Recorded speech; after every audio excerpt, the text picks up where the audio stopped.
Okay. Let's just give it another minute I here. can't plug in at the same time and listen.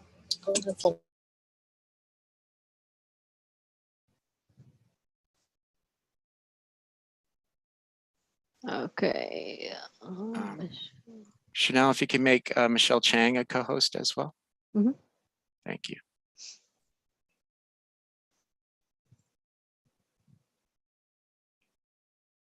Hi, everybody. We're just waiting for a few more council members to join us.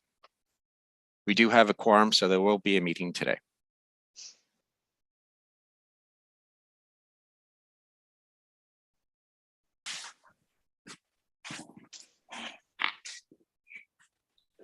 Some council members may not be aware. I hope they are aware that we're starting a half hour early for our annual meeting. Right after our annual meeting, we will have our calendar meeting. And if time allows, we'll have our business meeting, or if time does not allow, we'll have our remote business meeting tomorrow evening.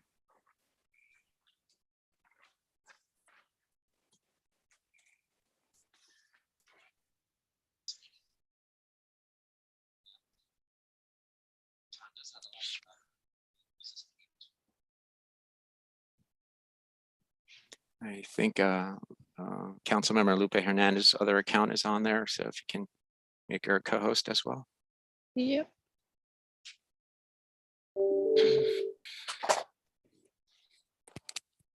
And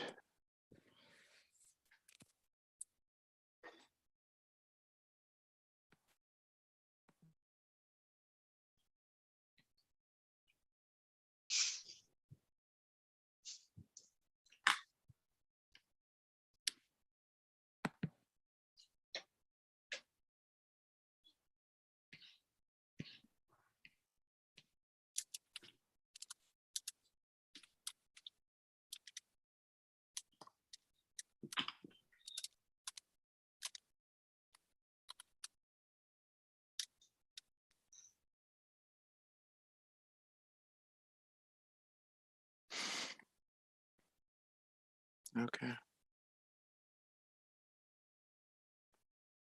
All right. It's just start at 6:05. Just give it one more minute.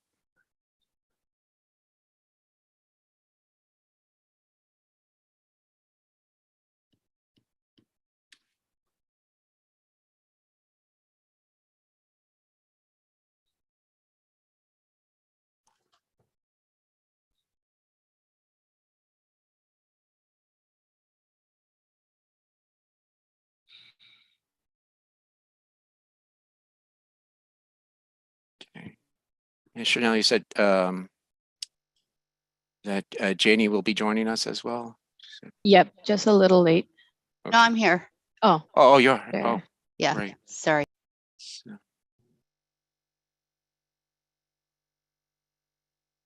Okay, so she needs to be.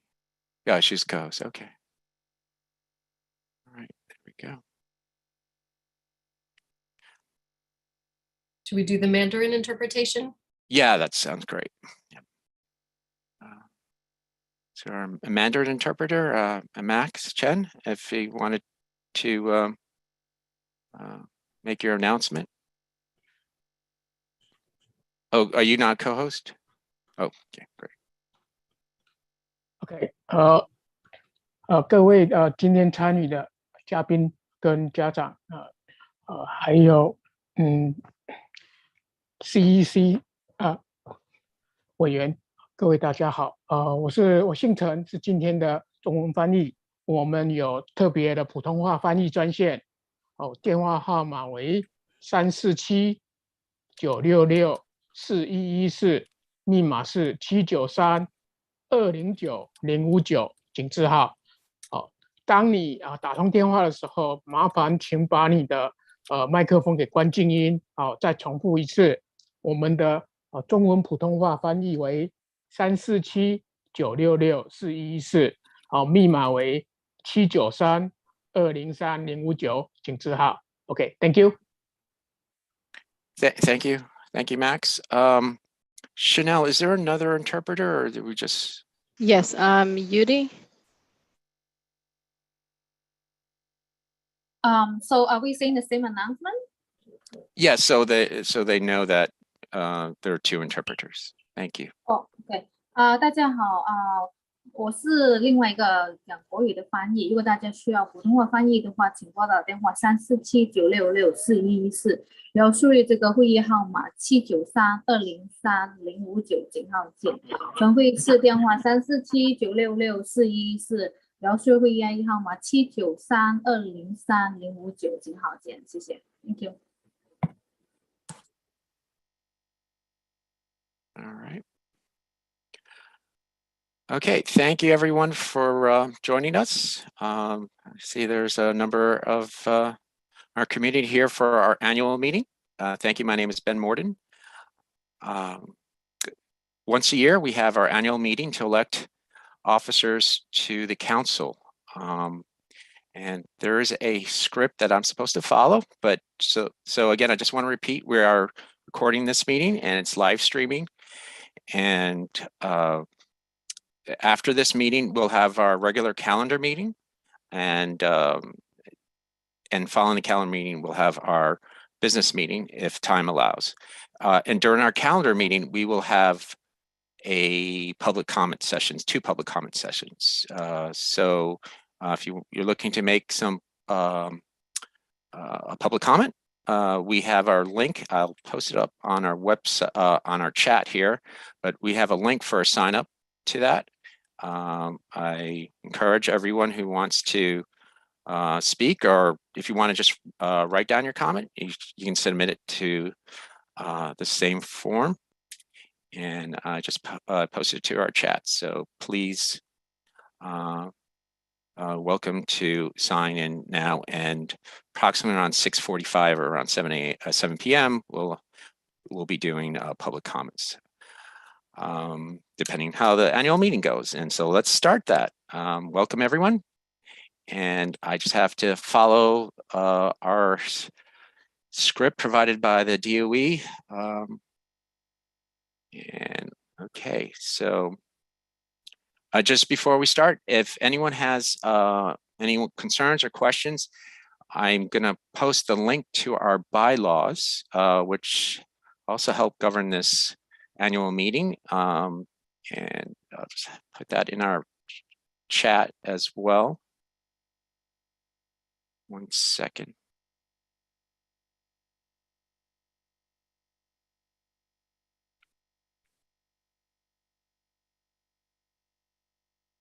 If this were an in-person meeting, we would be handing out the bylaws, or we would have it present for the public and council members. Okay.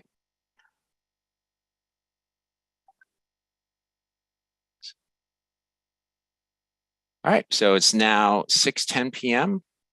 And this meeting of the Community Education Council for District 2 will come to order. My name is Benjamin Morden, and I'm convening the annual meeting for the purpose of electing officers. We can do the roll call now, and I guess I'll start with that. I hope I get it in everybody's order. Chanel, our administrative assistant, Chanel Harry, will be writing down the attendance, and I'll do the roll call. Robin Broshi, Councilmember Robin Broshi. Here. Okay. Councilmember Kaushik Das. Here. Great. Councilmember Lupe Hernandez. Here. Great. Councilmember Robin Kelleher. Here. Councilmember Chen Kwok. Here. Right. Councilmember, I think I'm next. Benjamin Morden, I'm here. Councilmember Schmaneel. Here. Great. Councilmember, oh, I missed one. Councilmember Daniela Igorov. My apologies. Here. Great. Councilmember Len Silverman.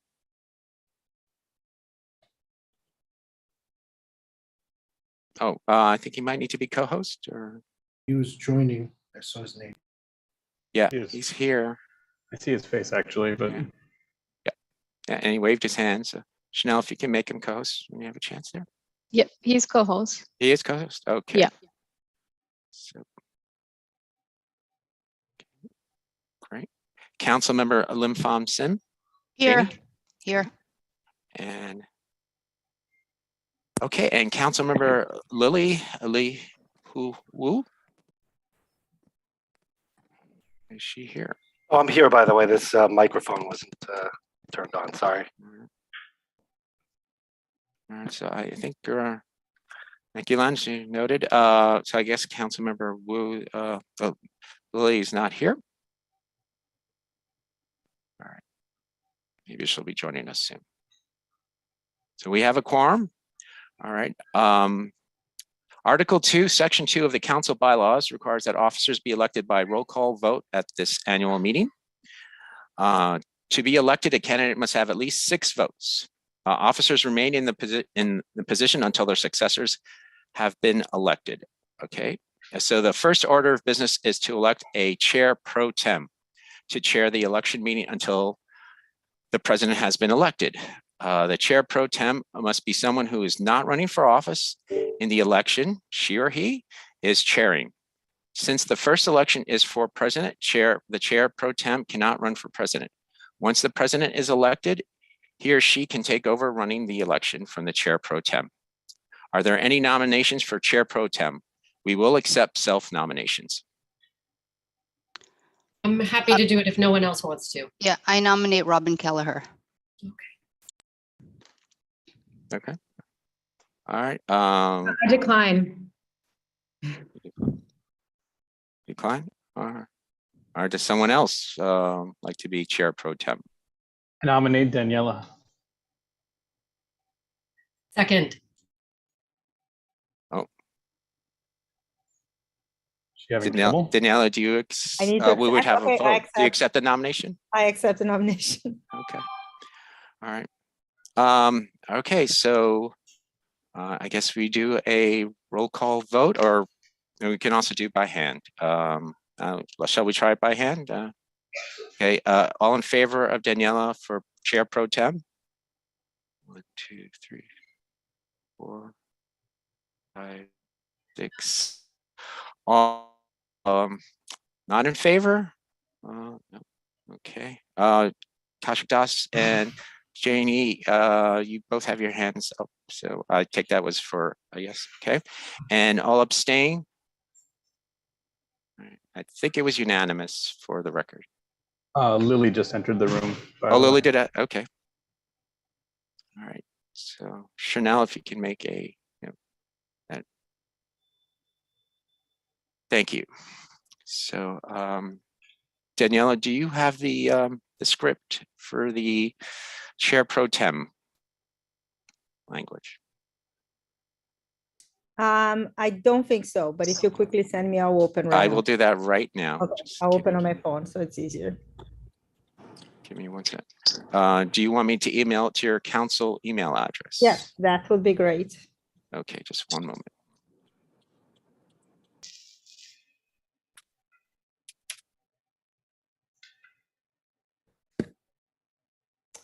I think Lily just joined. I don't know if you wanna Okay, yeah. just join. So let's counter vote too. Councilmember Lily Wu,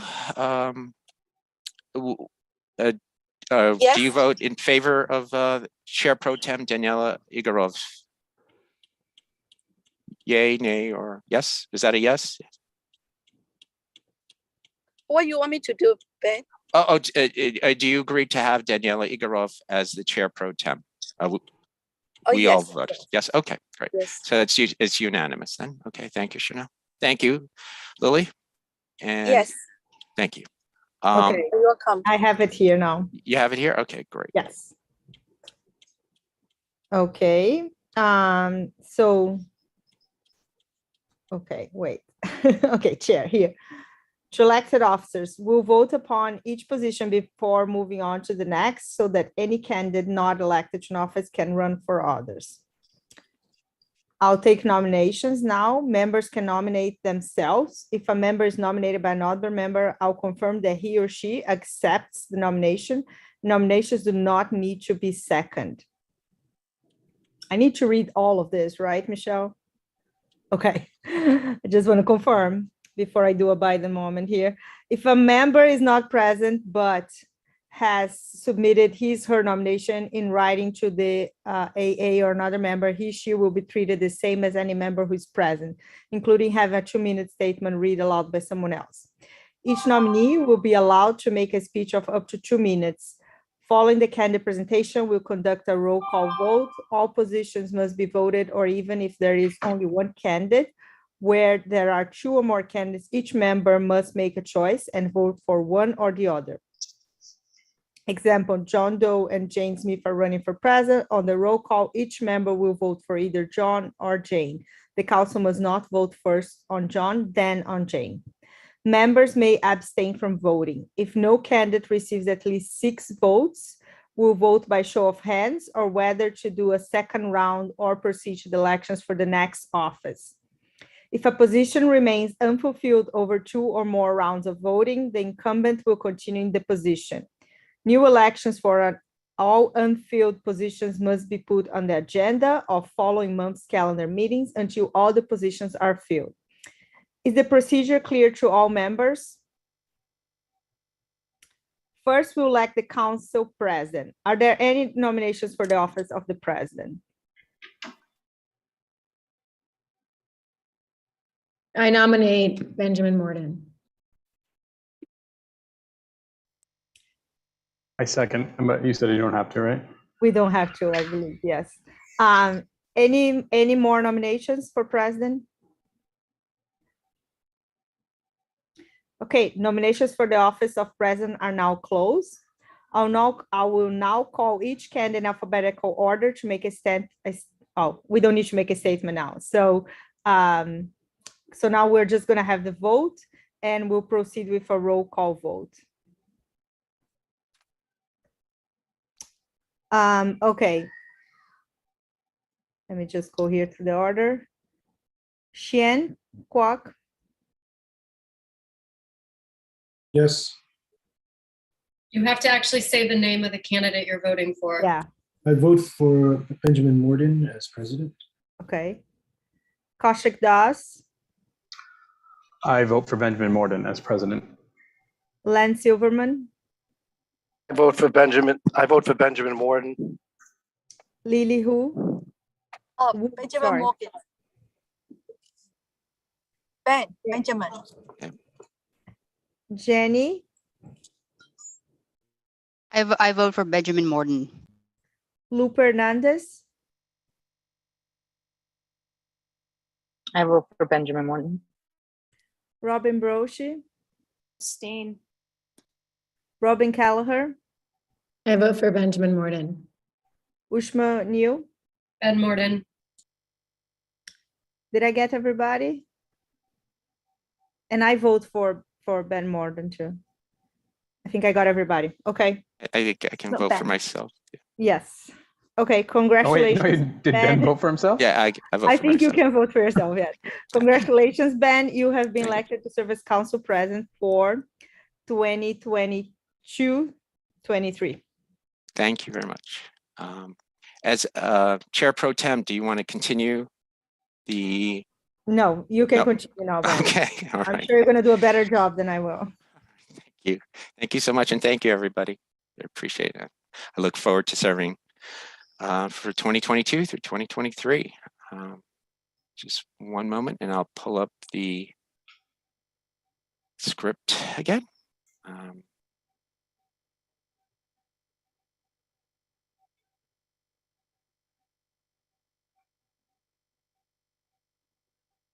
All right, just one more second here.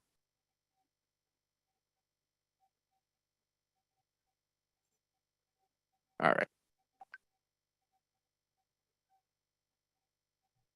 All right, I just want to ask Melissa Chang, Michelle Chang, we can skip the the rules again, or can we just go right to the positions, or do we have to reread it each time? Oh, no. So you just go on to the next position. Okay. Even if someone is running without anyone else running, everyone still gets like a 2-minute opportunity to make a candidate statement if they want to. And then just for Chanel, if you can go in alphabetical order by last name for roll call, or like she could read out the names, it'll be easier for recording. Okay. All right. So thank you, Michelle.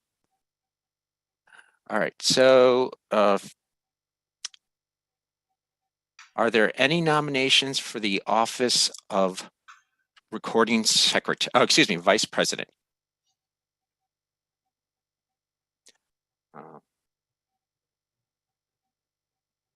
I would like to nominate then Kaushik Das for vice president.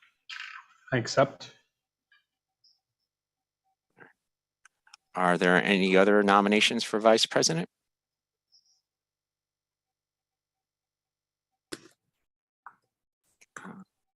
Once, twice, three. All right, Kaushik Das, you, I guess Michelle Chang said you have, you can give a speech for 2 minutes, or? Yes, I would like to. I'd like to quickly. Right. Please. First off, I'd like to thank Daniela for her service for the past year. I think I suspect she's taking time off for some personal endeavors, which I fully support and are probably more important even than what we're doing here today. I want to thank her for all her hard work and for setting an example. She's left some big shoes to fill. In particular, I think she's a fierce, intelligent, confident Latina, something that I appreciate for my daughters. I've been on 2 or 3 occasions on the other side of that, and I also appreciate that she's someone I can debate with and go out for a drink with afterwards. So, Daniela, thank you for everything you've done so far. I hope I can do as good a job.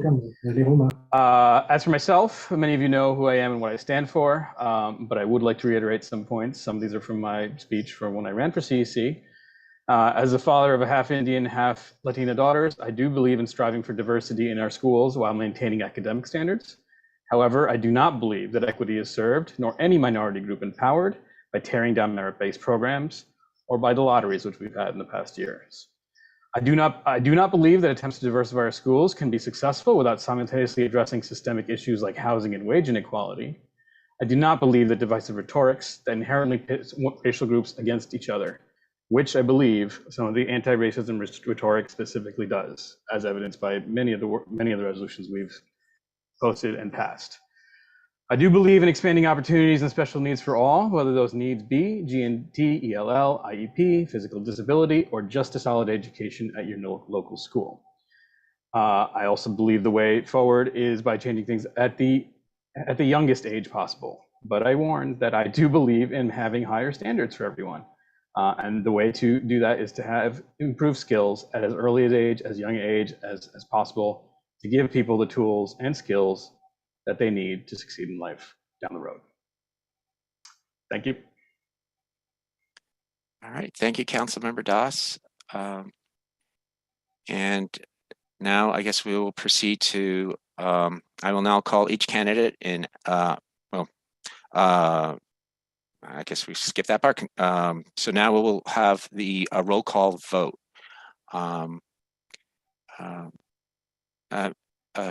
AA Chanel Harry, if you want, I could call the council members, or would you like to call the council members for the vote? It's fine if you do it. Okay, great. All right. All right, just 1 second. All right. So it's by last name, Councilmember Robin Broshi, yay, nay, or abstain? You're supposed to take the first name. Yes. And I abstain. Excuse me. This is to a nomination. This is to elect our vice president officer. We have one candidate running, Councilmember Kaushik Das. Councilmember Robin Broshi. Abstain. Okay. Councilmember Kaushik Das. I would like to vote for myself, Kaushik Das. Yes. Okay. Councilmember Daniela Souza Igorov. I enthusiastically vote yes for Kaushik Das as vice president. Okay. Councilmember Lupe Hernandez, Abstain. Councilmember Robin Kelleher, I vote for Kaushik Das as Vice President.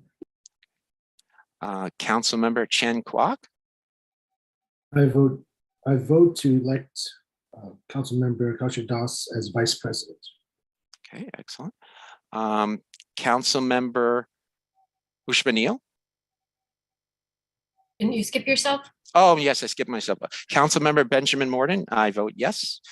Councilmember Ushma Neal, Abstain. okay. Councilmember Leonard Silverman, I vote for Kaushik Das. Councilmember Lim Fong Sim, I vote for Kaushik Das. yes, and Councilmember Lee Hua Wu. Yes, I vote for Kaushik Das. Okay. Yes. So that's great. Thank you. So we have, I believe, 8 yeses. And so congratulations, Councilmember Kaushik Das. You're the Vice President of Community Education Council for District 2. Thank you. Thank you. All right. Congratulations. So, all right. So are there any nominations for the office of Recording Secretary? I nominate Robin Kelleher for Recording Secretary. I'll second that nomination. Okay. All right. Are there any more? Are there any other nominations for Recording Secretary?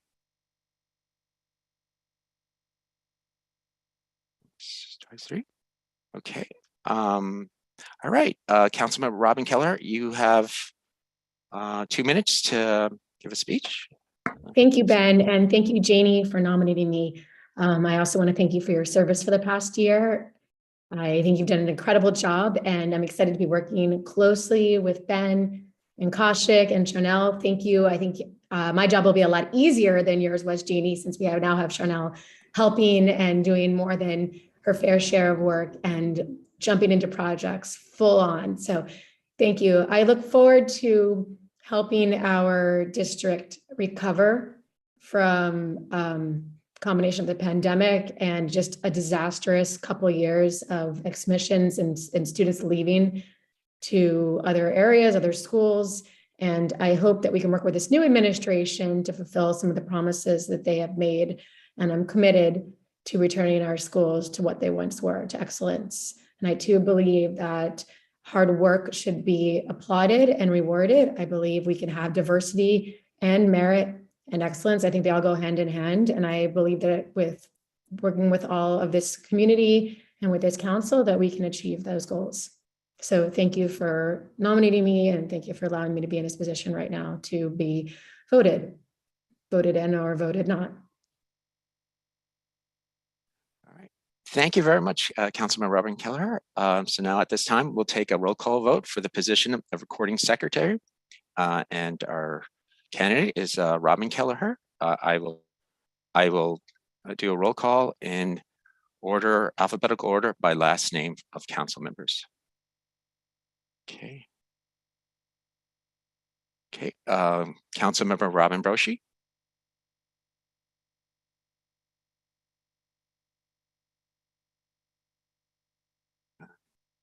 Do we get a Councilmember Ron Broshi? Is a yay, nay? Oh, I'm sorry. I was having trouble with I abstain.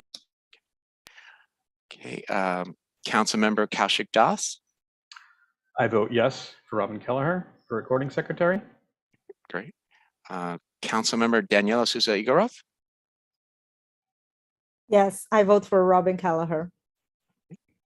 Councilmember Lupe Hernandez. Abstain. Okay. Councilmember Robin Kelleher. I vote yes for Robin Kelleher. Great. Councilmember Chen Kwok. I vote yes for Robin Kelleher. Councilmember Benjamin Morden. I vote yes. Councilmember Ushma Neal. You didn't say the name. Oh, I vote yes for Councilmember Robin Kelleher for Recording Secretary. Councilmember Ushma Neal. Robin Kelleher. Okay. Councilmember. I'm sorry. Could you just repeat it one more time, Ushma? Robin Kelleher.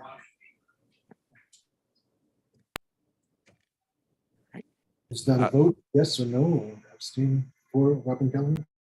This whole You time, just have to all say you the need to do name. is say the name of the person that you're voting for. You don't even need to say I vote yes for or I vote for this person. You just say the name. So I said her name. So yes for Robin Kelleher. Okay, thank you. Council member Leonard Silverman. Vote yes for Robin Kelleher. Council member Lim Fong Sim. I vote yes for Robin Kelleher. Okay, and last council member Lee Hua Wu. Yes, Robin Keller. Okay, thank you. And congratulations, Robin Kelleher. You are recording secretary for Community Education Council for District 2. All right, welcome aboard. And now for the final officer position, I will be taking nominations now for the office of treasurer. I'd like to nominate Councilmember Chen Kwok. Do we have a, I guess we don't need a second nomination, a second. Councilmember Chen Kwok, do you accept? Thank you very much, President Morden. I accept. Okay, so you have 2 minutes to speak to the community, and then we'll do a roll call vote. Well, thank you for your trust in me over the past year with the budget and the finances. I hope to continue to make it even better now that we have Chanel on board and a relationship with our, guess what's called GSO, Sunny. And so we have much more clarity on how we will, get our finances and our funding and stuff. So looking forward to that and continue serving as an officer to help our families and students of our district and beyond. Thank you very much. All right, thank you, Councilmember Chen Kwok. So at this time, we'll have a roll call vote for the office of treasurer, and our candidate is, our single sole candidate is Councilmember Chen Kwok. And I will do a roll call vote in alphabetical order by last name again. And Councilmember Robin Broshi. Abstain. Okay. Councilmember Kaushik Das. Thank you, Chen Kwok, for continuing. Yes. And Councilmember Daniela Souza Igorov. Thank you, Shen, and yes. Okay. Councilmember Lupe Hernandez. Yes, for Chen Kwok. Okay. Councilmember Robin Kelleher. 100% Chen Kwok. Councilmember Benjamin Morden, I vote yes for Councilmember Chen Kwok. All right. Councilmember Ushma Neal. Chen Kwok. Councilmember Leonard Silverman. I vote for Chen Kwok.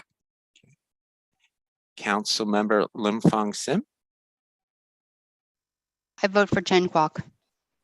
And Councilmember Lee Hua Wu. Yes, I vote for Chen Kwok. Okay. Congratulations. Sorry, Ben. Yes. I don't think Chen voted. Oh my goodness. All right, Councilmember Chen Kwok. I vote yes to Chen Kwok. All right. My apologies. Are you sure, Chen? All right. Thank you very much. Congratulations, Chen. You've been elected treasurer to serve your second term. And thank you very much. I know how much work you've been putting in, especially the last few days, preparing budgets for next year, for next term. Thank you. And congratulations to all the officers. Councilmember Kaushik Das, our new vice president. I'd like to thank Daniela Souza Igorov, serving last year as vice president. And thank you so much. And also like to congratulate Robin Kelleher. Thank you. And I'd also like to thank Councilmember Ling Fong Sim for your service last year. And thank you for returning, Councilmember Chen Kwok. Okay, so I believe that concludes our concludes our annual meeting for 2022, the 2022-2023 year. And I think I'll give everyone 2 minutes and then we'll start the calendar meeting. Am I allowed to ask one question? Yeah. I know in bylaws committee meeting, we discussed making parliamentarian a permanent position. I know that's voted on all the way down the road. Is that something that we would do? I assume not now. It was something we would do in the next meeting or the business meeting. I've put it as an agenda item in the business meeting. Apologies. And sorry. And because I know we discuss about elevating to officer position, but currently it's not one in our bylaws. But it's on our agenda now for the business meeting. Thank you. And okay, thank you. All right, so it's just about 6:38, so I will give everyone 2 minutes and we'll start at 6:40 our calendar meeting. All right, thank you.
Michelle Chang, I noticed I did not take a show of hands for the adjournment of the annual meeting. So do I technically have to do that? It's not on the script. I think it's okay. Yeah, it's annual meetings, just the election of the 4 officer positions. So okay. It's okay. All right. Just want to make sure we're doing it all correctly. Thank you very much. And thank you for passing all the information for today's annual meeting. All right, so it's now 6:40 p.m. And welcome to our calendar meeting. My name is Benjamin Morton and president of CECD2. We just had our annual meeting where we elected officers. Kaushik Das, who's vice president, Robin Kelleher, recording secretary, and Councilmember Chen Kwok as treasurer. So welcome everyone to our July calendar meeting. We have a packed meeting for today. And the first order of business is to do roll call once again. So is our recording secretary here? Give her a minute to join us. Well, I could do a roll call in the meantime. All right, so I'll do roll call. And all right. Robin Broshi. Here. Councilmember Broshi, okay. Councilmember Kaushik Das. Here. Okay. Councilmember Daniela Igorov, Here. Councilmember Lupe Hernandez, Here. Councilmember Robin Kelleher, Here. Councilmember Chen Kwok, Here. Councilmember Benjamin Morton, I'm here. Councilmember Ushman Neal, Here. Councilmember Leonard Silverman, Present. Councilmember Lim Fong Sim, Here.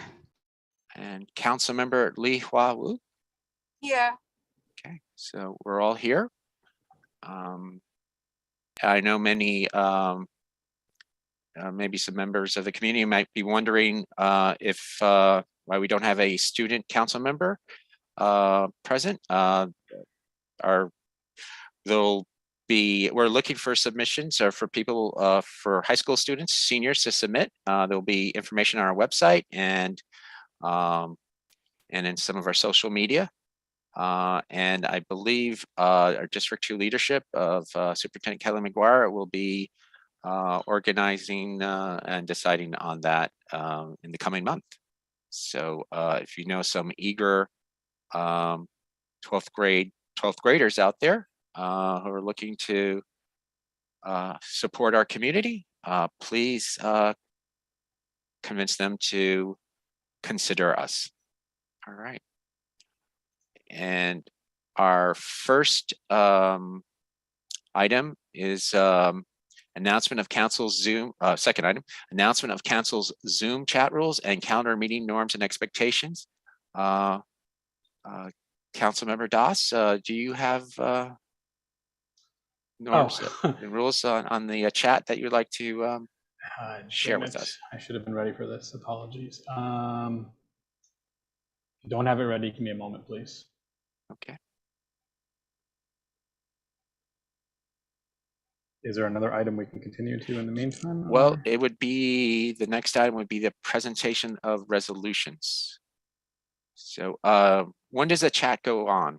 Is it during the presentations or? Just give me a moment. I thought I got it. Yeah, I think it does go up first. Okay.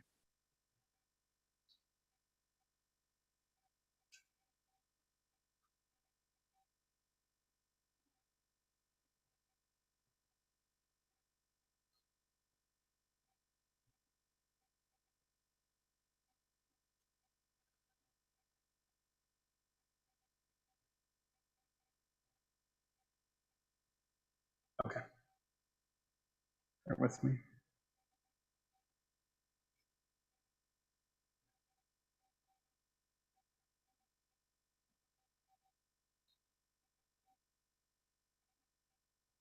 People see that? No. Yes. There we go. It was misnamed because we used it for something else.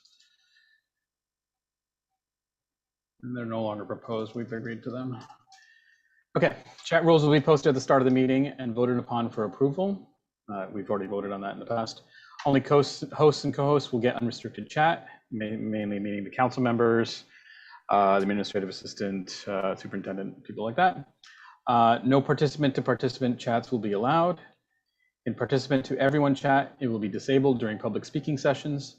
It will be disabled due to the superintendent's report. We have on occasion also disabled it for other similar speaking presentations. All participants will show respect in the chat. Council members, when communicating with the public, will endeavor to post only factual information to everyone, or in rare cases, directly to participants. Will not engage in arguments with participants publicly or privately. An overseeing committee of 3 individuals, we can confirm this at this time, but Kaushik Das, Lupe Hernandez, and Robin Kelleher will monitor the chat by a text group. Profane language results in immediate expulsion. If other language or behavior is deemed inappropriate by 2 of the 3 supervising committee members, a first bad act will result in a 5-minute cooling off period session for all. A second, 10 minutes, and a third strike, chat will be turned off for the remainder of the meeting. This is no longer in effect since it's been more than piloted. Okay. I will unshare my screen in a moment. Somebody else can do that. I'm misplacing the button. There it is. Thank you, VP Das. Okay, I've activated the chat screen. All right, so next item on our agenda is presentation of resolutions. We have Resolution 202 calling for DOE to address disturbing District 2 education trends. We have three sponsors on that. I can present it unless one of the other sponsors would like to discuss it. Present it. Kush, why don't you present it? Yeah. Oh, okay. I was happy with Ben to do it. Prefer Ben do this one. Quick. Sure. Okay. All right. When we started putting this resolution together, it actually started as a president's report. And there are three disturbing trends that I wanted to make our district aware of. And the first one, it started off from families emailing us and specifically high school parents in terms of admissions. And District 2 has, out of all districts in New York City, has the worst rate of admissions into high schools in terms of applications, admittance, in terms of student choices. So students when students apply, they choose up to 12 different schools. Our applicants in D2, only 51% were accepted into their first three choices, only 61% in their first five choices, and 77% for choices 1 through 10, and 82% were accepted in choices 1 through 12. So that's 18% of our students in District 2 were not getting any of their 12 choices. Amounts to about close to 450 or so students not in our district not getting any of their 12 choices, and this has created a lot of grief and angst among students and families. So that's one disturbing trend. It's addressed in the resolution. The other disturbing trend was that the enrollment in pre-K through 8th grade schools in District 2, and there's a table, this would be table 2 in the resolution, shows that our enrollment in District 2 schools has dropped by over 2,000 students last year. We were given preliminary information that there was another 2,000 students for this year, which then turned out to be a severe underestimation of how many students we lost this year. And it looks like if the Galaxy or the Fair Student Funding tables are right by the DOE, we've lost over 3,500 students for this year. And what's even more disturbing is the projections for next year. I'm not sure how they're projected. I'm going to try to find out, but it's showing another 1,800 students.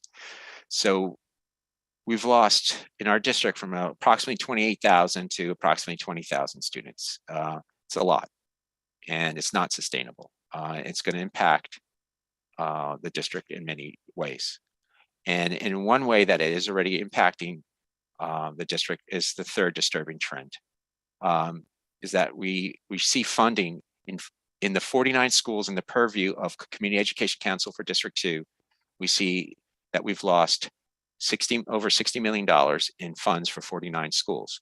Now, a lot of these funds were lost because of federal funds that have nothing to do with enrollment issues, but some of the funds were lost because of the drop of enrollment, and the total I think comes about nearly 25% or 26% in terms of funding loss for our schools. This is not take into account PTA funds, which is going to be impacted obviously because of loss of enrollment, but this is direct loss of funds. So the resolution 202, let me go right to the therefores.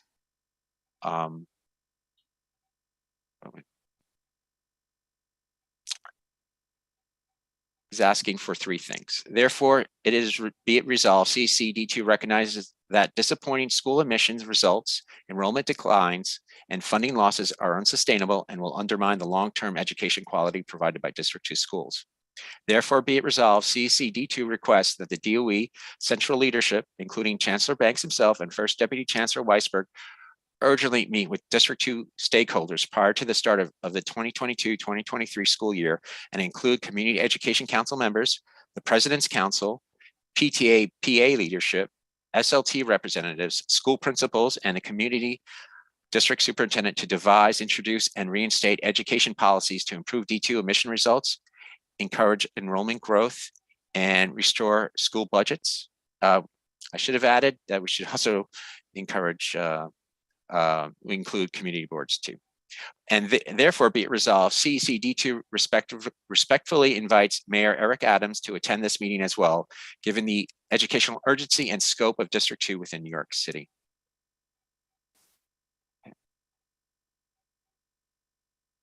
All right. Can I add two comments? Yeah, I see a then? hand up. Or this is not the discussion period, but if you want to make a comment, if you want to, since you're one of the sponsors, you can. Yeah, I just present it. to add the two things I add on. I think it was asked before by one of the council members. I suspect it was Ushma. I'm not calling you out. I just think you asked it once in an email. That would perhaps this is too alarmist. I think the DOE likes to paint the top three choices overall in New York City that students got at a improved rate from last year. I point out that's not that impressive considering enrollment has gone down. Despite all that, I would point out that despite enrollment has gone down considerably over these past 2 years, both in New York City and certainly Manhattan and certainly our district, the 18% of the students that got none of their top 12 choices is the same as last year, not changed at all, which is actually alarming given the enrollment has dropped considerably, as Ben has pointed out. I think 15% off the top of my head from those numbers. And the same is true for Manhattan overall, which is 11% 2 years in a row. So I did want to point that out. And Ben already pointed out the 3,500 instead of the 2,000, which we estimated. Okay. All right. Thank you, Councilmember Doss. Councilmember Chen Kwok, you had your hand up. That was for something else. But, yeah. So that was the end of the presentation for Resolution 202. Yes, Councilmember Kwok? Yes, I'd like to make a motion to add to the agenda tonight a draft resolution regarding allowing families and students who have not vaccinated to participate in school events and sports, even if with a vaccination optional policy. We now have 3 sponsors, so it's been published well over a month and maybe almost 2 months publicly. We discussed this at the May calendar meeting as well. So I'd like to make a motion for it to be put on the agenda tonight. Okay. I second. Okay. All right. So we have a motion to add the agenda item to our agenda, to add the resolution to our agenda item. Councilmember Kelleher, can you take a roll call vote on adding this agenda item? And Councilmember Kwok, what was the name of the resolution again? You're muted. Got too many screens up. What was the name of the resolution again? Name and number? Yeah, I can read it off. Got it. Resolution calling for New York State and New York City to make COVID vaccines optional for students and their families to allow them to participate in school programs, functions, events, and sports. Yes. All right. Is there a number? We can give it a number, resolution 203. Okay. So point of order. I'm sorry. Point of order. Oh yeah, we have time for debate. Is that right? No. Point of order. I just wanted to just ask if the requirements have been met. And I know Chen, you said certain things had been done. I just want to confirm There's two ways under the bylaws you can add items to the agenda. I just want to make sure that you're covered under one of those two ways. So was this presented before the calendar meeting to our president and administrative assistant? Yes. Okay, I just want you to, and if you could also just confirm that this was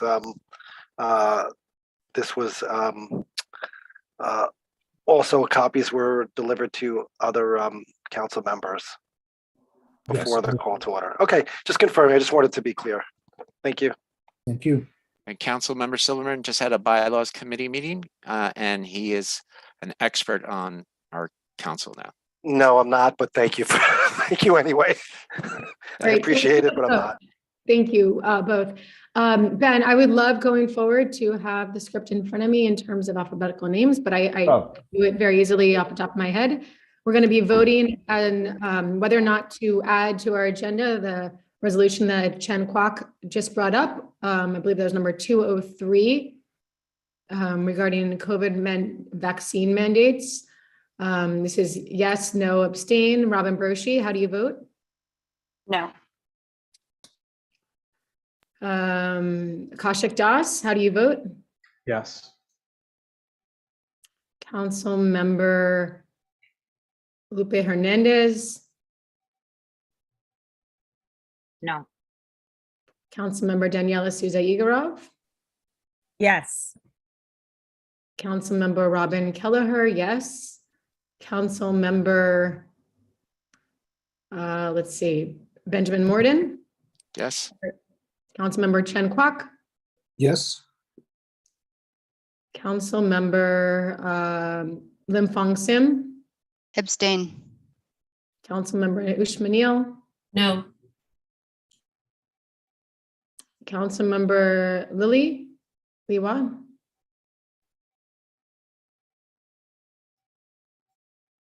Councilmember Lily, do you hear us? I don't see if she's on. Let me check.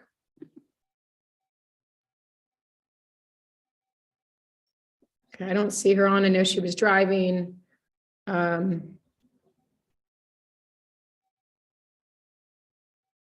There she is. Lily, we're voting as to whether or not to add to our agenda tonight the resolution that you are a co-sponsor of. It's number 203 regarding COVID vaccine mandates. Do you vote yes, no, or abstain to add that to our agenda tonight? Yes.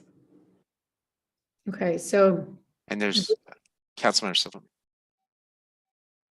And I'm sorry, Councilmember Silverman. How do you vote? Abstain. Okay.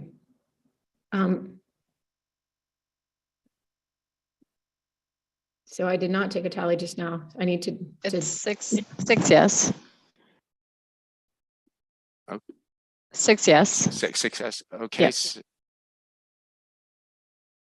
6-5. Okay, so that is yes. That will be added to our agenda tonight.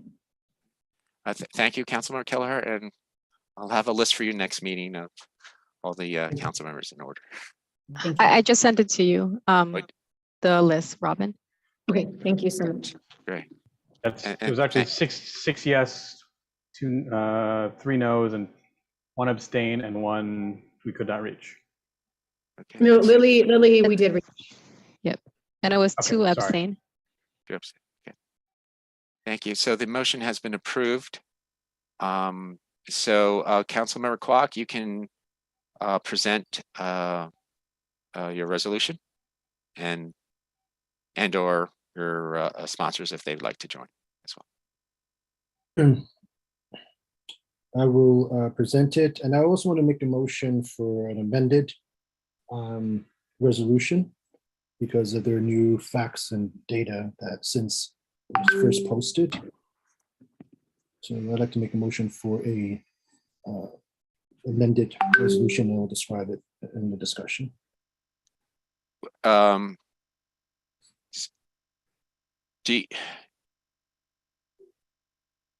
right, so you want to make a motion to amend your resolution. will you, how about, since we don't know what the amendments are yet, so will you read your current resolution with the amendments and then make a motion to amend it after we see what the amendments are? Is that okay? Do you want it before and after, or just the amended one? Point of order, just isn't point of this order, kind of, yes. yeah, exactly shouldn't we what do Len this was in- saying before? Like, we didn't have access to this. If you knew that you were amending it, you should have Well, sent it to us before. Well, that's not, well, the issue I was going to raise is I just don't think this is the appropriate time to do it anyway. I think I would do that during our discussion of Yeah, the, yeah. Do that during the discussion. I'll present it as what it was shared first. All right, thank you. Just, 1 second here.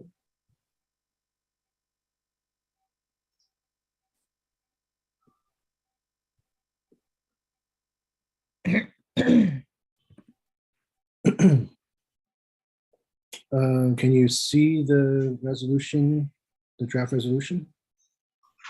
This is the same one that was posted since May. So the resolution is basically saying that we need to allow families and students to participate in all activities in school-related events and sports that benefit them, and not be held to having a requirement for vaccinations because they're in the same school buildings and with the same students and classmates, during the day, and just because it's the afternoon or evening event or weekend event, that they all of a sudden require vaccination. The other part of it is that the healthy children have nearly zero risk of death. The stats still show that from all this time, and without a vaccine for most of the time since COVID started. There's a reference to the American Pediatrics on Hospital Academy of Pediatrics about hospitalizations. It's very low. There's more data now. There's new data. It's still very low. High-risk children and adults should be vaccinated and protected as much as possible with PPEs, N95 respirators. At that time of the draft resolution, the Pfizer vaccine that was introduced for various ages in 5 to 11-year-olds was not as effective. And several key FDA scientists at their 5 to 11 vaccine review had questions like, would this be yes or no, or with some criteria for vaccination? But the FDA only allowed them to vote yes or no for authorization or no authorization. So they really didn't feel that it should be an all or nothing decision, because it's high risk. Children should be the ones who are vaccinated, not healthy ones. And as we guess, this yes vote was taken by local state governments to mean that it should be mandated in different states and for different activities. And infection-acquired immunity has not been recognized, but it's been shown to be highly protective and long-lasting. And the NCAA has recognized, and other countries have recognized infection-acquired immunity as just as effective as vaccination. Yet, the city still requires vaccination to qualify for participation. And there's also evidence that the vaccines have harm. So with in boys and young men, particularly after the second dose, and whereas people have said that it's really the COVID that causes bone myocarditis, but there's studies from the UK that show that for males under the age of 40, the second dose causes more myocarditis or pericarditis than COVID itself. So here we are introducing harms to otherwise healthy children. And now, as I mentioned before, vaccinated and unvaccinated students attend school full-time without masking, but the unvaccinated all of a sudden cannot participate as if magically there's some risk in after-school activities of scholastic sports and graduations and proms. As we've seen, some of the graduations or stepping up ceremonies have not required vaccinations, even though it's indoors, but it's been discretionary, I believe. I think there's still a threat of not being allowed to participate depending on the policy of individual schools or principals. And it keeps disadvantaged low-income students from participating in constructive and healthy after-school activities that also keep them out of trouble. And it hurts the student athletes' chances of getting sports scholarships at colleges and universities, and also for healthy health development. Obesity is a high risk factor of children, of getting COVID, but they're dissuaded from participating in sports, which is very helpful. And but other parts of the state are allowed to participate, allow students who are unvaccinated to participate in sports. And other visiting athletes can come and compete in New York City without being vaccinated. So it's really unfair and inconsistent.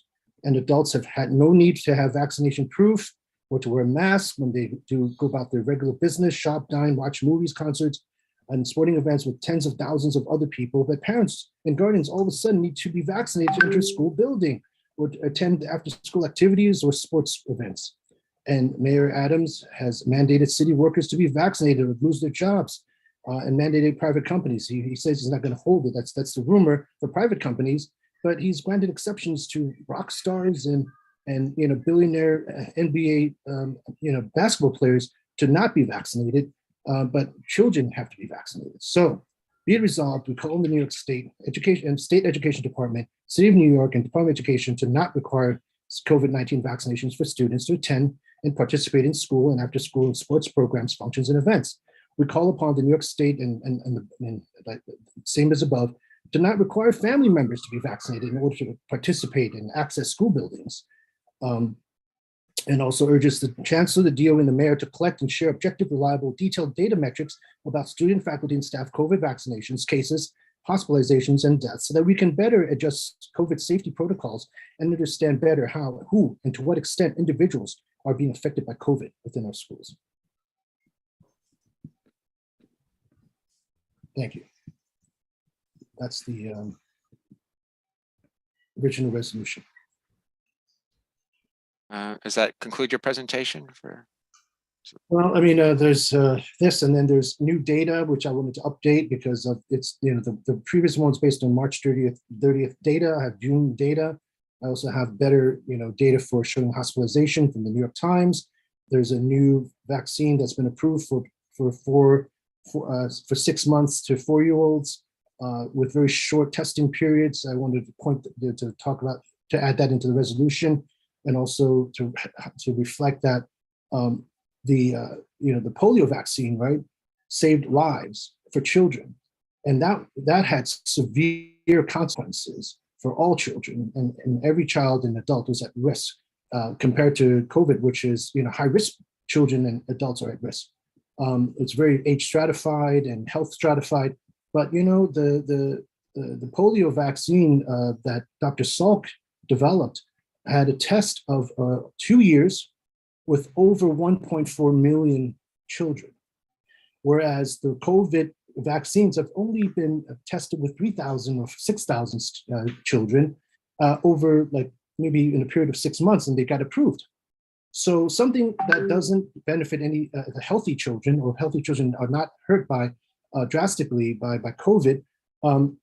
You have such a short, and it causes myocarditis and other short period of testing and observation. We should at least have a longer period before we mandate the vaccination. For high risk, of course, we got it. That's the emergency, but there's no emergency for healthy children. And as the data shows, it's still a fractional, tiny proportion, near zero risk for healthy children for death and hospitalization and severe outcomes. So that's some of the highlights of the updates and the amendments that I wanted to add, just because there's new information. Thank you. All right, thank you, Councilmember Kwok, and I'll recognize your other co-sponsor, or one of the other co-sponsors, Councilmember Daniela Igorov. Yes, I just want to share a different way of approaching this resolution, because I know Shen and I have discussed a lot about what is the best way to make the case for why we believe there should be no vaccine mandates, right? And so I want to offer a different line of thinking. Regardless of how you feel about the vaccine, and I think there's still a lot of research, right? It just came out. I am vaccinated. My oldest son is vaccinated. My youngest son is not vaccinated because he had Omicron. So, but regardless of how you feel about vaccine, and I just want to share my personal context because I am not a person who is anti-vaccine. Unless you think it is fair that professional athletes in New York City can play and student athletes who are not vaccinated should not be able to play, you should vote no for this resolution. If you can justify that fact, you should vote no for this resolution. Unless you think it is fair that children who are not vaccinated can go to school all day long, and then when the after school activity starts, they should be kicked out because they are not vaccinated, you should vote no for this resolution. If you think that makes any sense, any logical, medical, scientific, whichever sense you can come up to justify the situation, please vote no for this resolution. If you think that it's going to help stop the wave of people leaving the city and leaving our public schools, because unfortunately there are families who, the moment the vaccine is mandated, people are going to leave the system. That's a reality. There are 60% of children in New York City who are fully vaccinated today. 60%. Unless you think it is fair that then we can tell 40% of children in New York City whose families have made the decision to not vaccinate them, that they should not be allowed to come back next September, then you should vote no for this resolution. So these are the three things that I really want you all to think about, irregardless of how you feel about vaccine, if its efficacy, its safety data. The reality we're living is that a vast majority of families have decided to not vaccinate their kids. Almost half of our children population are not vaccinated. If you look at kindergarten entrance, the data is much higher because the vast majority of kids who are coming, who are 5-year-olds, like my son, have had the Omicron, so parents are even feel less urgency to vaccinate. And unless you can just fight all these absurd situations that it continues to happen in our pandemic in the city, where children are always the ones who have to face the harshest, the longest, and the most unfair mandates, you should definitely vote no for this resolution. All right. Thank you, Councilmember Igorov. Okay. That concludes the presentations of resolutions. Now we will go to the program presentations. We have today a presentation regarding District 2 data summary, a presentation by the New York City DOE Office of District Planning. And Councilmember Chenkwak, if you can unshare your screen now, and you can bring that up later when we have a discussion of the resolutions too. Do you have Caitlin Whitmore, a co-host, and her colleagues? I believe Christina Chan and Eric Herman. Yep. Okay, they're all co-hosts. Hey, good evening, Okay, everyone. so welcome and Hello. please present. Thank you for joining us today. And it's in a timely manner because we're discussing trends, and it's extremely important to our district and to the city. Thank you. Yeah. So we're excited to be here tonight. It's great to see some familiar faces. I can't believe I think this is the third year we're doing this virtually. I did really enjoy meeting with the council in person when we were doing that, and I really hope that we will be able to do that again soon sometime. I think that these conversations are really fruitful in person, and but we will continue to do our best in this virtual way. So my name's Eric Herman. I'm the director of Manhattan Planning. I'm here with Caitlin and Christina, and I'm going to let them introduce themselves. Hi, it's great to be back for those of you who know me, and for those of you who don't. Hi, my name is Caitlin Whittemore. I work in the Office of District Planning alongside Eric and Christina. I'm a planning coordinator. I support the Manhattan and Queens boroughs, and very much looking forward to this conversation.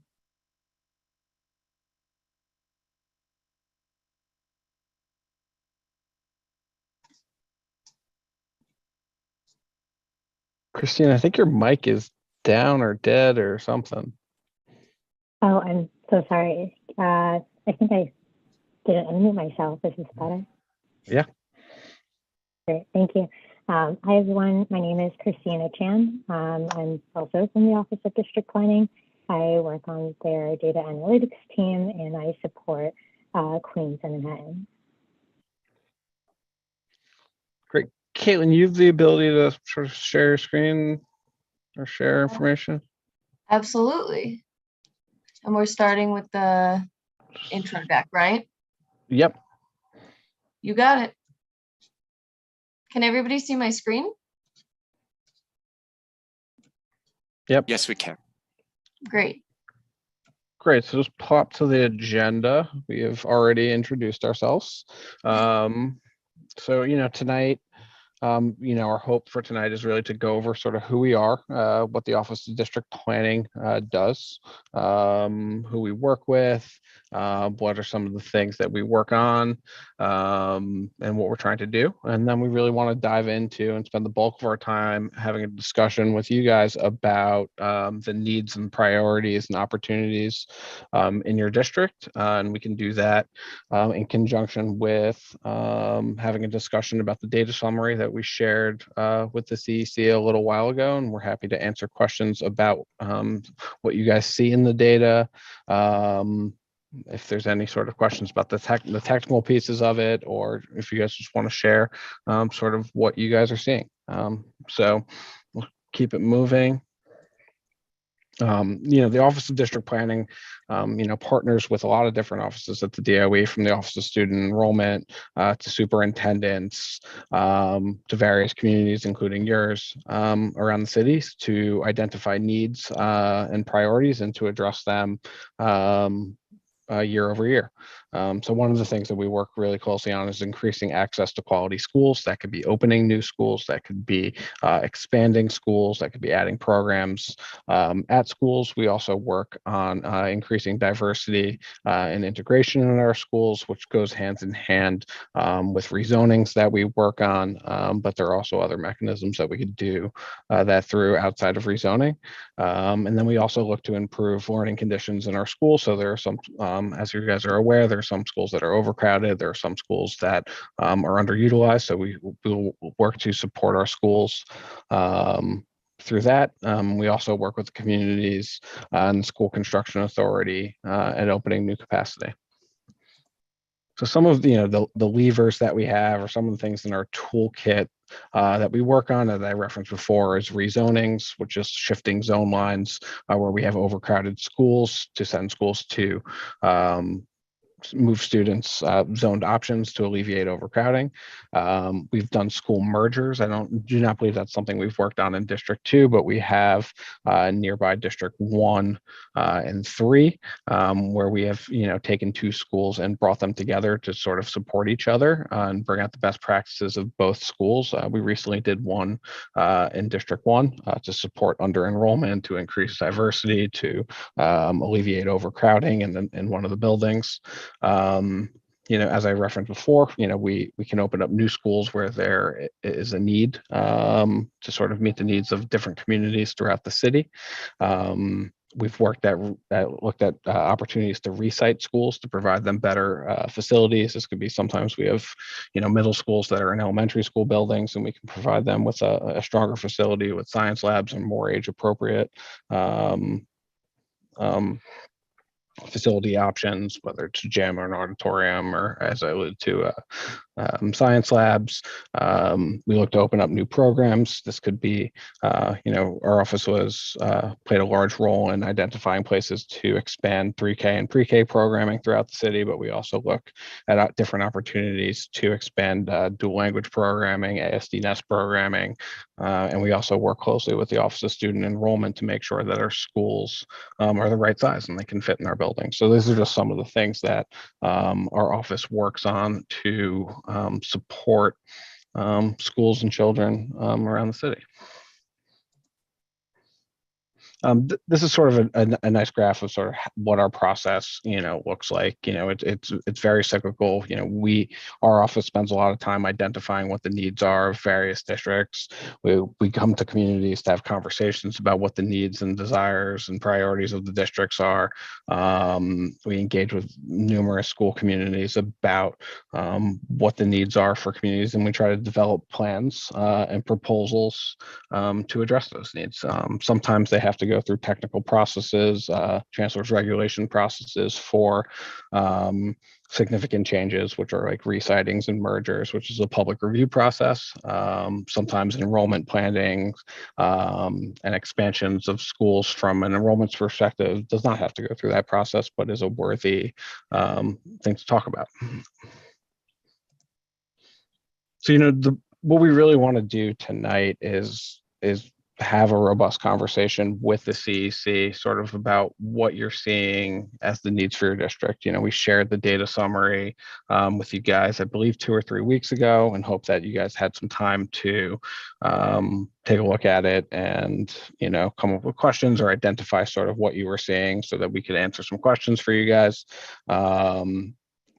But what we'd like to do is sort of dive into a conversation about how our office, or sort of what you or guys are seeing as the needs for your district, and how our office can support in achieving plans. And I'll drop these in the chat, these guiding questions. Exactly. So we've been on the call for a little bit. We've heard the concerns about the declining enrollment in the district, and we can see in the data what you guys see. So we know that is one of the the top priorities of the council. So really interested in having a conversation on sort of how you guys think we can address some of those needs. Happy to pop up the data summary to point to some of that data if that's helpful. We have different pockets of District 2 that, particularly have been hit with, a decline in enrollment. There are certain schools in District 2 that definitely have been impacted more than others. There's some that have been historically low in enrollment. And so, we have issues with that. And so, yeah, I would love to just kickstart a conversation with you guys about, how how we can support. Happy to answer questions about the data. Also happy to present. Yeah. Eric, would it be helpful if I just called on the council members who have their hands up? Yeah, absolutely. Okay. Councilmember Oshmanil, you have your hand up first. Thanks for recognizing me, and thank you all for coming. I was very interested on page 31 of your document related to students in temporary housing. And can you give us a second so we can share Sure. our screen and then turn to the data as well? Sure. Thanks. You said page 31, right? Yes. Just for the community and then people also watching who are watching this live stream, we usually get a sizable audience. There's a link on our website to this data. It's a public document, and hopefully we have the most updated version of it. And I also put it in the chat as well, link for people who want to read on in addition. Okay, Yeah, thank you. Yeah. Right. So with regard to the questions that are on well, certainly not the questions that you're asking, but with regard to our district, a number of shelters that were in Manhattan and fed into District 2 schools all abruptly closed over December and January of the last year. So we bled approximately something like 1,000 to 1,500 students in temporary housing. Now, I know you have very little impact on this other than by being connected with the entirety of the machine of students in temporary housing, but do know that there are a number of, like in this population in particular, that's 1,000 to 1,500 kids that we lost specifically at a lot of the schools that you have listed on here. And so their budgets are being impacted proportionally, because they do tend to have a multiplier of the fair student funding, such that it negatively really impacts the schools that are on this list. Yeah. Something that I was to be bringing up later is that there are actually a number of shelters that are reopening, with something on the order of 200 to 300 families that will be moving in, that by and large will be prioritized to 51, 111, and City Knoll. So the 3 schools that are at the top of your list.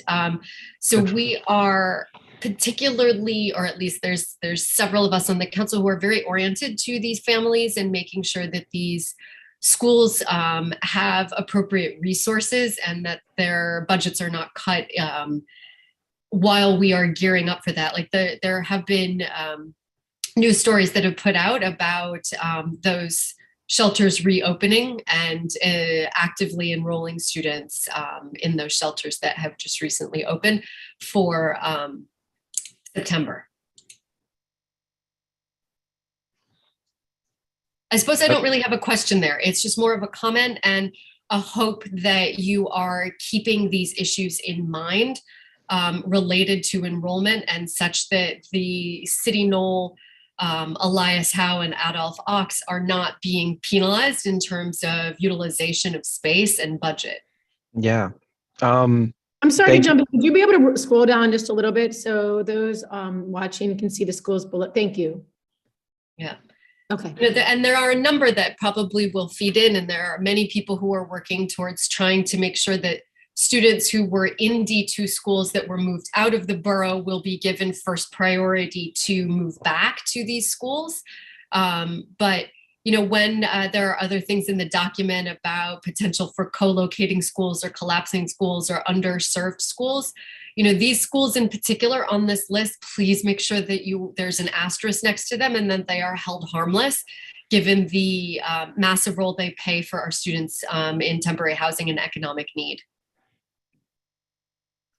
Thank you, Rishma. I really appreciate you drawing attention to this and sort of adding some color to what is happening at these schools. Our offices work closely with Principal Gilligan and Principal Kerr in regards to that co-location where City Knoll is temporarily co-located there, and we have had many conversations with both those principals sort of about the impact of the ebb and flow of sort of temporary housing on their registers throughout the year when looking at space.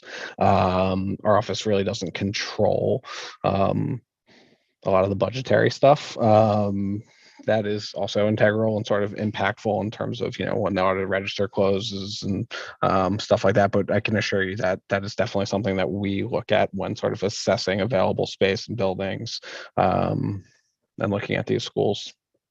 I'll make sure that you have the link to an article that came out about there's currently 125 families that have moved into a shelter that would probably largely go to PS 111 and City Knoll, but there's they have capacity for about another 100 families in that shelter.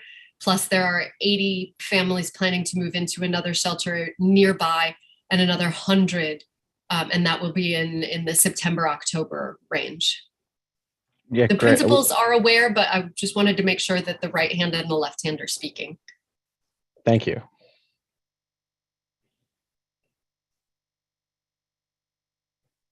Thank you, Councilmember Neal. Councilmember Doss, if you have your hand up. Next. Yeah, 2 questions. I want to add on to what Ushma was discussing. So students in temporary housing, I think we've discussed over this past year in our council that I think Ushma's estimates were 1,200 students dropped out of D2. Correct me if I'm wrong, Ushma. I didn't look at this carefully now. Thereabouts, yeah. Is that reflected in those? Would you agree with that, first of all? Because I ask because if the resolution we just presented, we had a loss of 3,500 students this past year in District 2, whereas we had previously anticipated 2,000. Now, a good chunk of that might be those students in temporary housing. I'd like to know if that's the case, and I'd like to know, I'm sure Ishma would like to know too, even more so if that's not the case. That's even more alarming. one, thoughts on that.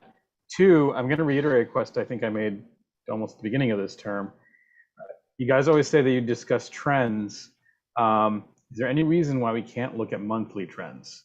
Because I think that would have been quite useful during this pandemic. It was something that I asked last time. And I've reiterated in multiple forums, and we're always told it's a different department. Yet, I know our superintendent, Kelly McGuire, gets a daily calculation on absenteeism. So somebody has that denominator on a daily basis. Why can't we have that?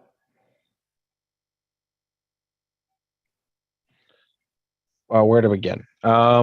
Let me start with like the discharge question, and then I have some follow-up questions for you in terms of like what you're actually looking for in terms of enrollment and daily stuff. So if you go to page, what is it, 7, we have some information on discharge data, but it does not tell you specifically about, is it students in temporary housing? And I'm not sure if that is something that we can get, but we can definitely look into it. Christina, I'll let you jump in if you think that's something that's easily accessible or something we have to dig a little bit for. But this data on page 7 speaks to the amount of student discharges that we've had over the last, 4 school years, and sort of where students are being discharged to. So we definitely have that information.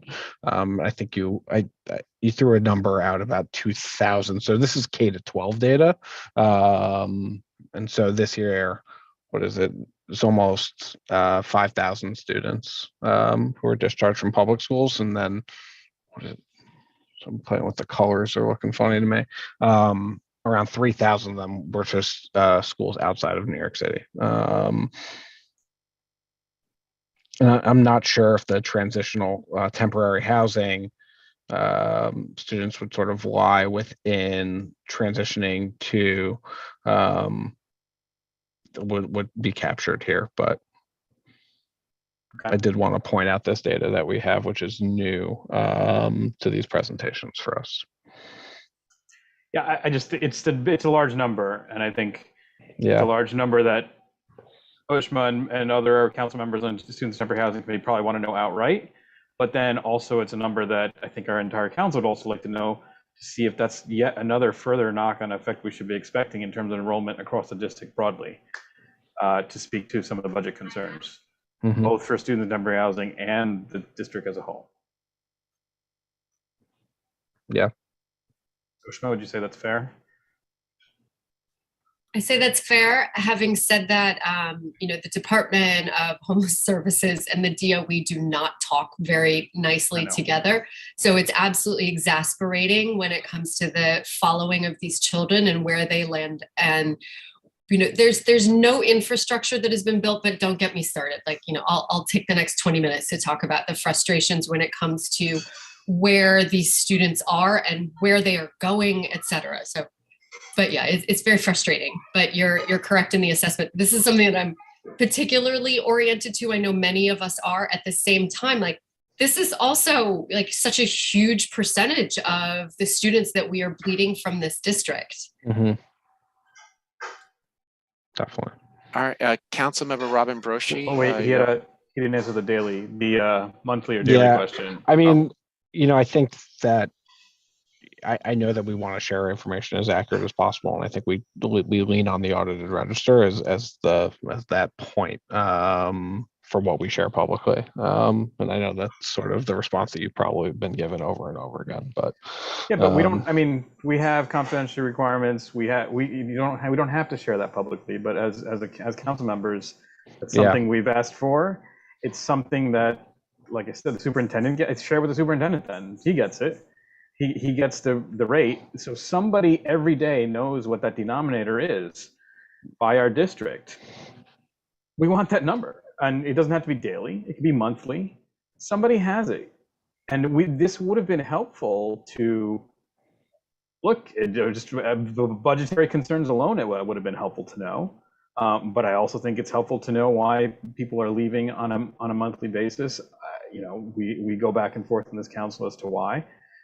But a lot of it is many council members feel it's because of admissions policy decisions that have been made and haven't been made. Yeah. Give us that number, please. Yeah, I hear your frustration. I hear that. Give Like, we're- Kelly that number, please. Okay. With that percentage he gets daily, just give him the damn denominator.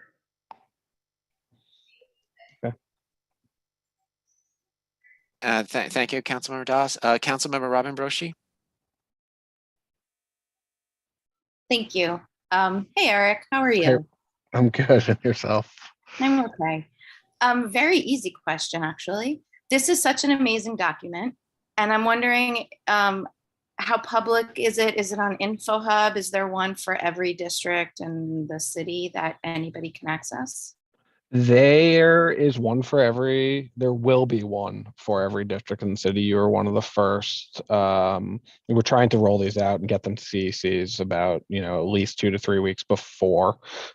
We actually should be sharing every single district in the city shortly. So our office is working on that. I do not believe we list these in one central place, but we do send them to all CECs, and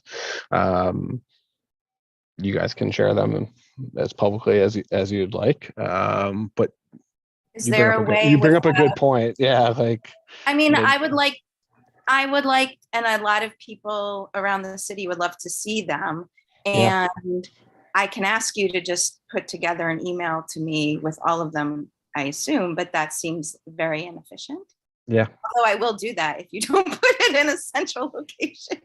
People have. Okay. And so, I mean, I hear you. Okay. And to be quite honest, I'm like forgetting the exact, like, why it doesn't.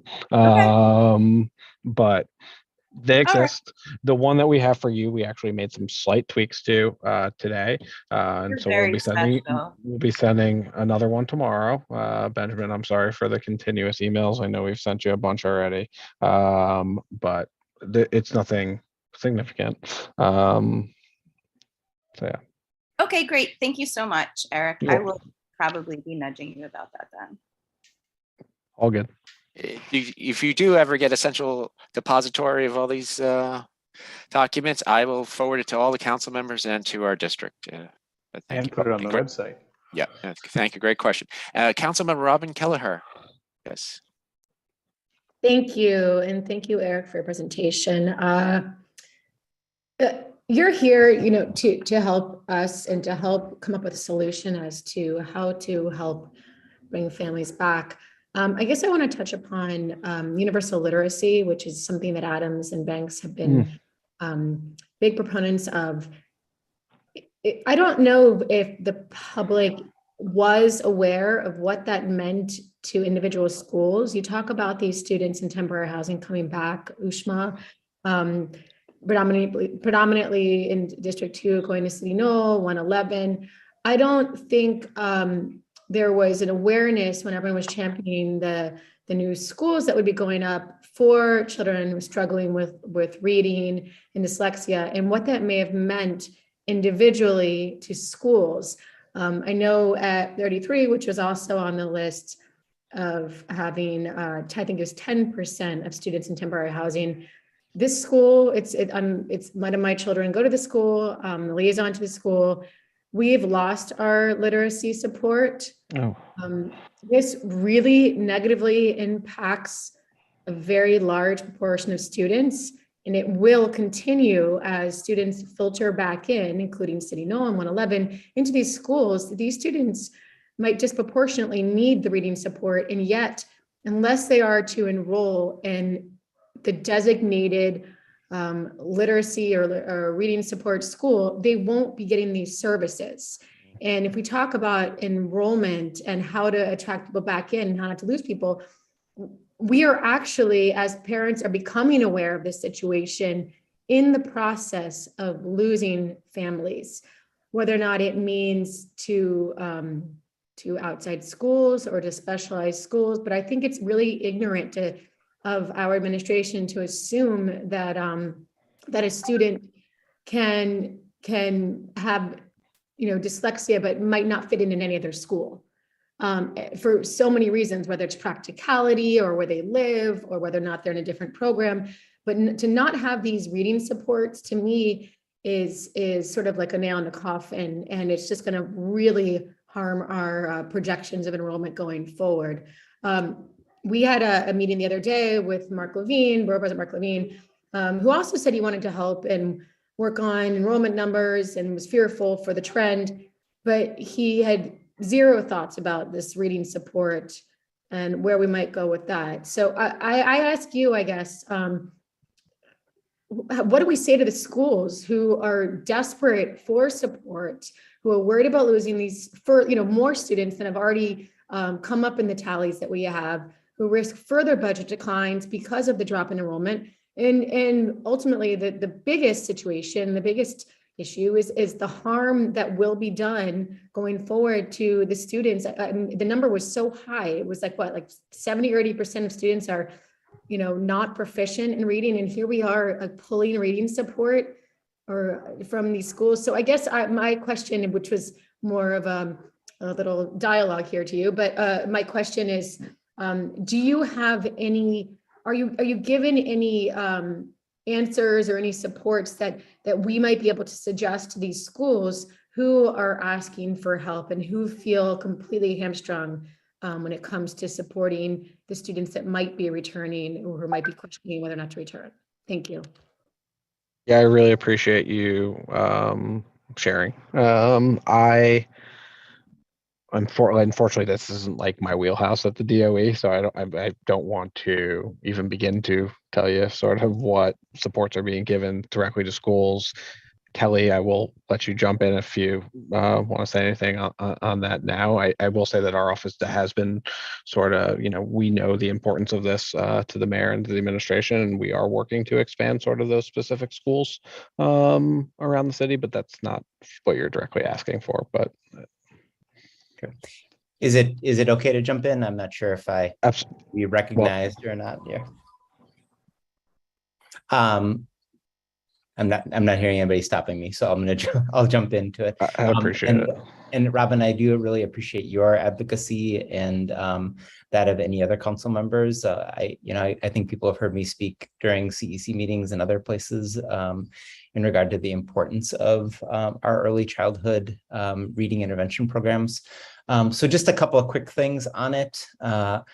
The change that we are anticipating in some of our schools is connected to a program that was in existence in the previous administration called Universal Literacy. And PS 33, PS 111, and PS 51, and several other schools, PS 1, PS 2, did have the support of a Universal Literacy coach who did provide both intervention to kids as well as training for teachers on how to use specific reading intervention programs. Those programs are going to continue in some of our schools because those ULIT coaches have been able to train and prepare staff that are in existence in the building. There is also an update that's still being rolled out and that we look forward to hearing very soon in regard to how those Universal Literacy coaches, which are now part of an early childhood reading initiative that is spearheaded by Chancellor Banks and Mayor Adams. It's a slightly different look in how it is that we are providing early reading services to kids. We do anticipate that there is going to be a continuation of coaching and that those coaches will be able to provide some early intervention reading support to kids, but I don't have a full report on what that's actually going to look like right now because this is still being worked out a little bit in regard to different departments and resources being shifted from either the central office or the borough office to district teams. And so I should be able to share something really specific with the council in August. We'll definitely learn about that. But I'm with you 100%. Like the supports that we have had in the past for kids who are in need is really, really important. And so we're going to use all the resources that we have as an expanded district team to make sure that we're continuing whatever programs we can in our schools to serve kids who are in temporary housing or kids who are living in any kind of housing who need that kind of early reading support. But thank you so much, Kelly. I just want to say thank you for saying this, especially as our new designated superintendent. Thank you. I just hope that we keep hearing the word August for a lot of decisions that will be made and shared with families. I really hope it's before then, because principals are scrambling and they're scared and they don't know what to tell families. Families who need to plan now, families who need to know whether or not their kids will be able to catch up or keep up or be stable in an environment where they're already so behind, and that mental health comes into play here. So it's paramount. It's not just a suggestion, but it's something that is absolutely crucial. It goes beyond keeping families and trying to bring back families and worrying about enrollment numbers and budgets. It can be life or death for some of these students who really in dire situations and who really are far behind and need that support, in particular students who have been struggling through the pandemic. So thank you for saying that, and please report back that August is too late and that we need principals need to know sooner about the supports. Thank you. Thank you, Councilmember Kelleher, for bringing all this up. Councilmember Lim Fong Sim, Janie, can you please? Hi, how are you? So I have a quick question. So on page 4 of the document that was sent out, it's this was the district enrollment. I think it's the summary. Yeah. So do you none of the numbers in terms of 2-year percentage change and 5-year percentage change really surprised me. Is there data that is more granular? So for example, when I look at the K through 5 bucket, would you have the data by grade? Because what I'm curious is to see at what point, families are exiting the system. Because, anecdotally, you hear a lot of people, I guess dealing with the middle school process is much of a challenge. So if they are able, they are leaving the system, either moving or going to charter school or going to private school. So it'll be interesting to see, is there a pattern that's by grade? Similarly for 6 through 8, it's not surprising by the time you get to 9 through 12, the 2-year change is a lot lower versus the 6 to 8 bucket and the K to 5 bucket. Also, I just want to make sure I understand on the bottom table where you have K, 6, and 9. So 9 means that they are currently in 9th grade, right? So those who are currently in 9th grade, they've seen a decline of 6.1% over 2 years. Versus those going into 6th grade, you've seen a decline of 15%. So that, kind of not knowing, building a story around it is just to say, people instead of staying in the New York City Public School District, they're opting to go elsewhere. And that's where you see that decline. So sorry, so do you have more granular data? We do, but not here. Is the short of that. And so if there's something you're specifically looking for, I'd encourage you to email myself or Christina or Caitlin, and we can work on getting you some more like the specifics of what you're looking for. So like the grade over grade attrition or what the points are.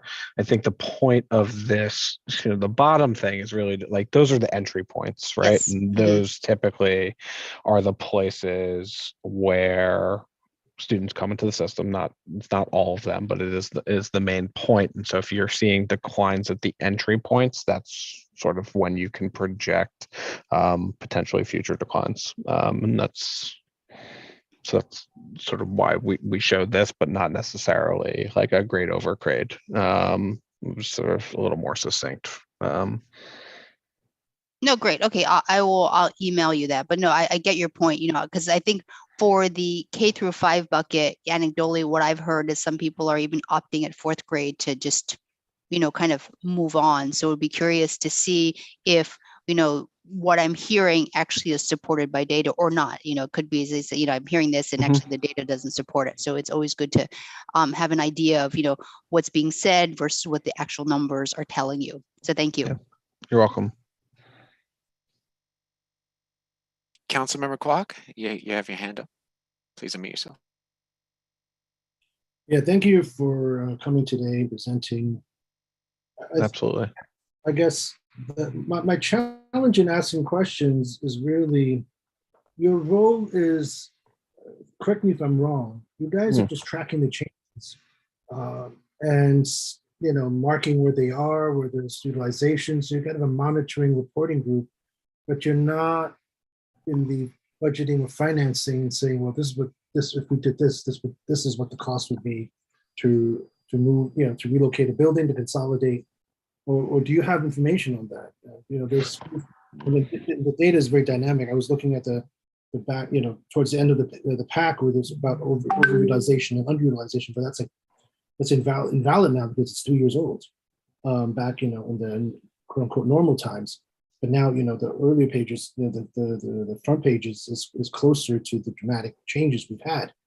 Because my question is really, as a council, we are working hard with, Superintendent McGuire and also with DOE leadership and other, so to figure out how we can draw more students in with these programs and where do we place them. And we've had input from other parents saying, we should just consolidate certain schools that are not in high demand. And we've got the whole admissions process for high school to middle school, where there are, say Clinton has 1,000 students who want to get in on the waiting list.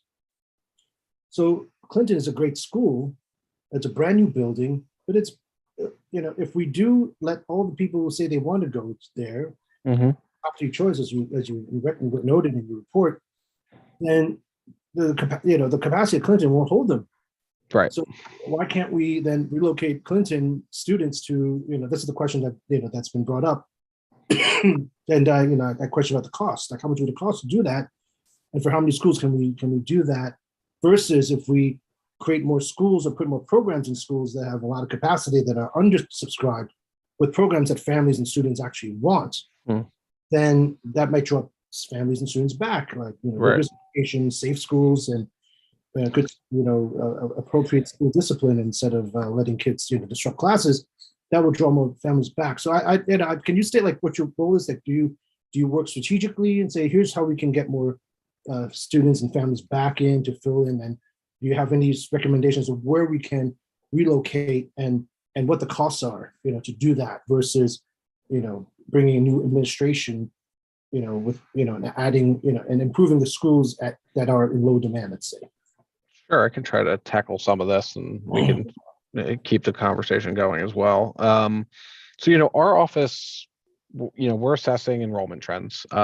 We do get a lot more granular in terms of looking at every single individual school and, what's happening on the ground in terms of, do they have sustainable enrollments incoming to the school? Are they losing students over time? What the space is in the buildings that they have. And, we're looking for multiple lenses. Is a school declining enrollment so that, it isn't going to have the budget to provide a robust education for students? And are there interventions that we want to explore and discuss with the community in order to support schools? And that could look like a merger. In order to support schools. We also look at enrollment trends at schools to say like, hey, is enrollment growing here and they're going to outgrow the space in their building? And what would we have to do to make sure that doesn't happen? And that could look like a rezoning. That could look like setting a lower seat target at a school. That could look like setting a higher seat target at a school to expand a popular option and determining if there is space in those buildings. So those are several of the things that we do to support districts and schools around the city. We also look at where we can add programs, as I alluded to before, whether that's the dual language programming that schools needs, whether that's the early childhood programming that, a lot of schools in District 2 haven't been able to open because of space constraints, but maybe there are opportunities now if there's the budget there to do so. That looks like where can we open up nest programming in schools because there's a little bit of space available. And so, we are happy and, year over year partner with the superintendent and Office of Student Enrollment and early childhood and specialized programming to assess, really good places to expand programming so to support the needs of the district. And, always happy to do that in conjunction with the CEC as well. And so you can always reach out to our office with ideas about, hey, like our school could really use something, or we think this is a good fit for our school, and we can have that discussion and bring different offices into those conversations, whether that's the language office or early childhood or specialized programming, about ways to support the schools in the district. And from what you're alluding to in the space section in terms of utilization, we use the Blue Book and sort of utilization rates as it's a very beginning starting point to what is the reality on the ground at a school. And so District 2 is gigantic, and you see, a bunch of schools with a bunch of space in them, but that might not necessarily mean that all of these schools are swimming in space to open new schools or to expand. Because, the example I always give is, you might have 6 high schools in the building on 6 floors, and they each have 4 technically available rooms. That'll equate to 600 excess seats in a building. So on paper, it looks like there is like this great opportunity to open a new school in a building, but that new school might be sited over 4 different floors. It's very difficult to capture that space without, as you were alluding to, a significant budgetary, reorganization of the building, which could have a tremendous impact on the existing schools in the building. And so there is this balancing act of, is there the budget to do something like that? And does it work from a configuration perspective that wouldn't negatively impact the existing schools in the building? I'm happy to continue, but I'll just leave it up with this thought. Like, it would be great if we can work together, or you come up, based on your knowledge and your data with the superintendent, and say, here's the situation that we have, and here are the 3 opportunities we can have, and here are the reasons, pros and cons, what are the alternatives are, and the dollar cost to doing that, and the people resource requirements to do that, and with the goal of luring more students, improving the quality of education and programs, so that we can have something that is tangible, that we can target to as a project, as a goal to achieve. So we talk about space all the time. We say, oh, this is happening, that's happening, this is declining, this is increasing. But what are the opportunities, and what are the costs, pros and cons? That's really what's missing now. And what programs are in demand that we can that we can take advantage of? Should we consolidate or expand certain schools at high demand in a completely different building, or there's schools, brought up from other parents, that I've spoken to, where they say, well, can we take an opportunity where there's a huge decline in enrollment in a certain school, and inverse, high demand, can we now shift them over, swap schools, or close one down? What the cost? And to go there where do they go? There's costs in each scenario. Absolutely. We are. That is our job, right? Is to brainstorm different ideas about how to support our school system. I think why we are here today, and what we want to do, is also hear from you about what your priority, like what you guys believe will be really great to support your schools, right? And so and it doesn't have to be tonight at all, right? This can be an ongoing process where you can reach out to us and say, like, hey, I have this idea,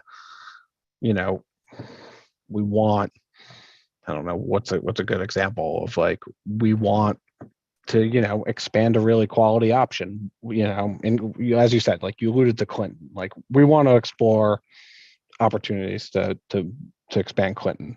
Like, do we have that? We can, if that's the priority of the CEC in the district, and that's what the community, we can definitely look into that. I think that, like, they're in their own building. If you ask that school community, they're probably pretty happy and want to stay. And, like, I'm not sure if we can find them a better option than a brand new building off Union Square to support their school.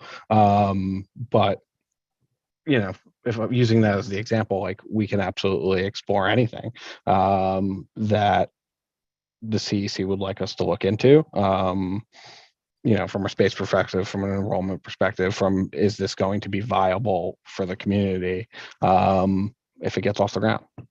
Okay, thank you. With that, I'll give it to someone else to. Okay. Thank you. You're welcome. Thank you. Councilmember Lupe Hernandez, please unmute yourself. Hi. Thank you, Eric, for this presentation. Welcome. I'm new, it's my first term, but listening to you tonight and just also listening to some concerns within the community at our community boards, actually specifically discussing district planning, and just curious how much of an influence you could have with the CSA with schools opening. We've had several in District 2 in Lower Manhattan, and it's year after year, each school that has opened, it's been a huge concern with the principals and the staff being able to get into the school. And I don't know if you have any influence on that. Again, it's my first time being able to participate in the division or the district planning portion of this. Some of their concerns is also when they get the school and the utilization is for somewhat specified space on the Blue Book, which I think you mentioned is not always completely accurate to begin with, but even a new school has mentioned that if they receive a room with equipment in it, they're not even allowed to get rid of this equipment. Which therefore impedes the utilization of that actual space. So it was brought up at our community board 1 youth and education meeting last night, and they are kind of concerned with the newest school that's opening up at Trinity Place.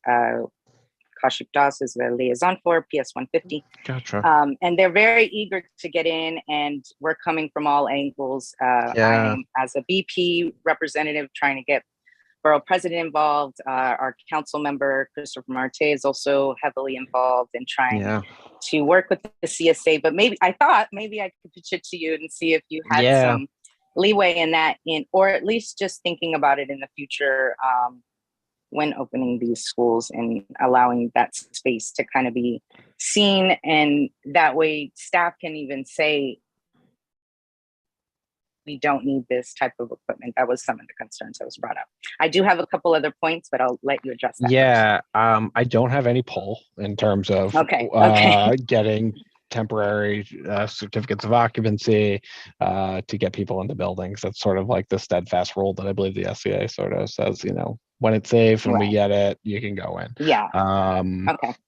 So I'll leave that answer there. Thank you. Okay. I actually really appreciated a lot of this data that was in the document you sent, and as well as the update when the changes were made. Very more transparent than the past year that I've experienced with trying to get a lot of this data. What is it possible? I noticed on it's page 30, it talks about students with disabilities, English language learners, and students who are economically disadvantaged. And I'm just curious to see if you guys have ever taken a look at the data trends in those percentages changing. Has there been a difference, especially in the past 2 years, but I noticed that you were putting past 5 years with a lot of the previous enrollment numbers. And I ask this because I have spoken to many family members that had to leave in these past 2 years due to economic hardship. And I know it's not something that can be driven in data. It's not something that we can be aware of. I think just the same as we're not knowing when they're leaving New York City, why those reasons are. But I was curious to see if we can get a percentage difference of the population, that if it differed in both areas, the students with disability, as well as those economically disadvantaged and English language learners.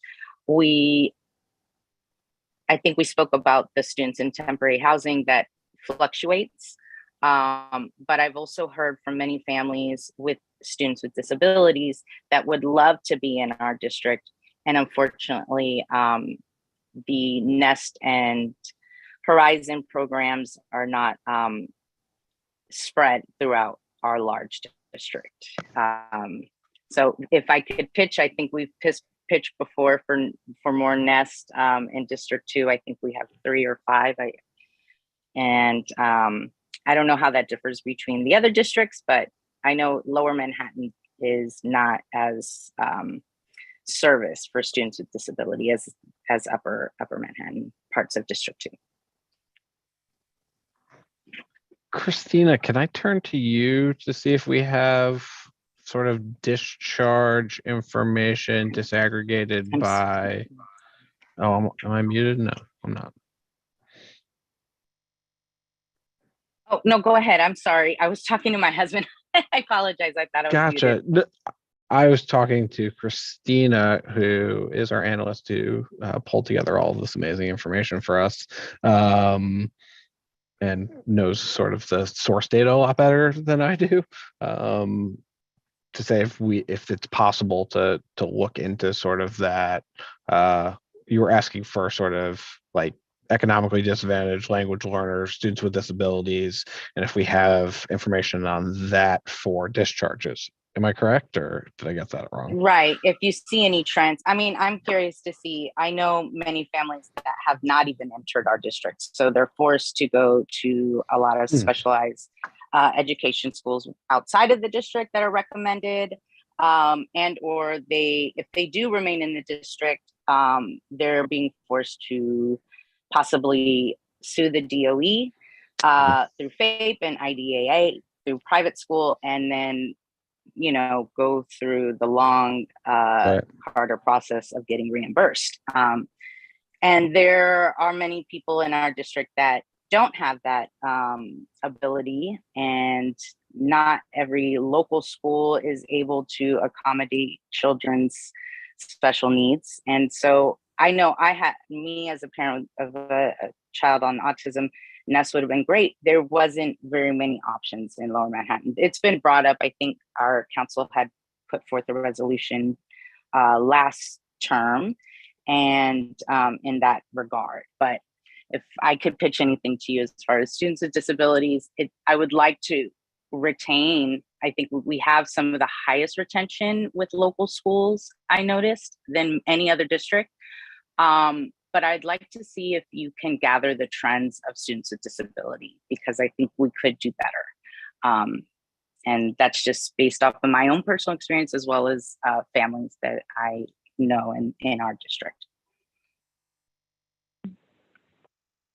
I'm not sure if we get the data in that way, but I can take a look and follow up with you.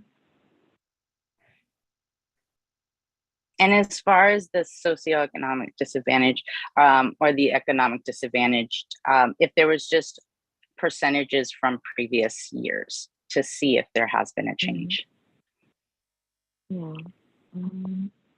we do have data from previous years. Let me just double check how I can share that with you. I wrote this down, and I just want to look into it a bit more.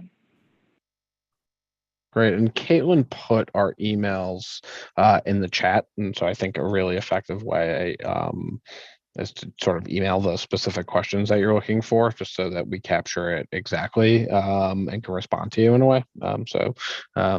I hope that's helpful. And on page, 31, we have some data about District 2 compared to Manhattan in terms of the program. So Horizon, Nest, Gifted and Talented. And so we have, who has it? 42 has the Nest program that is downtown on the east side.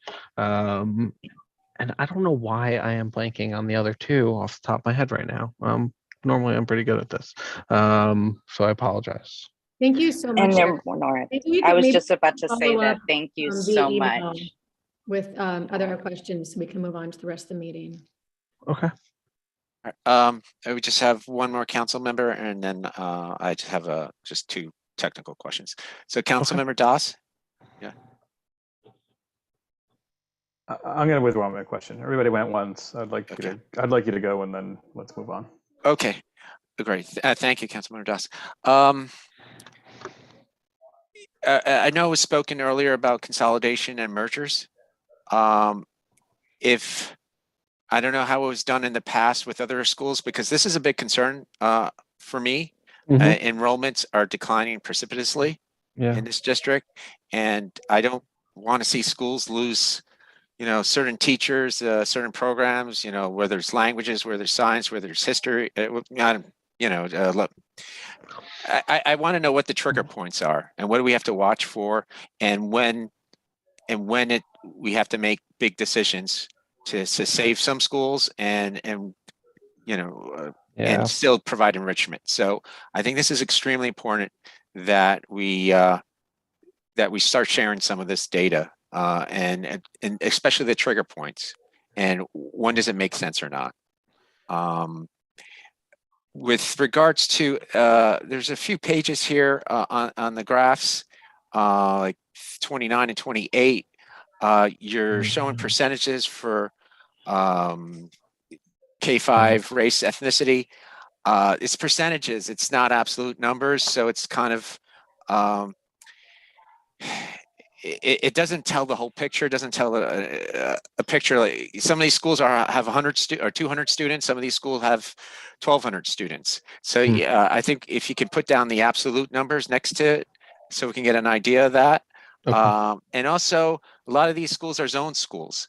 So we don't know if these zone schools represent their demographics of the zone or not.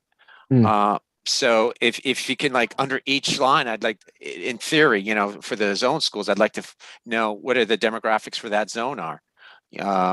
And because you can't make actionable decisions without starting to know some of these, schools and over time and how these schools have fared or not. So, because that's been an ongoing concern in the district. Another point is, where's the data from? I see the state has, and I mentioned this with Caitlin Whitmore the other day. I'm looking at a lot of data that the DOE provides to the state, NICED, on their IRS website. I'm not sure why they chose those initials. It's kind of confusing, but those are the final numbers that I believe the DOE provides the state. And then you have numbers out of Galaxy Allocation website. Then you have numbers from the Fair Student Funding. If you can, are these final numbers that you show, and also your forecasted numbers? Is in order for me to make sense of this, I need to know which data I should be using, and which data is represents a final number or not. So if that you can clarify. Now there's a big debate going on within the city and the state about class sizes. I'd like to understand how our district looks in terms of class sizes. So and where are these where are the class size issues happening? Is it happening in a high trending school where it's at capacity? So if you could provide data on that too, I think that would be very important to understand what's the trends in the class sizes per grades too, because we also have to see, compare if specific grades are trending one way versus in a school versus another way in upper grades versus lower grades, or vice versa. So I think that would all be very useful. Yeah. You said so much there. So I don't know if I can answer all the specifics. A lot of the demographic data is from the audited register. Most of the enrollment data is from the audited register. The projections that we have in the demand and capacity pages are sort of a combination of, what the SCA is projecting and then what we have based on, various averages. But I can provide you a more technical response if you put that in an email. We have some class size data on page 21, but it doesn't break it out by individual school, but it is sort of your district averages. But as you know, you have tons of different schools, and sort of comboing that doesn't give you a specific picture of sort of what is happening in different places. in terms of the state law and class sizes, I think, we don't know exactly what's happening yet, but there, if that does go into effect, there will, be a significant lift where we will need to assess sort of what the space is at all these schools and can they accommodate that law, and then how we need to think about changing things so that we can fit these smaller class sizes in these school buildings. I actually think that a good place to begin looking at places where we might have to have take a hard look at things is actually that blue book, which the revised blue book recalculated capacity based on sort of adjusted and lower class size numbers. And so buildings that have utilizations that are over or significantly over 100%, we will need to look at those schools to see what needs to happen to reduce class sizes. And our office does work on rezonings. That might need to be a lever that we use. We might need to lower the seat targets at schools so that smaller cohorts move through and there's more space available to lower class sizes. We might need to take advantage of the new capacity that is slated to come online in District 2 at Western Rail Yards or at Hudson Square to alleviate crowding in those buildings. We've done cascading rezonings to take care of to look at capacity issues. And so I can't tell you exactly everything we're going to do, but if that does come down the line, that is something we have to look at. That is definitely something that we will work with the CEC on to address that. Great. I just have one final thing. I assume some council members are going to email you and have some follow-up questions. If you can compile the responses, maybe we can set up a committee meeting and where we can discuss this further. And happy to do that. Because this is important, and I would like to revisit this definitely quarterly, because there's a lot here, and of course, yeah, and I think I see a greater openness now with this new administration. I think this is a fantastic positive development, and I look forward to meeting with you all again. And I really appreciate that you all came here tonight. Yeah, anytime. I mean, you just said something where we were encouraging people to email in individually from the council. I think you're right that maybe if you guys compile it and send it all at once, that might be the best way to do that. And then if we do, schedule meetings every 2 months or 3 months or monthly or whatever it is decided upon, what you guys think is best, that that is the best way for us to sort of to move through things. So why don't you guys discuss as a council how you want to do it, and reach out to us with kind of what works, and we can go from there. Brilliant, because the more knowledge we have, the better decisions we can all make. So thank you very much. You're welcome. Okay. And thank you, Caitlin, and thank you, Christina, as well. And thank you, Eric. Thank you. You guys have a good rest of your evening. Thank you very much. Okay. All right. Our next agenda item, we have the public speaking session, and we have a smaller meeting today, so but we look forward to hearing all the voices today. And Chanel, we have given that we're ready at 8:20, but can you still use the timer, the Blue Sky 2-minute timer? Okay. And so the first person up is Richard Connolly. Just give me 1 second and I will unmute you.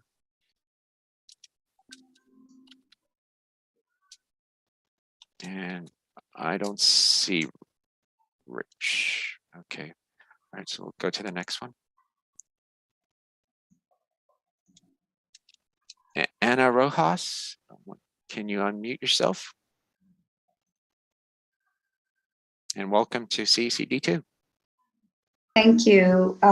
Thank you all for your very hard work, always. I would like to especially thank the members that are not trying to relax COVID mandates,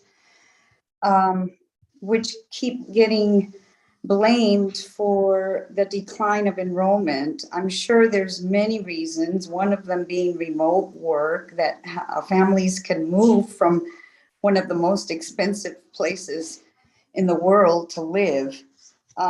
Please don't blame public health mandates on the loss of enrollment. We need to make COVID vaccines mandatory for all students, except for those that have medical reasons not to. For everybody that's attending school, the way we vaccinate against measles, polio, rubella. Our kids don't live alone. Our healthy kids, yes, do not live by themselves. They're part of the community. They go home to parents, grandparents, caregivers. And COVID-19 is not finished mutating. It's not finished with us. We might want to be finished with COVID. We don't love it, but please vote no on unvaccinated kids. Don't compare them to professional athletes that I'm sure have tests right before they play and after they play and have unlimited resources to do that. Please, I'm sure that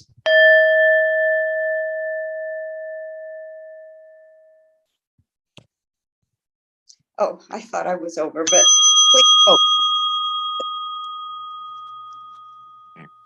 Is there, Jean, excuse me, Anna, if there's a final, if you want to just conclude what your final thoughts were, please go ahead. I'd like for you to reconsider and vote not to let unvaccinated, to please don't let unvaccinated children play sports. We should have all kids in schools vaccinated. COVID vaccines should be mandatory, just like every other vaccine is. I am old enough to have had a smallpox vaccine. Polio was eradicated because everyone took vaccines. The COVID mutated because so many unvaccinated people. Thank you. All right, thank you, Anna. Jean, please unmute yourself and welcome to CECD2. Hi, thank you and congratulations to the new officers. I'm speaking out in support of the resolution to make vaccinations for schools, basically bringing normalcy back to our schools. It's been 2 years, you know, we have lost so many families in enrollment, and you can't just say it's because of you know, COVID and COVID chased these families out. No, it's the entire state. We've lost more than 350,000 people, and I sincerely believe when you look at comparative data, states like New York and California, where they had mandates imposed on children, they had some serious unenrollment and people leaving the state. And many of the parents that I have spoken to are all saying that if there is a mandate, they'll withdraw. And I have some serious concerns that, you know, when you fall off a bicycle, you get hurt. What's the best thing? You get back on and you go along your way. It's the same thing, I think, with COVID. We're at the point now where it's endemic, and we need to really just bring back normalcy. Kids, you know, they're having mental health care issues. It's really a crisis. You know, I visit other states, and I have visited other states in my off time, and it's completely a different world. People are not like they are here.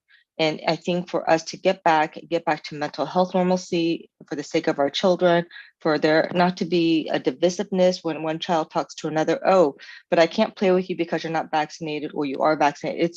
It's really unfortunate, and we just need to get back to normal society and normal life for the sake of the kids. And we have to bring and allow our parent community back into the schools. I just don't understand how schools are supposed to function if we can't and have to exclude you know, people that you know that are parents that would like to volunteer or participate, but they can't because they're not vaccinated. You know, I think it's time we drop all this now Anybody who wanted to get vaccinated before has had that opportunity. If they don't, they have their personal reasons. It's time to let it go and just move on. Thank you so much. Thanks for your time. Thank you, Jean. Okay, just before our next speakers, I just want to put it in the chat. If there's anyone else who wants to speak in public speaking session 2, please sign up right now. Otherwise, this is our last speaker for public speaking session 2. Jonathan Howard, please unmute yourself. Thank you for the opportunity to speak. Regardless of how one feels about the issue of vaccine mandates, this resolution should fail based on how it cherry picks information to minimize the dangers of the virus and maximize harms of the vaccine. It's really hard to know where to begin. I could spend an hour talking about its problems.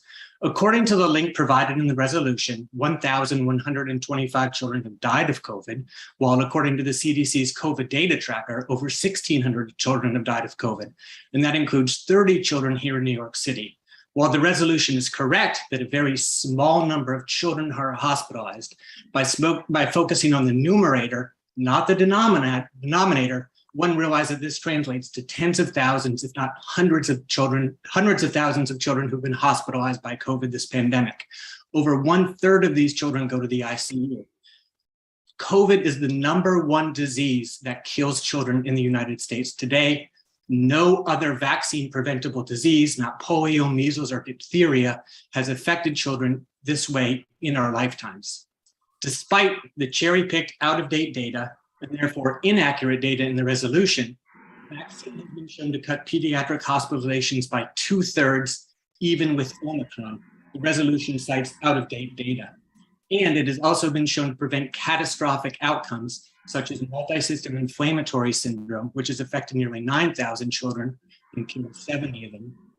Meanwhile, massive studies from around the world put the rate of vaccine myocarditis somewhere between 1 in 7,000, or as low as 1 in 50,000. One study from Denmark found no link at all. All of these studies agree, I'm going to quote from one of them, that this condition is mild with quick clinical recovery and excellent short-term outcomes. This is why pediatricians who work in hospitals universally support vaccinating them. Finally, one more second, even if the numbers were accurate, complete, and up to date, I could never support a resolution that reads, there have been only 950 pediatric COVID deaths. Normal people don't use the word only to describe that many dead children. Normal people find it sad that a virus has killed 1,000 children in 2 years. And so they write pro-vaccine resolutions to try to limit these. Thank you so much. Thank you. Thumbs up.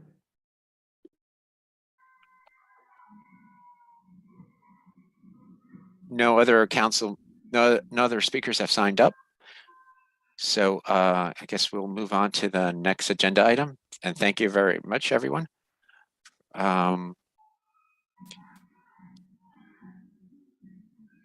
Okay, so the report of the president, I'm going to yield my time because basically my report would have been resolution 202.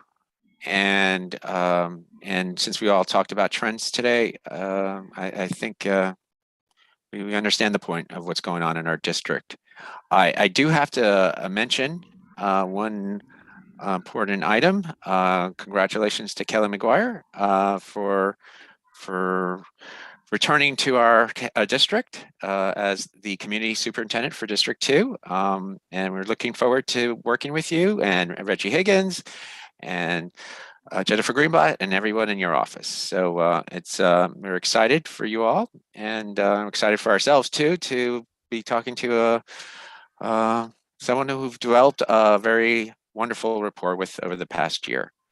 That said, I just also, before I hand it over to you, Kelly, for your superintendent's report, I want to again thank our new officers, Kaushik Das, Robin Kelleher, and again, return Chen Kuo. Look forward to working with you, and I hope we elect a parliamentarian real soon so we can work again and all together. And thank you, Kelly McGuire, for your superintendent's report, please. Yeah.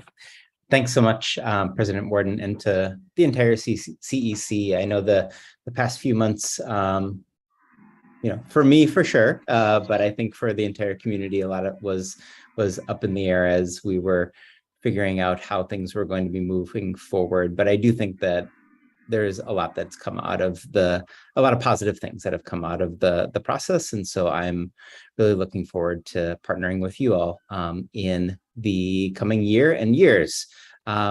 So I'm actually I'll be sharing my screen, but our Deputy Superintendent, Reggie Higgins, has been leading a good portion of our summarizing work, not necessarily the design of summarizing. A lot of that was done at the central level, but he's really been supporting schools with the implementation in the first couple of weeks of the program. And so we're going to kick it off with him in a little bit in regards to summarizing. I'll touch on a few other things after he shares as well. But Deputy Superintendent Reggie Higgins, we're going to kick it to you.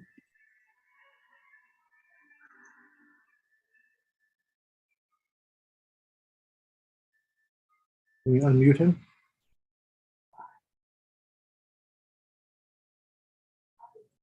We have to, can we help unmute Deputy Superintendent Higgins? Yep, just did. I apologize. I did not know you weren't a co-host. It's my apology. I apologize. And welcome to our council. Please take it over. Thank you so much, and congratulations to all of our newly elected leaders. Thank you, President Morden and Superintendent McGuire, for allowing me this opportunity to speak a little bit about our summarizing program. Let me begin by saying the pride I feel in all of our students, staff, and community partners. I have witnessed firsthand their patience, their flexibility, their perseverance, their resilience, as we've launched Summarizing 2022. In a school year that has been filled with many challenges, our staff and students have risen to the occasion and embraced summarizing with a lot of enthusiasm. I'm proud that we have been able to provide a strong instructional program focused on grade level standards, as still addressing our students' social and emotional needs. We are serving 2,302 students this summer, so that's really exciting. Next slide, please. The curriculum resources that most schools selected is the city's digital curriculum. For ELA, they are using Scholastic Lit Camp. For mathematics, Illustrative Math. For science, Scale. Social studies is a Passport curriculum. For social emotional learning, Harmony. For project-based learning in grades 3 through 8, it's Civics for All. And for standalone E&L classes, they're using the National Geographic Panoramic curriculum. Next slide, please. We have vastly expanded our academic programming by providing all of our schools opportunities to select and partner with different cultural organizations. Organizations like the New York Historical Society, Ballet Hispanico, Third Street Musical Settlement, Museum of Chinese in America, MoCA, Inside Broadway, American Ballet Theater, Artworks New York City, the Child Center of New York, National Dance Institute, New York City Kids Project, and Take Two Film Academy. Next slide. And I just want to give you like an example, like it's summarizing students at one school are working on social action documentaries with Take Two. So students are researching, they're writing, recording, and editing their own short films, and they're becoming like young documentarians, and they're taking on issues such as climate change, bullying, homelessness, and animal extinction.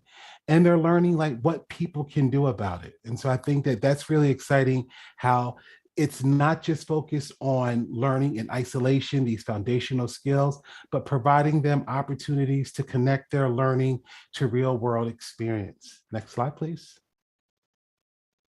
And just another example, I know at our last CEC meeting, they spoke about from the Office of School Food, how they would come into like some of the summarizing programs. I did want to highlight that that actually does take place, that we were so fortunate to have the Office of School Food visit PS2, just to kind of survey our students and get an idea of the food that appeals to them and their palates. And so again, there is another benefit of what makes summarizing so exciting. Next slide.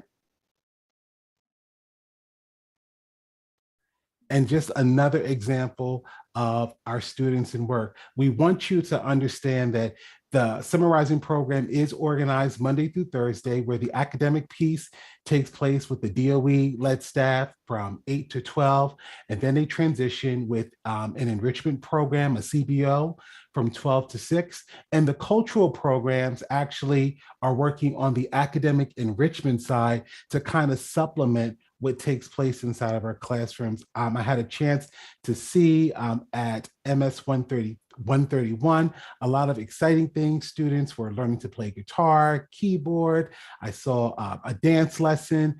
You know, it makes the learning come alive in ways that you typically wouldn't find in a traditional summer school program.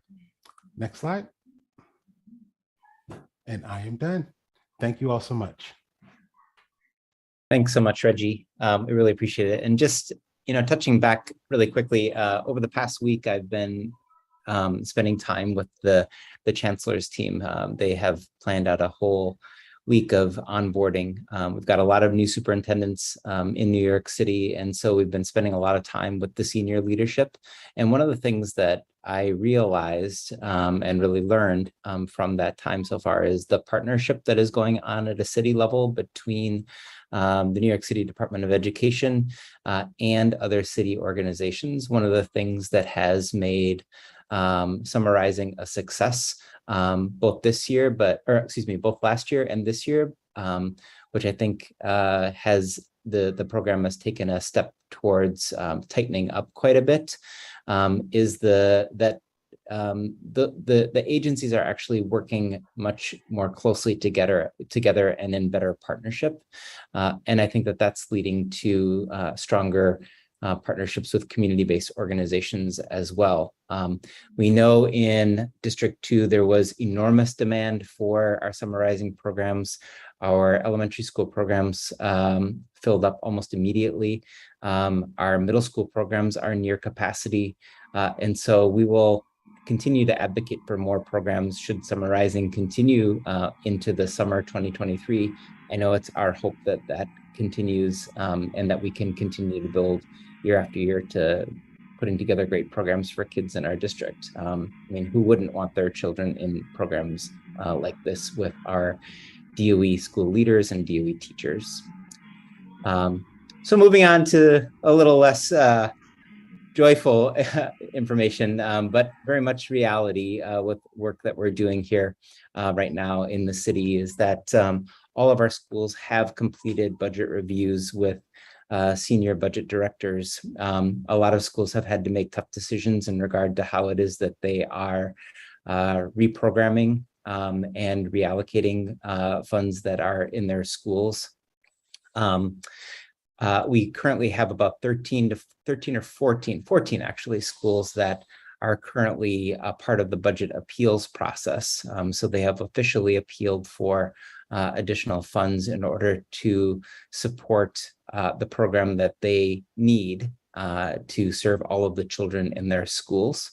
But the vast majority of our schools have been able to balance budgets and think a little bit differently in terms of how it is that they've thought before in regards to school budgeting and programming.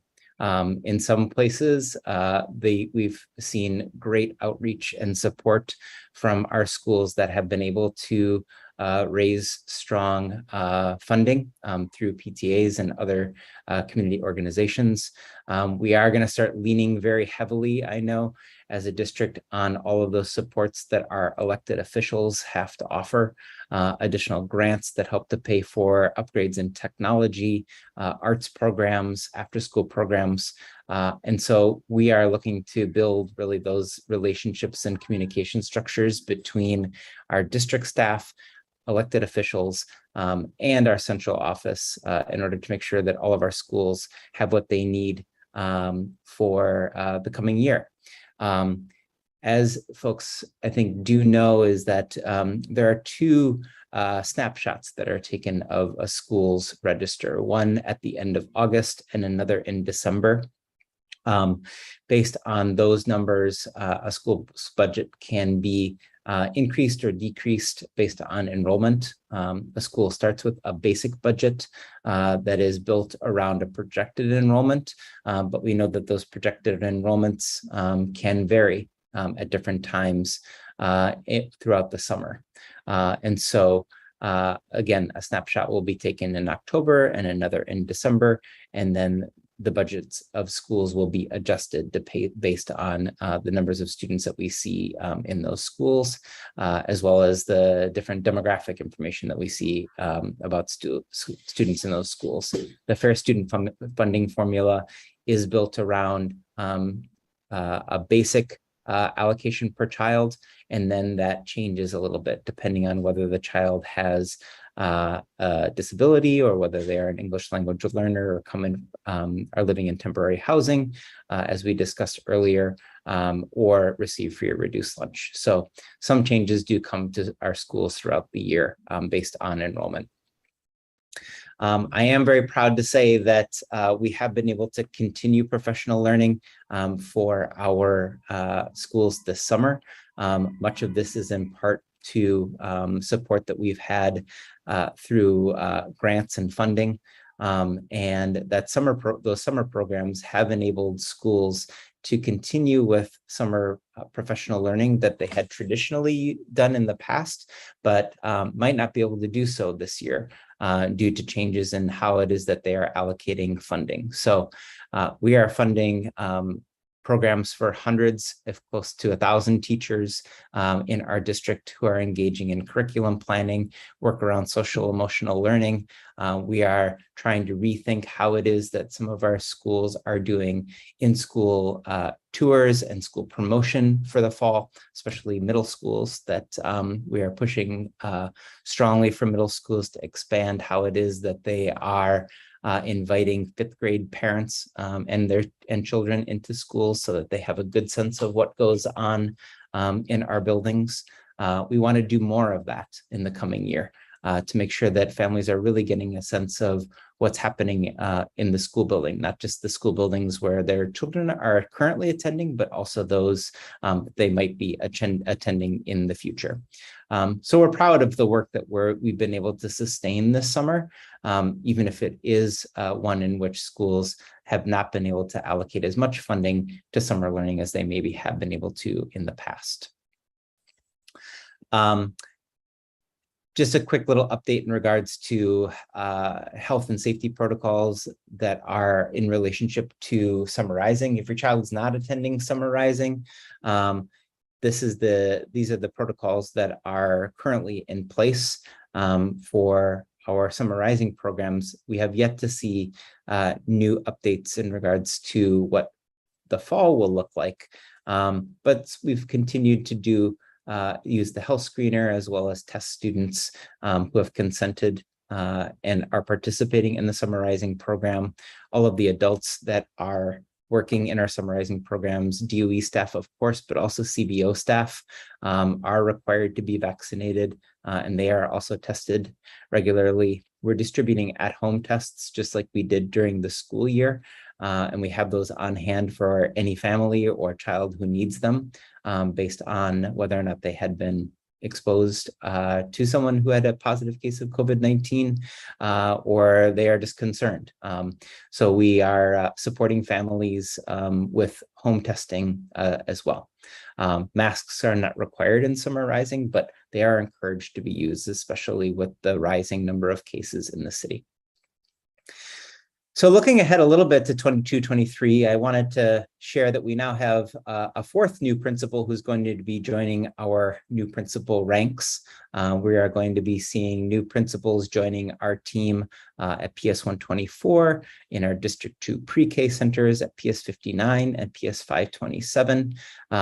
These four school leaders are folks that actually were on who were really recommended actually by previous superintendents who were working in the district, and they let me know that I should be on the lookout for these folks because they saw them as rising stars in the district, and I certainly saw that as well when I was able to come when I came in as superintendent. So Yila Chan, Angela Rodriguez, Nikia Wise, and Stacy Lorraine will be new principals this coming fall.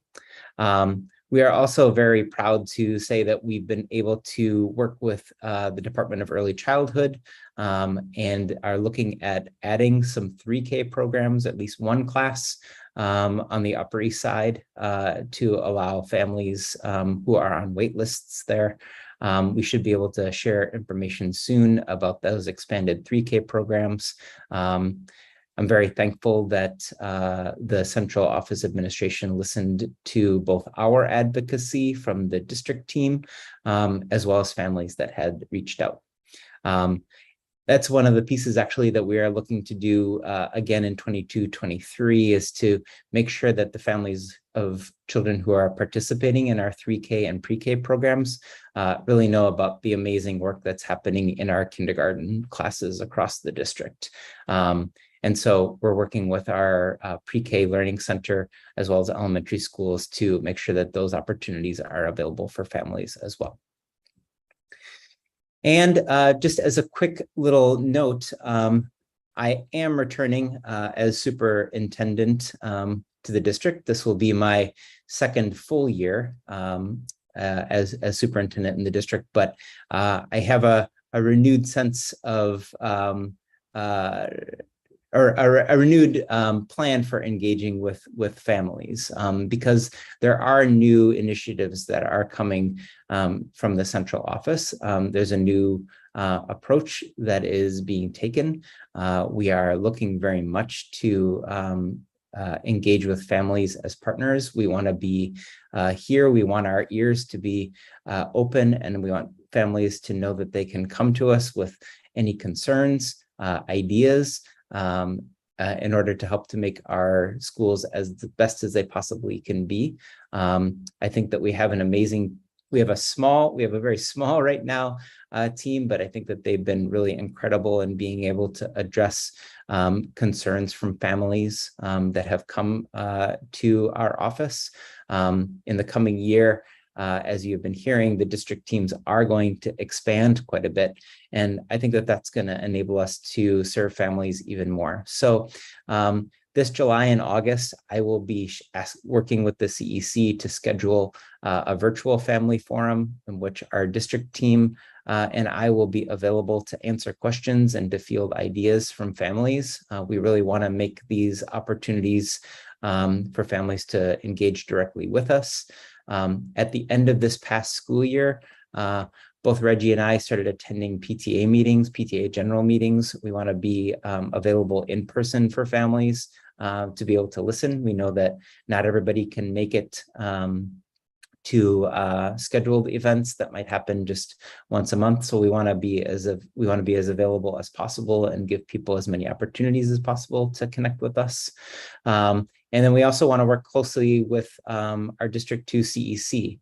There are you have a record of some amazing connection with families, and we want to work with you and try to help to problem solve in the areas that are of most concern and interest with our families. So we've got what feels like too short of a summer, not because we need longer time to relax, but just that there's so much to do before fall.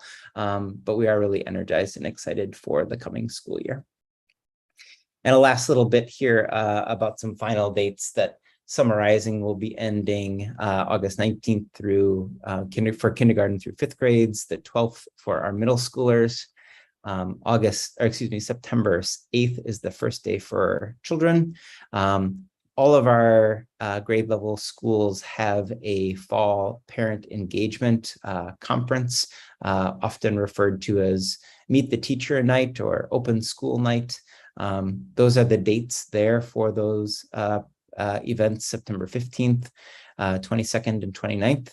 And then just as a quick little update for the calendar for the fall, last year when we had election day, that was a non-attendance day for students, but we still asked them to clock in and do some work remotely. So election day this coming year is a non-attendance day for students like it had been prior to the pandemic. However, snow days will include some remote teaching. The specific details of that have yet to be determined, but snow days will require that students engage in learning remotely. And we'll see how many of those we encounter in the 2022-2023 school year.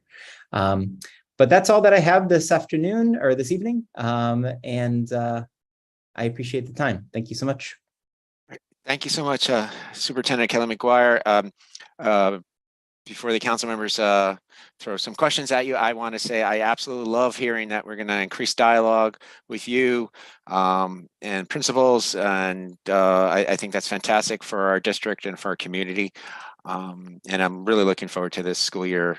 Okay, Council Member Lim Fong Sim, Janie, please unmute yourself.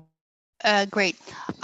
It was great to see the page from the summarizing program with all of the outside organizations that have partnered with summarizing. Do you have any specifics with regards to what the Third Street Music Settlement and MoCA, Museum of Chinese Americans, have been doing with the schools that have chosen to work with them? No, sorry, I you could don't. chime in. No. Yeah, go ahead. Yeah, no, I don't. I think that the schools have selected like different programs. Like I know at 131, what I observed, some students were learning to play guitar, other students were learning keyboard. Another group was focused on learning how to play African drums.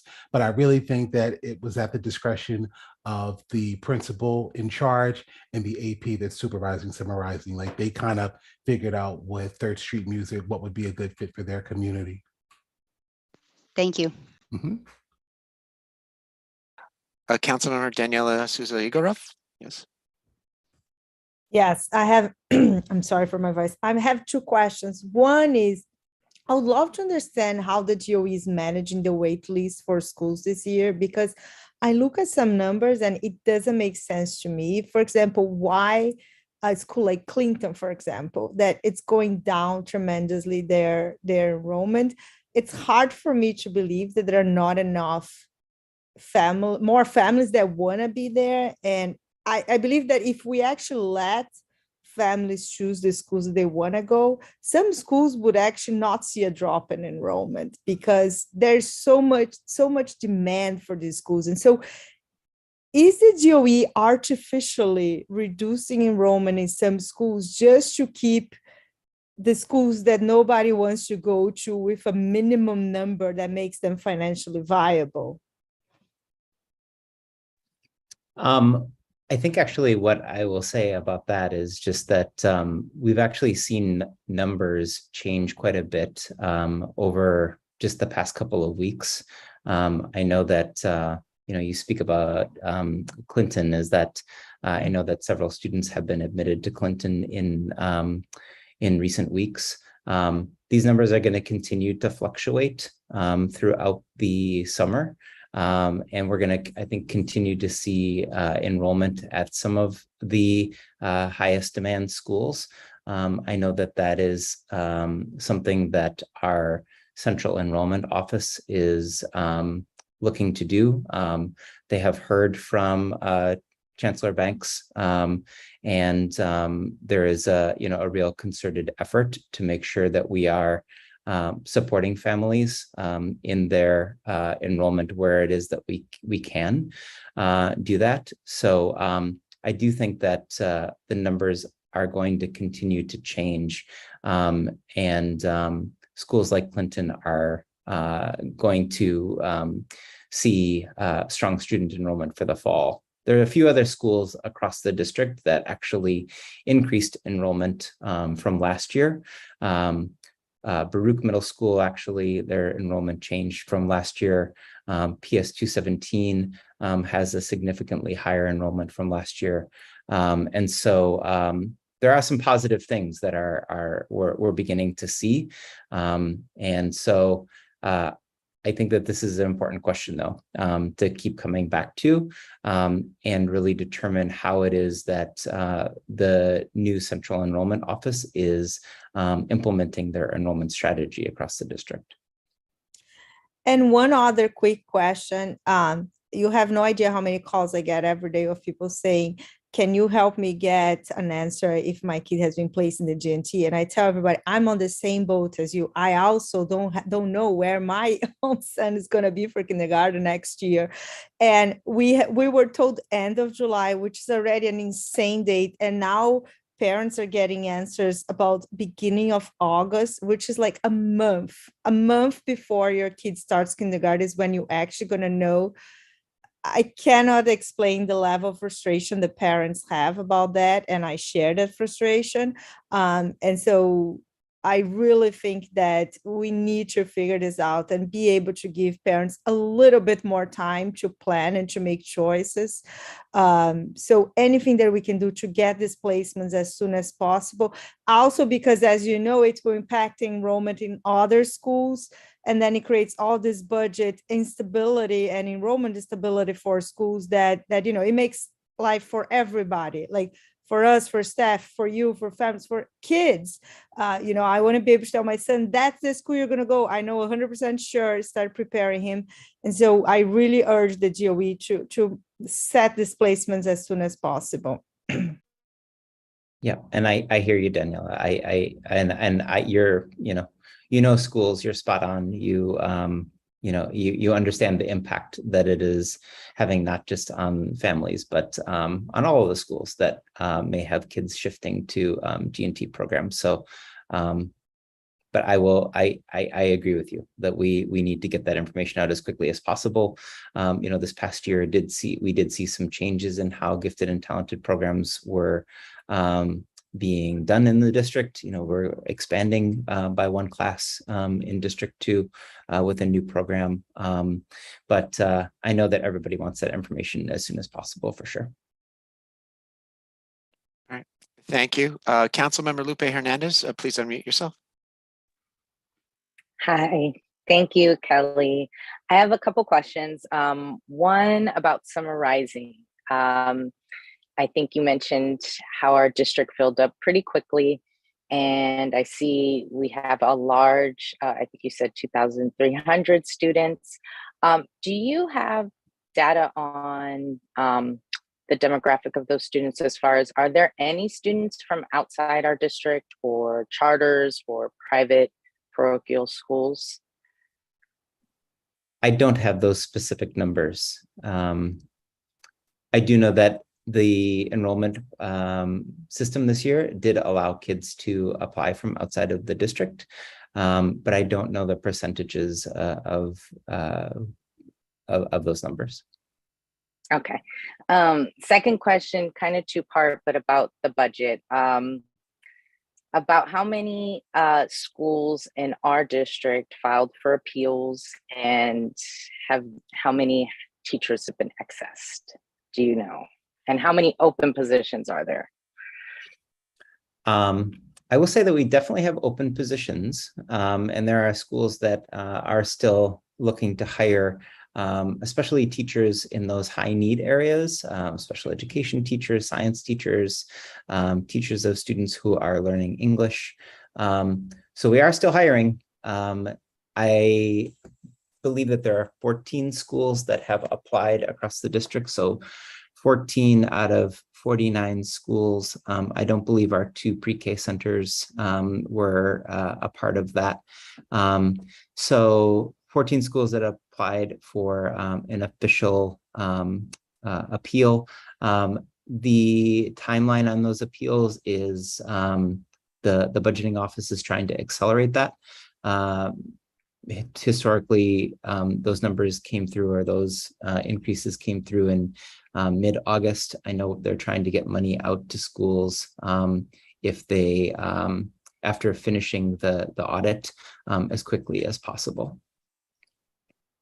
Okay. In terms of accessing teachers, I'm not entirely sure. There were actually quite a few things that were still in flux when I last spoke with schools, which was, I think our last budget meeting was the 28th of July.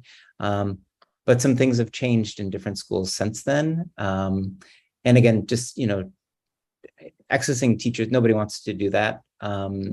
There is a difference between accessing and laying off. These teachers, were not laid off. They did find jobs in other schools. It's not the way that anybody, wants to, anything that anybody wants to have happen. But the good news is that we were able to, retain our teachers in the district. They found jobs in other schools. Thank you so much. I brought that up because I know at least 50% of principals in Manhattan have filed for appeals and they're still waiting. No one's gotten anything. So thank you for that update. All right, thank you. Councilmember Kaushik Das, please unmute yourself. Hi, Kelly. So 3 comments or 3 topics. One is an easy one. It was nice to hear from Deputy Superintendent Higgins. Hope to hear more from you in the future. I like the segment by him. It's a good concept. I got to dive into the budget. I think it's one of our pressing ones. I guess I'm surprised only 14 schools appealed. Could you tell me? You said some schools had to make some hard choices. Do you know where those areas came? Because we're hearing a lot. I like what Robin had said earlier. We're hearing a lot in like the special. Actually, I forget the category now. I forget what it is. For specialized speech instruction and other areas. I'm also hearing that I'm expecting that there's also maybe a lot in specials like languages. I don't know if it applies to art and music. And I guess my greatest concern, which I haven't heard about yet, but also would be I would not in particular is if it came at the expense of science at all, which I know is treated as a special in many, I think many, if not all our schools, K through 5. So, the way that schools reconciled their budgets really varied from building to building and from principal to principal.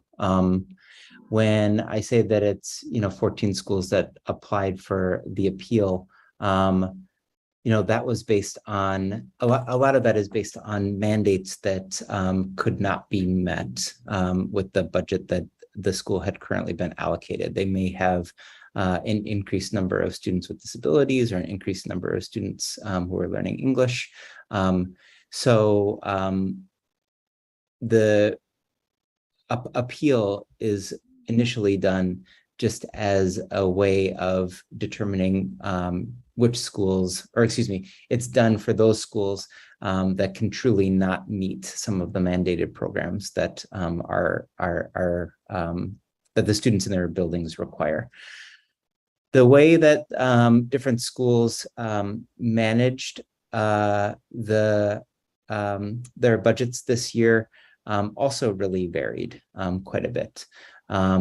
Some of them were able to, and I'll say that, one thing that did happen over the past year was that, if you talk to schools in, the late fall or early winter of last year, a lot of them were really flush with cash. There was a lot of money flowing to schools from the pandemic relief money, and a lot of schools, school principals, I think, made a really good decision, which is to, bring on additional supports, whether they're supporting students with social emotional learning issues or whether they're supporting schools with academic issues.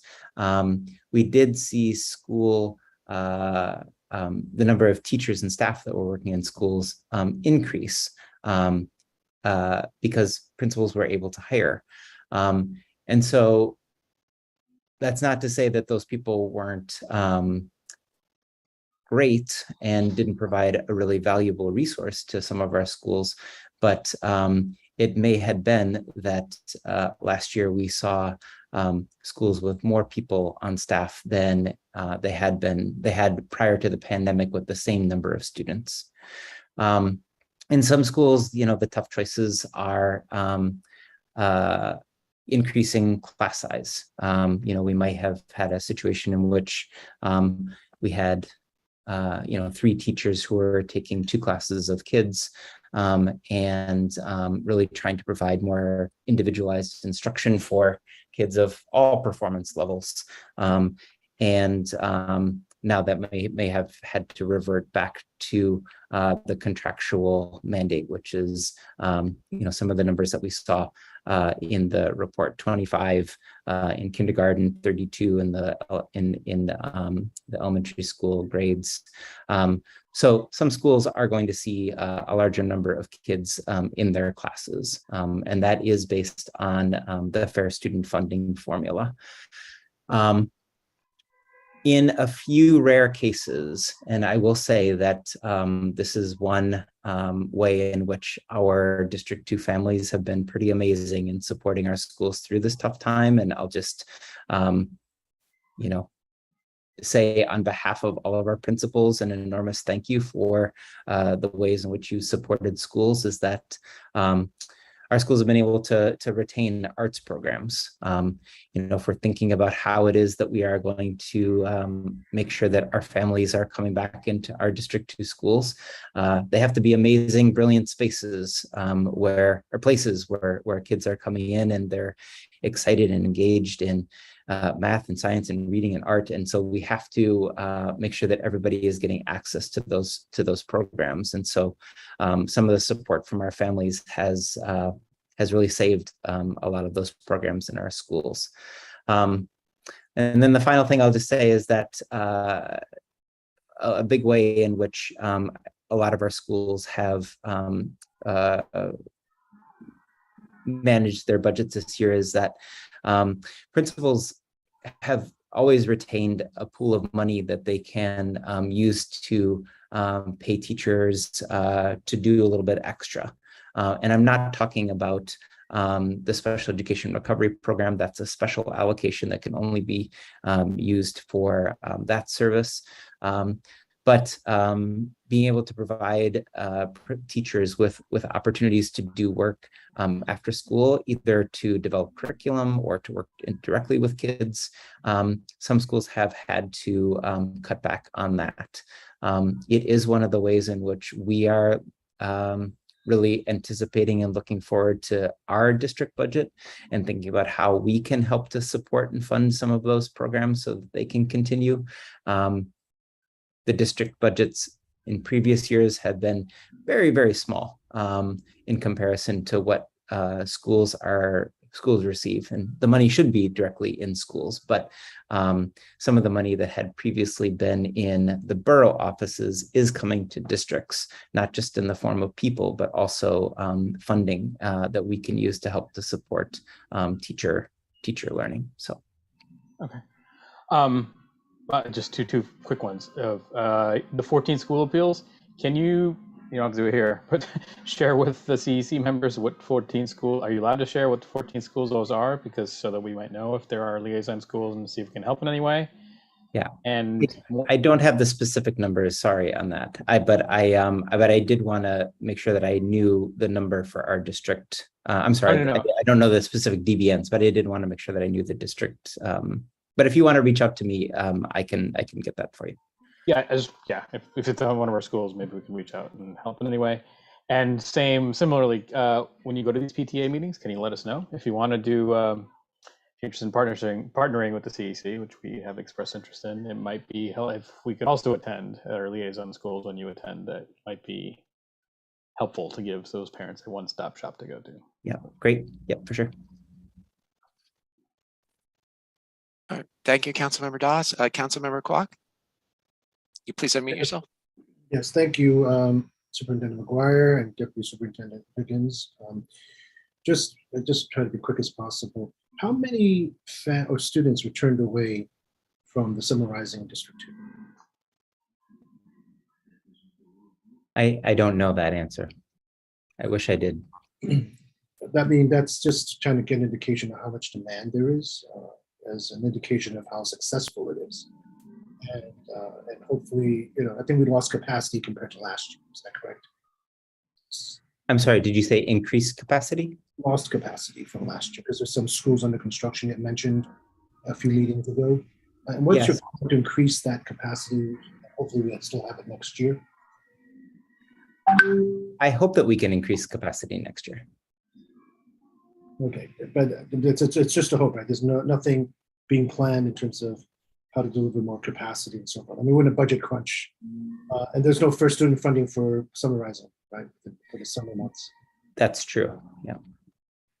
Yeah. So I guess the kind of, along with all the stuff that we're talking about, the under enrolled and over enrolled schools, high demand and lower demand schools.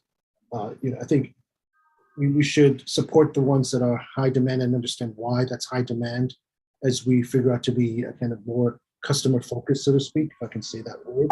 Just like the fact that having admissions information as early as possible, because the customers have to choose where to send their their children in a timely manner, and make tough choices. And if you're late, then you're going to pick some competitor, so to speak, right?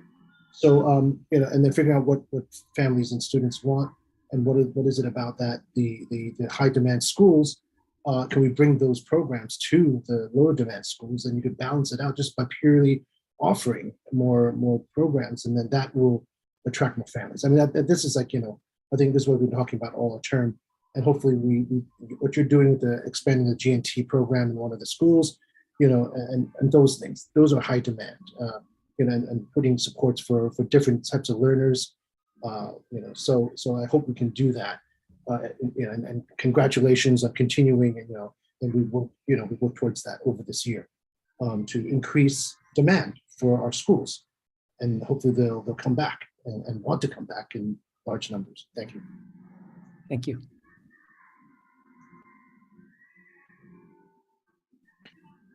I think that's it for our council members. Having questions for you, Superintendent. Reggie Higgins, I would love to have that, the sponsors as a Zoom background for one of these meetings. I thought that looked really cool, how many are taking part in our community. And then maybe we can find a way to get them to support our community during the school year too, because I think that's an important idea or something. I think Chancellor David Banks actually has been promoting that as well.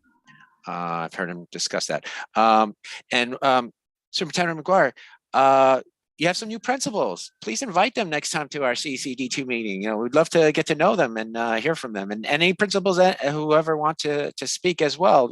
It's good for our community to find out what their needs are and how and what they what's going on in their schools.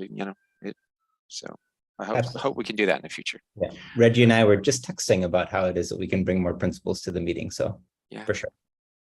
Okay, if you want, we'll send them, a personal invite. So okay, all right. Well, thank you very much for joining us this evening.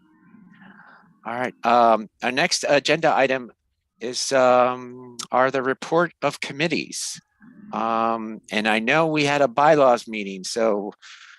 Leonard Silverman, you must have something good for us. Sure. Yeah. So we had a bylaws committee meeting. It ran 3 hours, and I have to say it was remarkably attended. There was a slight glitch with the link, but we still had pretty good attendance. And there were a couple of different things that were discussed.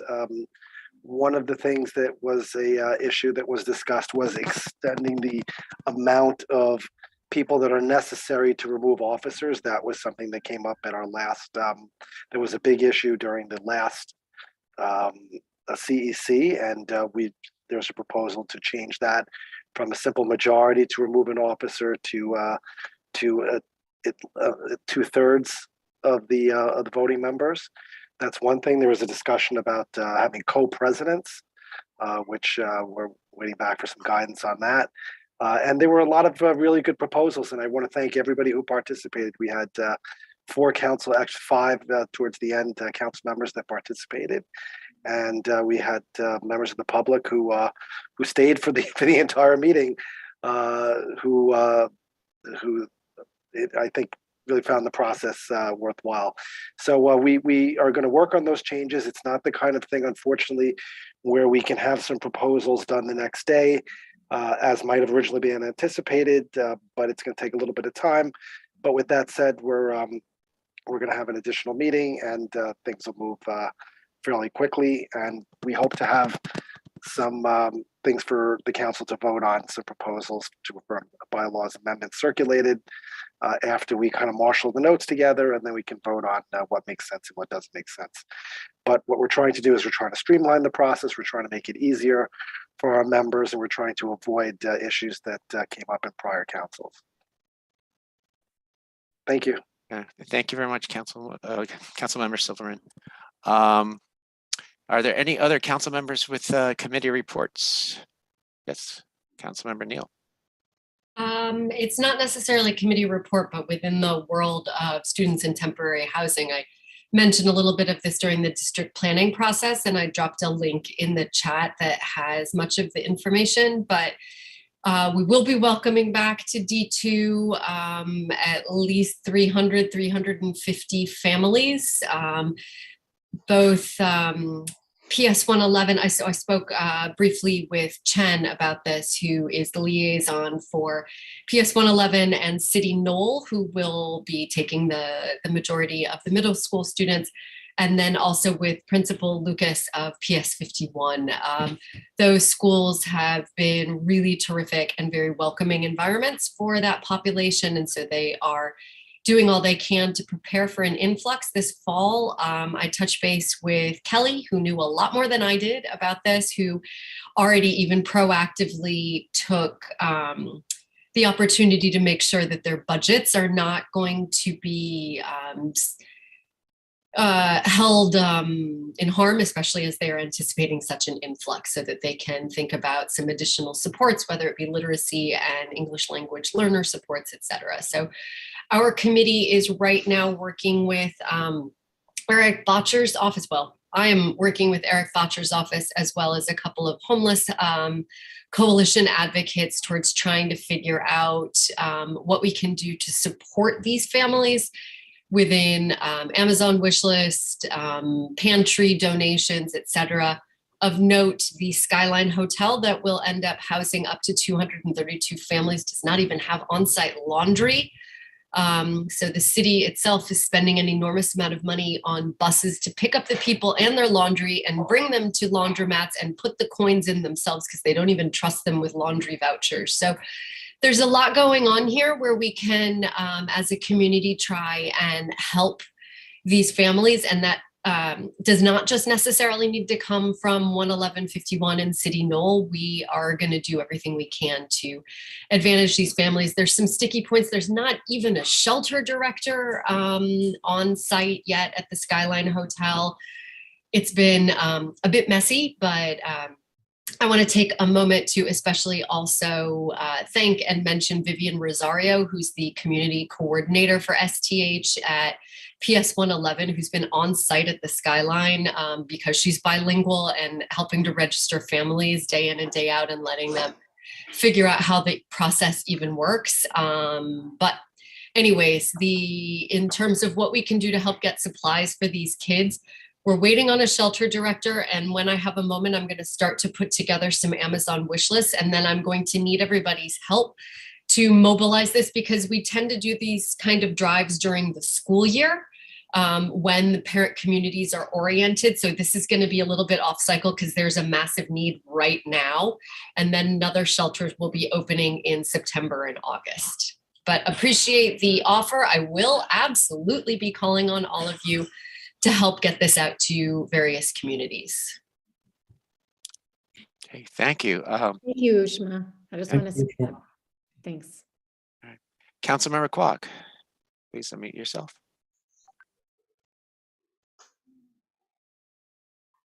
Oh, I sorry, I had my hand up for my questions and comments to Superintendent McGuire, so I don't have further comments. Okay, no worries. Councilmember Das, you have a committee report? Yeah, on the admissions side, some of this might have been covered, but I'm part of several different groups that occasionally liaise with the admissions Office of Student Enrollment, apologies. And some things that have come up recently, some as recently as today, it was already mentioned, I think, that G&T offers, they've confirmed that they won't come out until the end of this month or the beginning of the next. On middle schools, they did mention that they were looking potentially at district by district possibilities for next year. That was just a preliminary thought. I don't know, Kelly, if you have heard anything similar, but if that is true, would like to work with you on that, certainly. And there were several issues on the high school front, and I did not feel that there was anything satisfactorily answered on that front. That's it, short and sweet. Thank you. All right. So what's our next agenda item? It's discussion of resolutions. Oh, I'm sorry, I had my video off. My apologies. Discussion of resolutions. Resolution 202 regarding district trends, or D2 trends. Are there any questions, concerns about resolution 202? Yes, Len. Yes. Yeah, so yeah, a couple different comments. So first, when I look at the chart that's included in this, and I'm specifically referring on resolution to table 1-2022, that's page 3 of 5. I mean, I have to tell you, I really get disgusted. This is exactly the situation that many of our District 2 parents have been dealing with. I know many of those people who are in the percentages where they have not gotten their top 10 choices, or they have not gotten any of their choices. The fact that this is a discussion that's even taking place now is just so unbelievable. And for anyone to say that that has not been a factor, as I know it has from listening to people, including friends of mine that are going to leave the system because they have not gotten matches for their children, often even with the possibility of pulling out multiple children because one of their children has to be, they're not willing to sacrifice one of their kids for the other kid. And that's just, to me, it's unbelievable. But I cannot support this resolution because I will not support any resolution that deals with admissions and disturbing trends in District 2 that does not have a whereas clause that talks about restoring District 2 priority. The elimination of District 2 priority is the fact that we have these numbers is just self-evident to me. It's also very disturbing that our district, if you look at the numbers, really is an outlier and has the highest percentage of people that did not get their choices. And if there has ever been a reason or a motivating factor to restore District 2 priority, this is it. Clearly, our parents are leaving. You can't have any sort of resolution that deals with these issues that does not demand the restoration of District 2 priority. I know there's people, I believe a minority on this council, that feel that it is an equity issue and that the significantly strong, wonderful schools in District 2 should not be should be shared amongst other districts. It should be open to all students. But I don't think there's any clear evidence that our parents and our students have been disadvantaged. They have not gotten their choices. This process has been a disaster for those people participating in the admissions process. It has directly led to declining enrollments. I know that because I've spoken to those parents. I've seen it, and we know people who have left. So I would just ask the sponsors to amend this resolution to include a demand that District 2 priority be restored. I cannot support anything that's like supporting a gun control resolution that doesn't talk about guns. It's just, to me, it just doesn't make any sense. So if there's anything that we can do to help our District 2 parents to really advocate on their behalf, it has to be focused on the restoration of District 2 priority. Councilmember Silverman, I just want to reply to you. The purpose of this resolution was to raise awareness and recognize the problems. I put in the business meeting agenda, and I'll discuss it during the business meeting agenda, to have a special meeting or committee meeting, one or the other, with impacted parents, because I've already had some parents email me, and specifically regarding admissions for next year, for parents who've been directly impacted. And I want to hear from them first before I want to hear their ideas and their suggestions, and before we before we develop a resolution. And I'm sure one of the ideas that will come about out of this is a district priority. Plus, we've already had resolutions on that. So it's not like you were avoiding the issue. But I understand your point. Yeah, again, I mean, I don't want to speak out of turn, but I just think let's stop, skirting the issue. We need to really make a statement. We need to do it sooner. I don't think there's really a need to have a meeting where we've already gone through this last year. It's the same situation. It's again and again. I know we'd like to give parents an opportunity to vent their frustrations. I think they're venting their frustrations by leaving. There's no time. We really have to take some decisive, strong action. And I can't think of a better way to just include a sentence or two in this resolution about the restoration of District 2 priority. Can I respond to that, Ben? Or absolutely. Ben, are you willing to? I would be willing to add that. For me, I might have even suggested it. Wasn't never. There's never enough time. I hadn't thought of it. Don't think it would be that hard to add a therefore and reference one of our previous resolutions as part of our meetings that we requested in the therefores. But you were primary author on this. I leave it Listen, to you. there are a ton of obvious answers to help improve the situation in District 2. Danielle touched upon one of them earlier about giving admission results much earlier. I've talked directly with the chancellor saying we should be getting results for admissions in February and March. This is not acceptable for parents. The parents who have the means or the desire to go elsewhere because they just don't want to wait till June, July, August. And that's what we're seeing. We're seeing the impact of that. It's horrendous what it's doing. We're going to lose nearly 25% of enrollment in just 3 years. We're undoing all the magic that was making District 2 a wonderful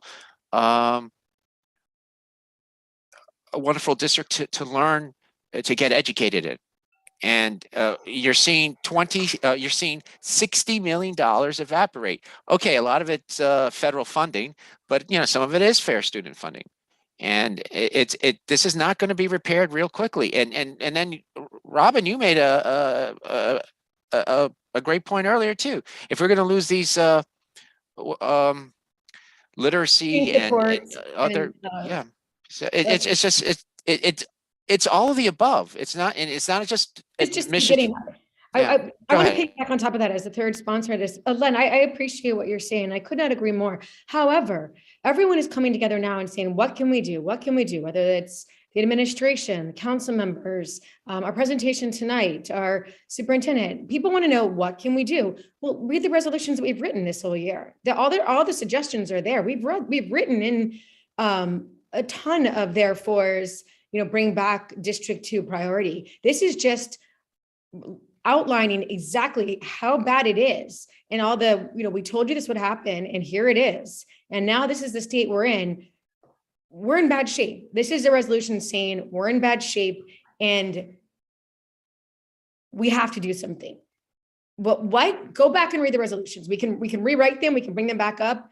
I know there was an email recently we got from Chanel asking us to pass all the resolutions on that we've written, and then they're going to send a written response, an acknowledgement that they've read all of our resolutions. But those are the answers. Yes, bring back district priorities. But we've said that.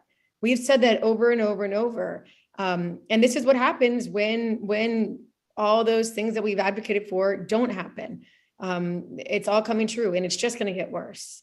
When we lose art, we lose music, we might lose science, we lose reading supports. It's not going to get better. It's going to get worse. I mean, who has not, who has an option is going to want to send a child to a school like that. So that's my feeling, but vote with your conscience. This is a vicious cycle. You have your hand up, so let me go first. Yeah, I don't want to discount the great work that everyone's done in terms of writing resolutions and passing resolutions. To me, the metric of success is not the number of resolutions that this council passes; it's the quality of the resolutions and our ability to have them implemented or to achieve a reaction from those resolutions. We could pass 30, 50, 100 resolutions, but I think we're diluting to some extent what our focus should be. And I can't think of anything right now that demands more of a focus than this issue, which really, again, as Ben aptly points out, it results in funding loss, not to mention just the loss of parents to our city and families to our city. Each one of those losses is incalculable in terms of its effect on our communities, its effect on economic development, on housing, everything. So, we pass resolution after resolution. I think we really need to focus on District 2 priority. I think it has to be something that is included in something like this. And it's not that I don't support having another meeting or having another discussion or asking the chancellor to do this or that, but we keep on diluting the potency of our advocacy by really just focusing on so many different things. I'm not saying those other things are not important, but I mean, this is really an issue where, we have people that are leaving. I mean, and we have schools that are losing significant portions of their communities. And it's time. We really need to focus on just, a few resolutions and really pushing nonstop to bring them in front of our elected officials and demand answers and demand action, rather than, we passed X amount of resolutions or, this number. Again, that's not, that to me is not the real metric of success. And I'm not taking away anything that we've done, because I think the fact that we've had that quantity is an achievement in and of itself, but this is an issue where I think we can make a difference. We had something, we need to get it restored, and we can certainly include it, and it should really be a focus of this council, certainly as it has been, but continue to be a focus going forward. That's all I'm saying. So I think it's time we really just bring it front and center, and then take these resolutions and really, and I'm not saying that hasn't been done, but really just jam them down the throats of our elected officials, bring them to every single school, make people understand that these are the issues that are really important for our community, and try to get some action. Yes, please do. I'd also have to make one more response. Everyone's done, but go ahead. I just want to make a point that I know for a fact the chancellor, the mayor, they're seeing our resolutions, and I know for a fact, not this one, but the other previous resolutions, and they are concerned too. Can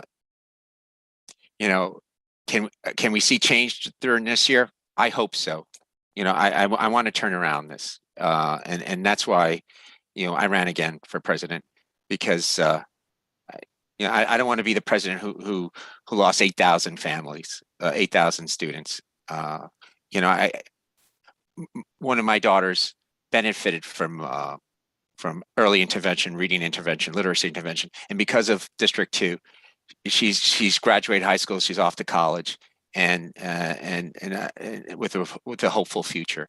And I would love to see that for all students in our district and the entire city, obviously. But it's we're working hard, doing many resolutions. We've offered answers, but now we wanted the purpose of this, as I said in the beginning of this meeting, was that I started working on a president's report and looking at numbers with Chanel directly, and the numbers were just shocking, absolutely shocking.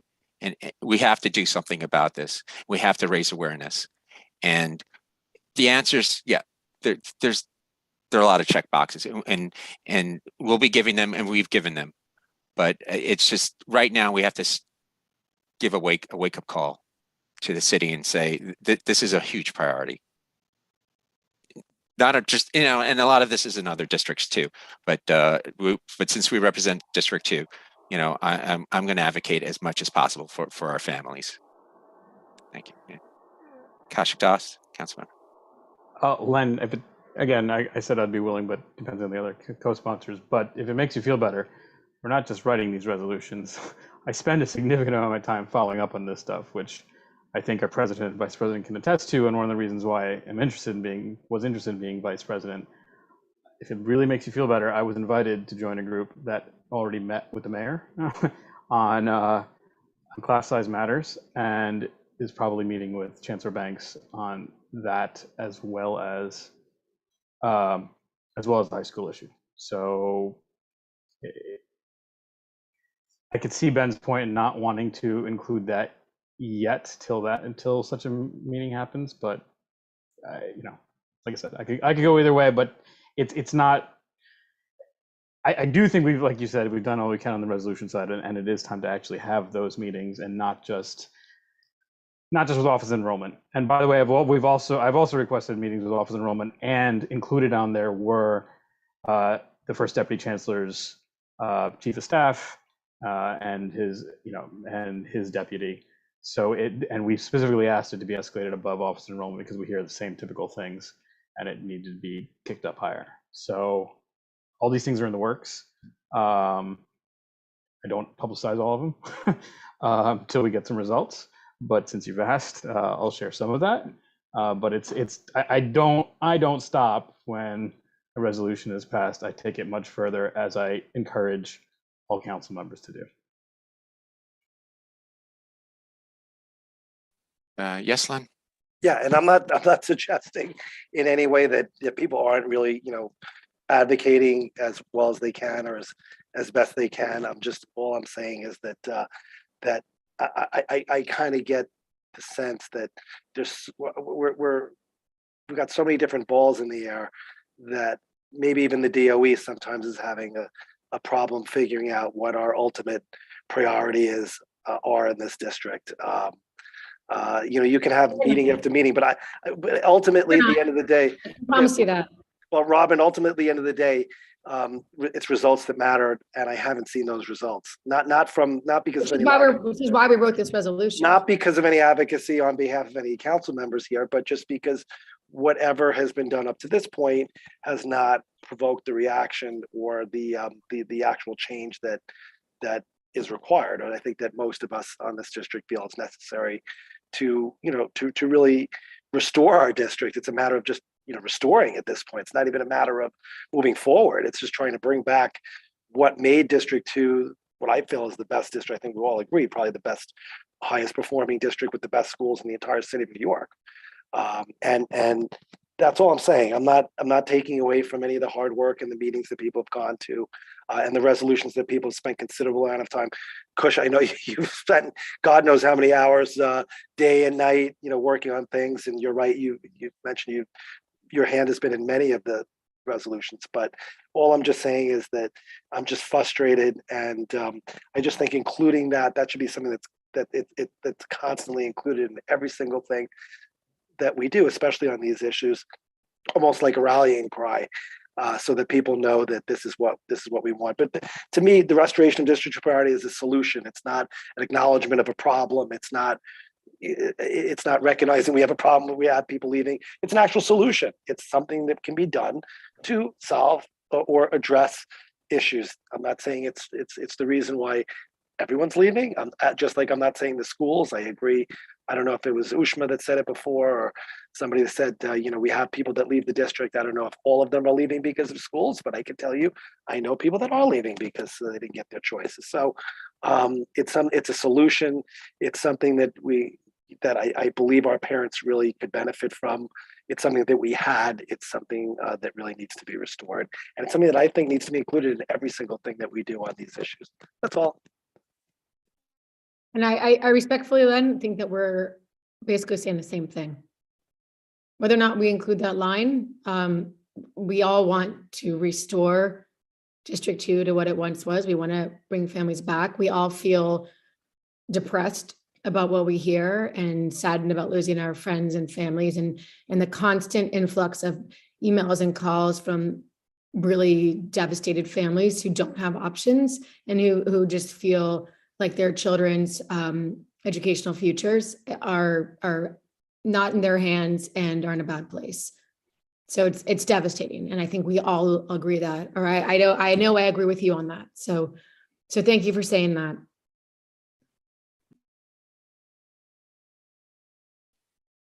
All right. Any other comments, concerns for resolution 202? Okay. Then we'll go to the new agenda item, resolution 203.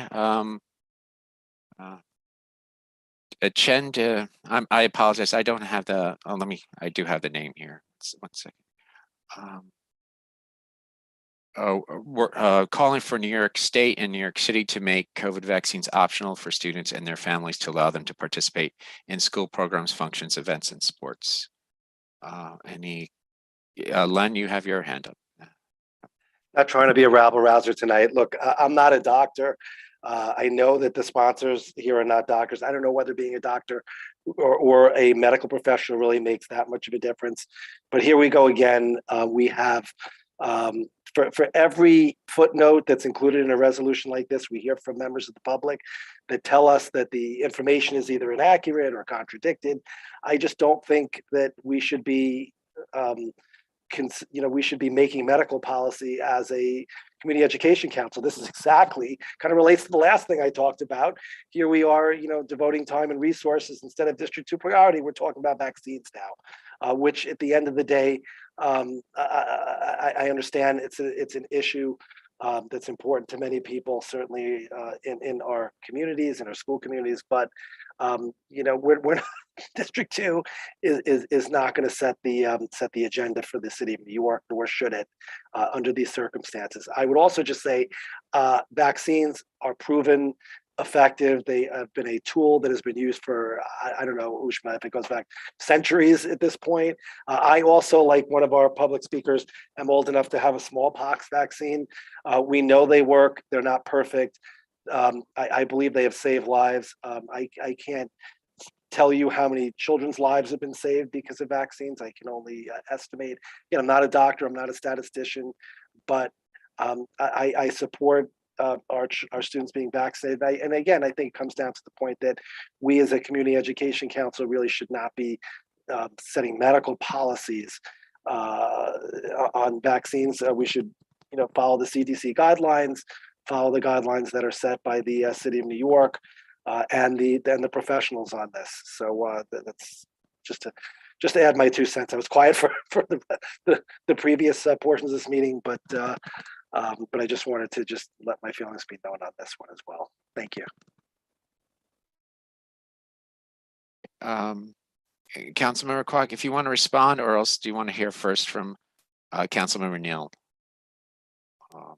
I'll hear from other council members first. Okay. Councilmember Neal?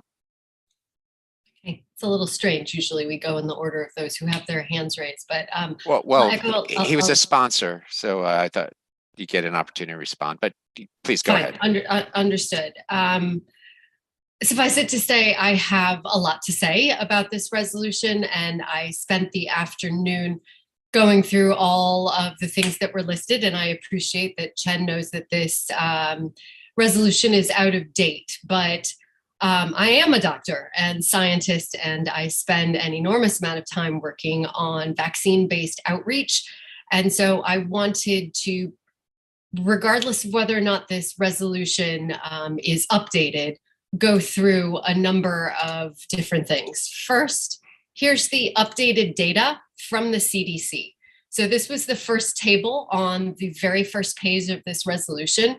And as you can see, what has been updated is there is just such an amazing increase in the number of deaths. This is deaths related to COVID-19. And the 0 to 17 years is 1,125 children across the country. As Dr. Howard mentioned earlier, in New York City alone, there's 40 children who have died. There is absolutely no reason for that to have happened. Okay, beyond that, this is from the New York City specific data, which I was pulling earlier today, this is as of today, you can see the number of cases per 100,000, but then that very last column shows you the number of hospitalizations or deaths that is so massively decreased when you are vaccinated. So what this resolution is trying to do just completely is against any and all fact that vaccinations save lives, they prevent long COVID. There is absolutely no rational reason why we should be supporting a policy that would not save lives, prevent hospitalizations, as well as long COVID.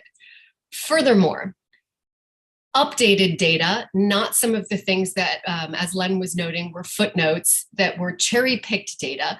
This is the most recent article that I could find about effectiveness of the vaccine from June 29th, 2022, from the New England Journal of Medicine, that looked at several hundred thousand children in a cohort in Israel.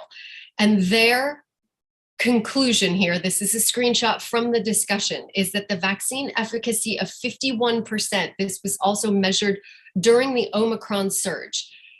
When we had original data, yes, it showed that the vaccine efficacy in adults was closer to 90%. Most vaccines, like everybody was thrilled with that. They thought that if the vaccines had any kind of an efficacy over 40 to 50%, they would still be approved because it would save so many lives. So this study, this very, very recent study showing that it was 51% against documented SARS-CoV-2 infection and 48% against symptomatic COVID infection at 7 to 21 days after the second dose. And this would only get better over time. The results also suggested effectiveness might be greater among younger children.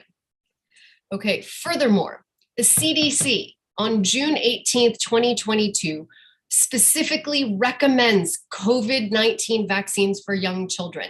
I pulled this partly because the resolution was out of date, indicating that there was only one vaccine that was under emergency use authorization that was approved for children.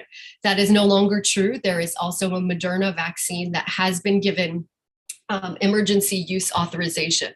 One other very important point, and I know I'm in the middle of a monologue, but these are all extremely important data points for everyone to have before thinking about voting for this resolution, is that all vaccines are under emergency use authorization for a period of 9 months to over a year. The adult vaccines have only just been given formal approval.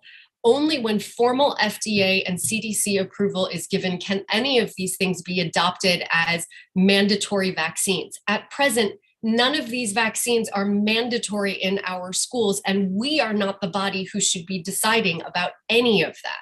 But furthermore, the whole point of this is that the CDC is absolutely 100% recommending either the Moderna or the Pfizer vaccines for children. Myocarditis. You have a 16% higher chance of getting myocarditis because of COVID-19 than you would if you are vaccinated.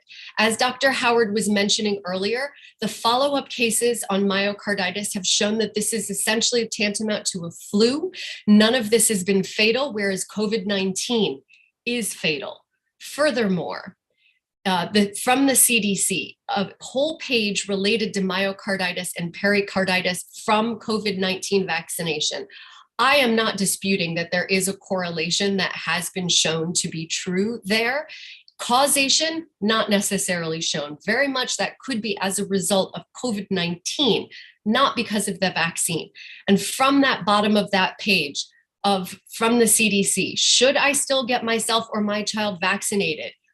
It says unambiguously from the CDC, the people who we should be listening to, and when we passed a resolution earlier this season that we should be following CDC policy, they specifically and unambiguously say that the CDC continues to recommend that everyone from age 6 months and older get vaccinated for COVID-19.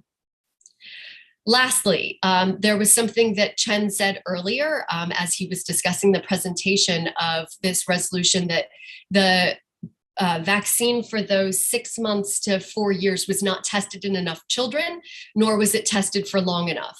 I guarantee you that they did a statistical power analysis before this vaccine trial was even done and anticipated how many children they would need to vaccinate, and it was over 3,000 individuals. They only do this in younger children after they have received results from adults and from younger cohorts because they do not want to put the vulnerable at risk.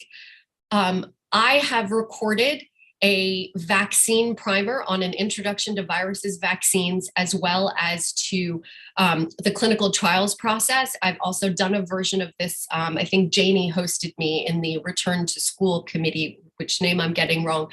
And there's a recording of that as well. If you want a very, very quick 20-minute explainer of vaccines, so viruses, vaccines, as well as the clinical trial approval process, if you have any questions on this.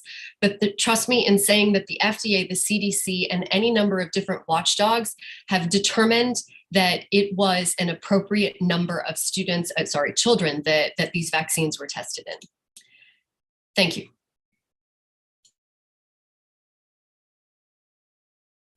Councilmember Igorov? So I am not a doctor and I'm not going to dispute anything that Ushma said, but I know when I see unfairness.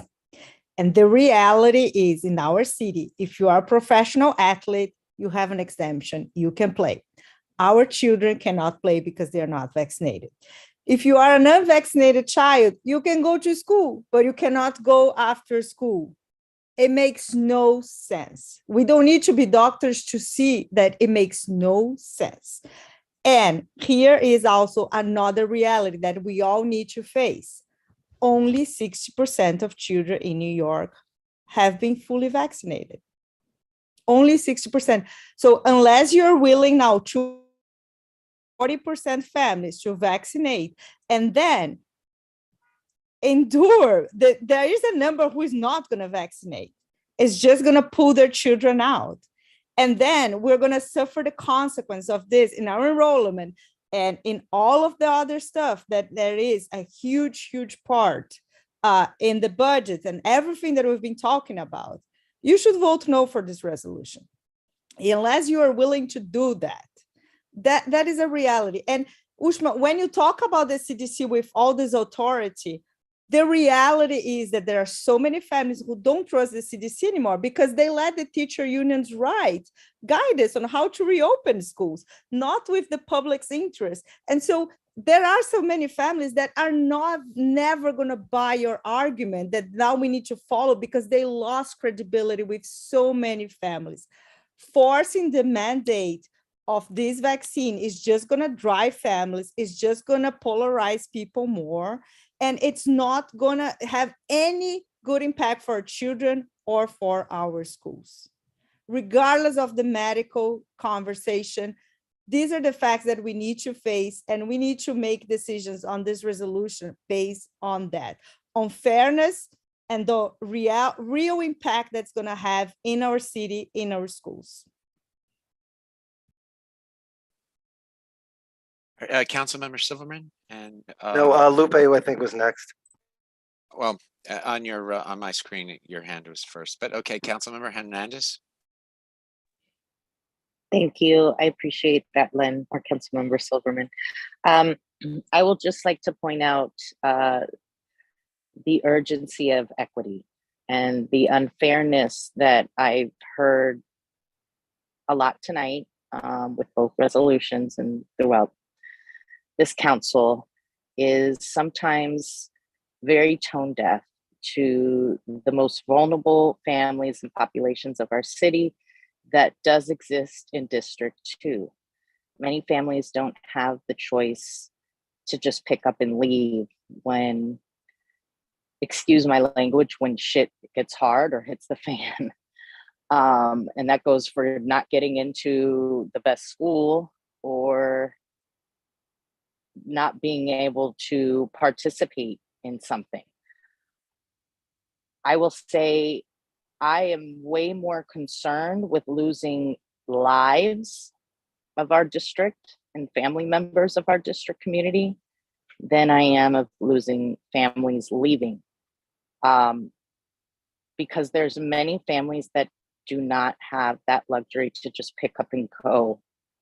And I would like to continue to serve the families that are at most need. And typically those families that don't have that ability to just leave are the ones that are struggling and are barely getting the bare minimum, state mandated. So I'm talking our students with disability, and these are all causes that I feel as a council, I wish our administration, the chancellor said they'd meet with us, and I wish these policies that affect our kids could be addressed as well.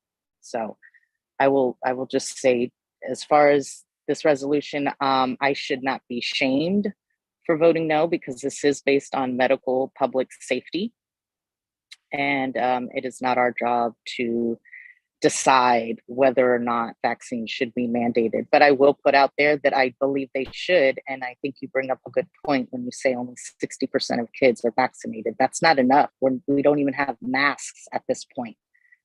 And we need all the protections that we can to help save families and make sure that people get to go back home. So, thank you.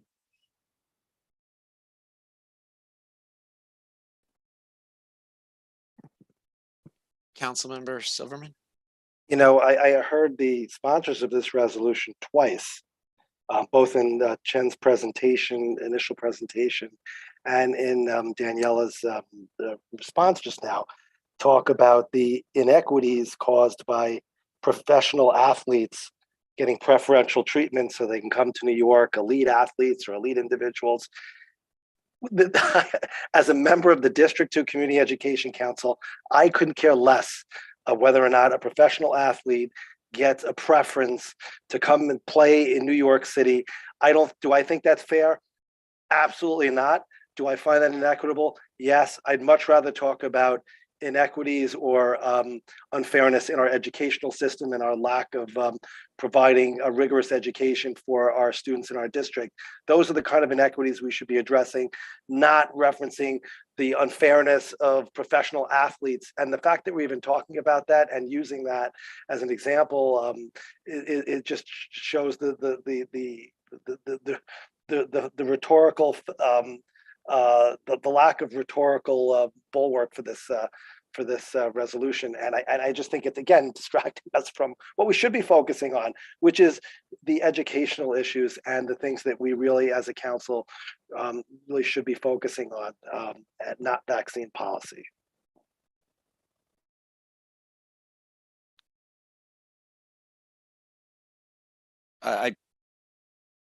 Councilmember Quag, I meant to, before I respond, I want to just make one point. Our council has voted on vaccine policy before COVID ever started. That was January or February of 2020. We voted on HPV vaccine resolution presented by Ushma Neal. I think I was one of the more vocal supporters of it at that time. I do think if there are policies that impact students, that we should have a say in student policy. So I think for us to cower behind that, we shouldn't be able to talk about something that doesn't, but this impacts students. I out of all the arguments, that's the one argument I completely disagree with. And I think we can discuss, we can debate, and we can be civil about it, but I don't think shaming for bringing this up is appropriate. Councilmember Kwok. Yes, thank you. I guess a lot of people have spoken. I was waiting for everybody to speak their piece, and I hope everybody has spoken. If anybody still wants to say something about the resolution before I speak, I'm happy to listen first. Yeah, I would just like, I mean, I certainly did not direct my comments to shame anybody. I don't know if Ben, if you were talking towards it in my direction about that. You know, I just have a difference of opinion in what we should be focusing on. And I'm aware of the resolution that that I don't think was that controversial. That we dealt with before COVID, but you can't that was an approved vaccine. I don't want to get into that, but again, I just didn't.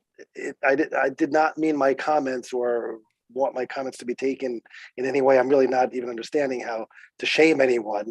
It's just, I just personally think that we should be directing our energies and attention elsewhere. That's all.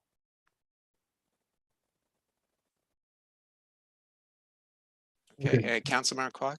Okay. Well, first of all, I want to say I come from a family of doctors, and I know that doctors have to get a lot of malpractice insurance. Why is that? Because there are bad doctors, or doctors who screw up, or doctors who make bad decisions, have bad judgment. So just because someone is a medical doctor or a doctor of philosophy doesn't mean anything really to me. There's plenty of doctors out there who disagree with what Ushma says.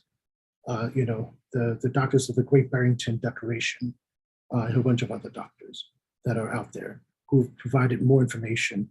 And one of the doctors I've also highlighted his data, that he highlighted the UK study on myocarditis that was induced by the vaccination being greater than COVID-induced myocarditis and pericarditis. So that argument about doctors being the final authority doesn't wash with me. And every parent actually is the first doctor to their kids, whether it's making decisions based on knowledge they dig up. And the best care provider for the child is the parent. And that decision should always be sacred, what they choose, no matter what they choose. That should be sacred. So one I want to just oppose that notion that doctors know everything. Doctors are perfect. Doctors are always right. You have different doctors with different opinions. It's called science, and they're with a lot of valid data and evidence. And I've highlighted them in the footnotes. I do need to update the data, and the data that you presented, Ushma, about the number of deaths I have in the updated version. Second one is the council. I thank President Morden for speaking about the vaccine, HPV vaccine, because it affects students, affects families, and more to it. We passed the resolution against mask mandates. The city and the state followed our resolution. They lifted the masking of 2 to 4-year-olds because it was a terrible policy that impacted children's development, cognitive development, social emotional well-being, and even health.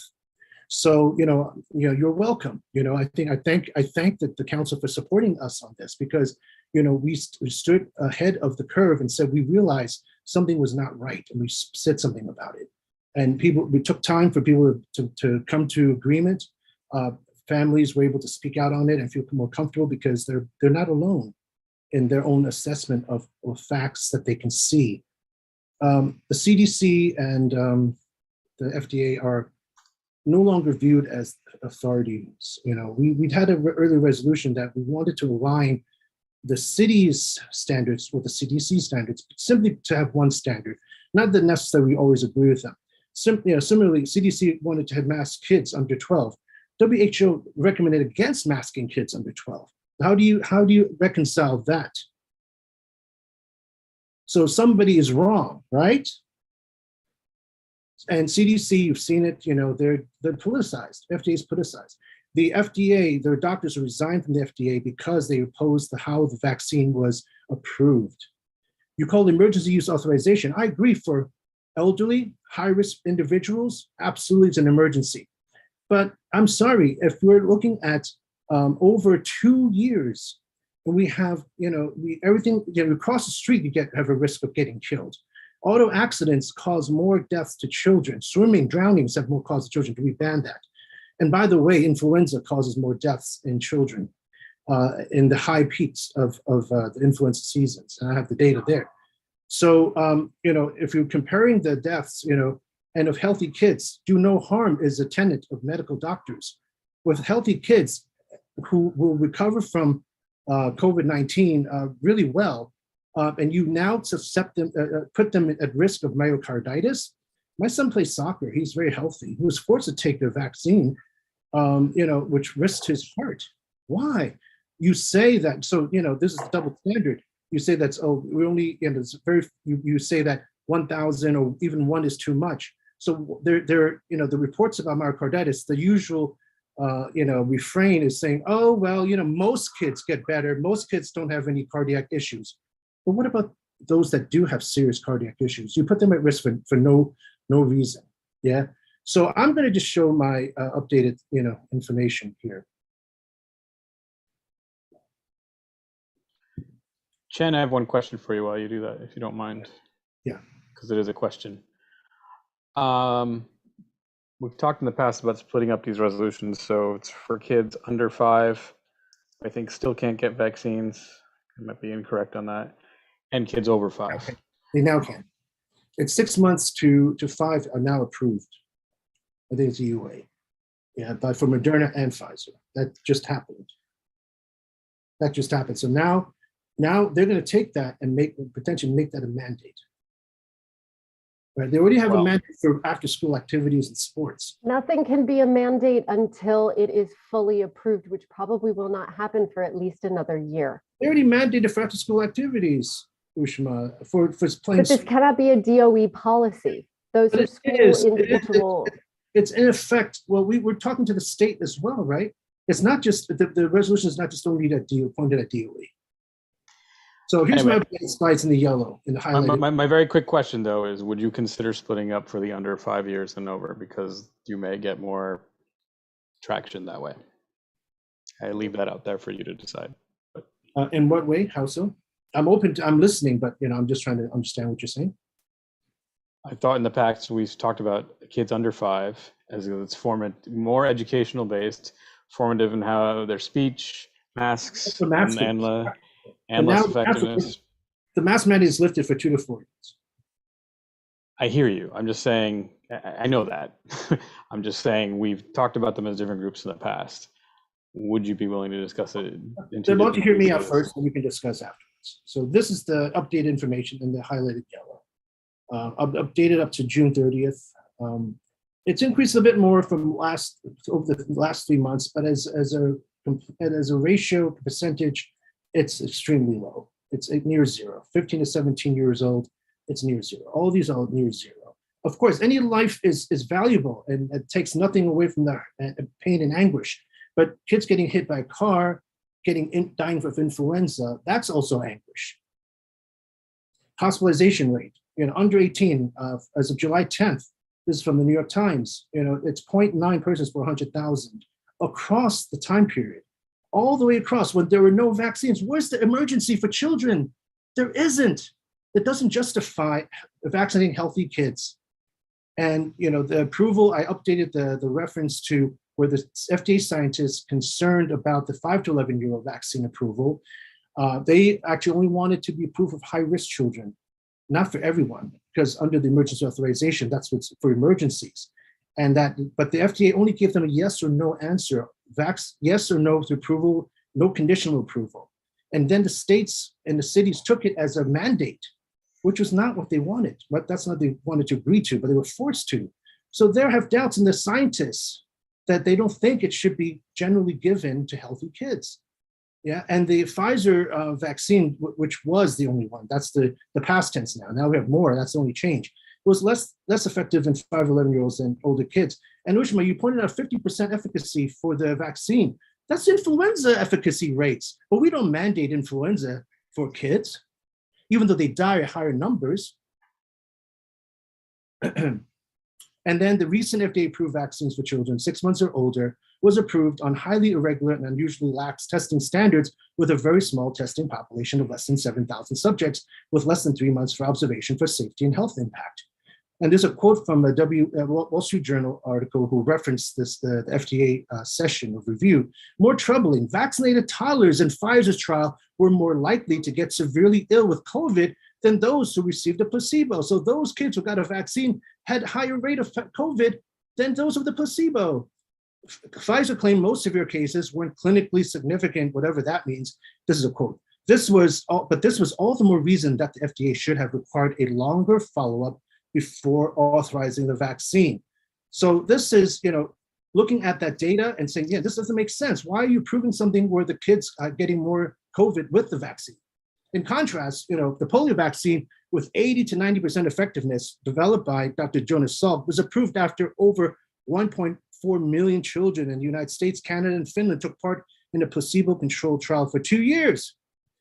And polio was far more severe, and it was a risk to every child and every adult, right? And a severe impact. And since 1988, more than 18 million kids can walk today and so forth. These are the benefits. Okay, the other one is infection and acquired immunity. Why are you forgetting about that? Why are we forgetting about infection-acquired immunity? The NCAA recognizes it. Why doesn't New York City let kids who have had COVID play sports, enter buildings, the parents who have had COVID enter buildings? Why do they need to be vaccinated? And then let's see, the next one is number 9. Like I said, mRNA vaccines. A lot of the mantra has been, from the New York State health officials, COVID causes more myocarditis than the vaccine does. No, the data doesn't show that, doesn't support that. Dr. Vinay Prasad, he's a public health doctor in San Francisco. The UK data says they're stratified by gender. All the data about myocarditis lumps everybody together, adults and children, male and female. But there is a gender stratification under a certain age that shows that vaccine-induced myocarditis is higher than COVID-induced myocarditis. So again, the rest are not any different. And I just want to talk to the point about professional athletes. Forget professional athletes. Out of city athletes coming in, high school athletes coming in from upstate New York, from Long Island, from other states, they can play sports in New York City, but are unvaccinated. But our own students cannot. How fair is that? How much does that make sense? Yeah, like the whole wealthy professionals, like the haves and have-nots. The poor kids can't play because they're not vaccinated, but the rich millionaires, celebrities can play. So let them eat cake. Let them eat cake. So we're calling to lift and to not have any vaccine mandates for any activities after school. And how does this work? Remember when the restaurants, you have to mask when you're standing up, and you don't have to mask when you're sitting down. Like you have to mask before 3 o'clock, or you don't have to be vaccinated before 3 o'clock, but after 3 o'clock, you automatically have to be vaccinated to be in the building, to go to activities. How much does that make sense? Please, have a straight face, right? How can you tell kids that? It doesn't pass the sniff test. This is why, and it's harming kids. It's harming kids because they can't participate in sports, the very thing that will avoid COVID severe outcomes, loss of weight, healthier, good, better, stronger lungs, but they're prevented from playing simply because if they don't want to be vaccinated. Yeah. So and so forth. It doesn't change from the rest of it. Just make it fair. And we should have tracking to see what the real outcomes are. There's no death rates about New York City students to show who's dying. If they are dying, we have an emergency, but there's no emergency. There's no data. The data we have shows it's not an emergency. So I hope you support this because it just doesn't make any sense to have a vaccine mandate, which was the reason why they had the kids under 5 having the mask, because there's no vaccine. So they had to get them to have harm. There are harms of doing the vaccine. It is not a one-way street. Thank you. Thank you, Councilmember Quah. Councilmember Broshi. Yeah, tried to resist saying something, but I mean the misused science is just so outrageous. This idea of like flu being more deadly than COVID just defies logic. So we're looking at flu data from before COVID existed, when nobody masked, nobody was sanitizing hands, we had no mitigation whatsoever. And then that stopped. I mean, what you want to do is you want to look at the rate of flu deaths before COVID and then after COVID, and you see how they plummeted, because COVID mitigations actually helped stop the spread of flu. And then there were deaths from COVID. Those deaths were higher than the number of flu deaths concurrently, even if they were lower than the number of flu deaths prior to COVID because there was no mitigation going on then. I mean, the lesson we learned is that we should have been more careful about mitigating against flu. We would be preventing so many deaths, flu deaths a year if we masked. I mean, to me, that's the lesson of the COVID flu comparison. But you can't just look at and say during COVID, this many kids died. During the same period the year before COVID existed, this many kids died of flu, and the flu number was higher. That's apples and oranges. This thing about this nonsense about comparing different types of immunity, the natural immunity or whatever. I mean, so much of the rhetoric that we heard tonight was just anti-vaccine trope after anti-vaccine trope. Anti-vaccine, like a lot of these, the book language and vocabulary that we heard used is stuff that even if you, that was very common before COVID came along and before COVID vaccines came along. So even if some people are now only using it for COVID vaccines, it's still anti-vaccine language. And so this idea about like different types of immunity is like very classic anti-vaccine trope. But let's not forget that there's 4 million babies are born every year. So even if there was like something special about acquiring like natural immunity versus vaccine immunity, you have 4,000 newborns a year that can't get vaccinated for 6 months. And they're at the highest risk for serious illness from COVID. So and it's not even like, I can go into some other things like Dr. Prasad he's not interested in public health. He's a contrarian. He was an oncologist. He doesn't conduct any studies of his own. He doesn't see any COVID patients. And he has this fear of public health measures that are so extreme. He said that public health mandates could lead to the next Hitler.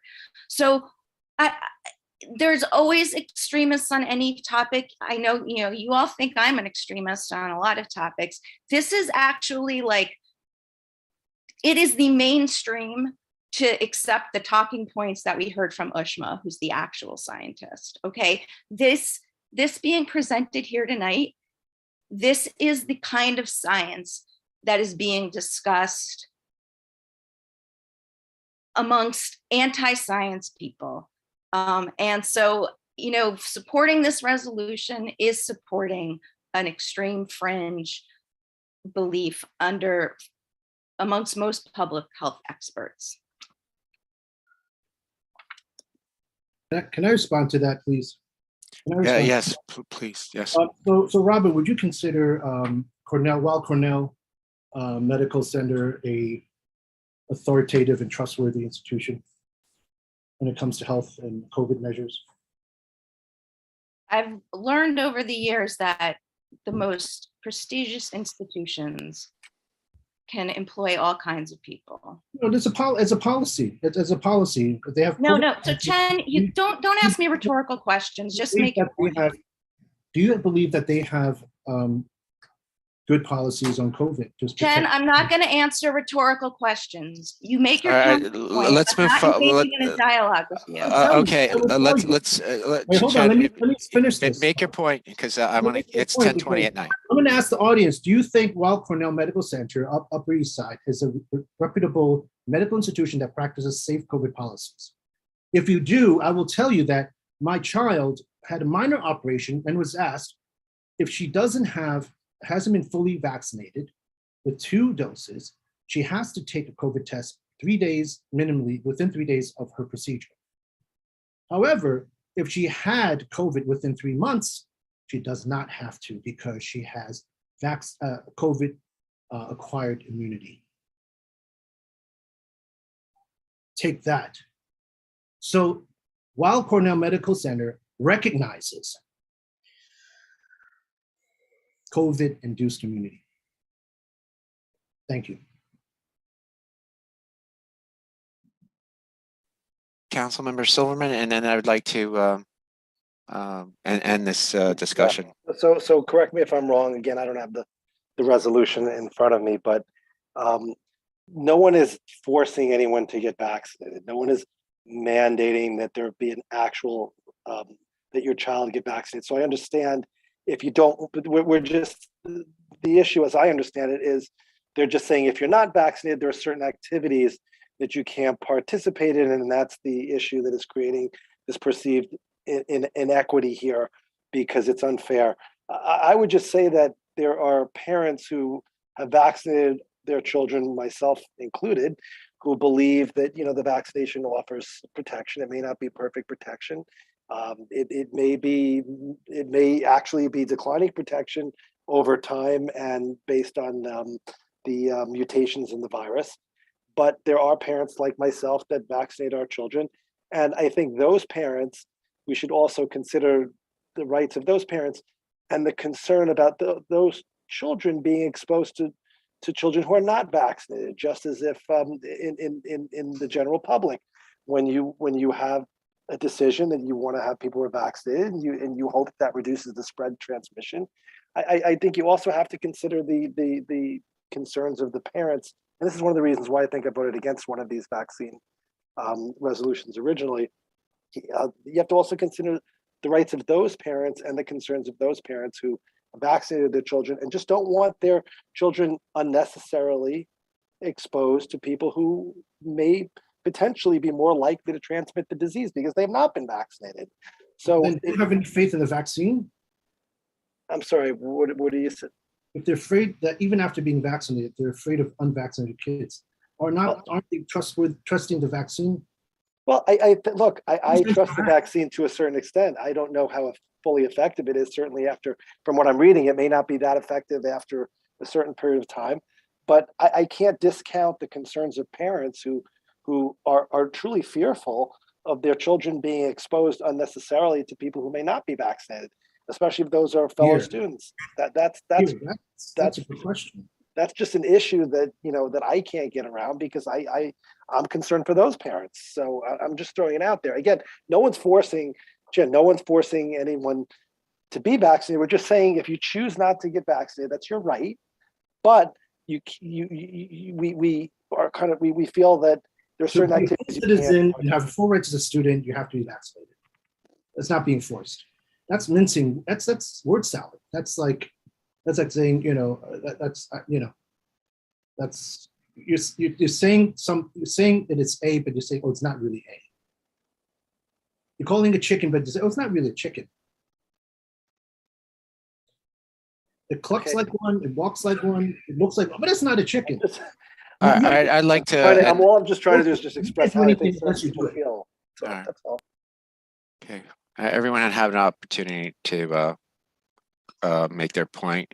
I do want to make, in terms of fact, the majority, I believe, of the first 30 deaths of the under 17 or under 18 category, I believe that was had comorbidities. But high risk, they should have vaccinations. Yeah. All right, let's move on to the next item. Beginning of the second public speaker session. Well, I'll do that later. Right? The voting comes later. Right? Yeah. Make the motion for that. Do that later. Thank you. All right. Councilmember Kelleher, do you have the list of the speakers? Oh, there we have. Okay. Thank you, Councilmember Janey. So the first one is Dr. Caliris Salas Ramirez. 1 second, I'll unmute you.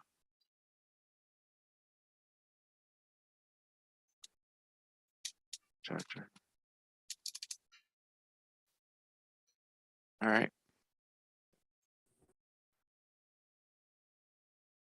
Okay, I believe you're unmuted. Welcome to CECD2. Thank you. Just stopping by tonight. Thank you for the very interesting conversation. Dr. Ishmael O'Neill, thank you so much for always enlightening us with my love language, which is science. But I'm here in the capacity of Mark Levine's PEP appointee. As you all know, I represent Manhattan and wanted to be here to congratulate Kelly on his reappointment. Super excited to continue the work with District 2. Have gotten an opportunity to speak to several principals about the budget concerns. Our office was one of the appointment of panel members that voted no on the estimated budget because we didn't feel it was adequate for our schools. And as of today, City Council has drafted a letter to Mayor Adams requesting that the budget, the cuts be restored. So we are actively engaging City Council members so that hopefully within the next couple of weeks, the appeals that have been requested are responded to.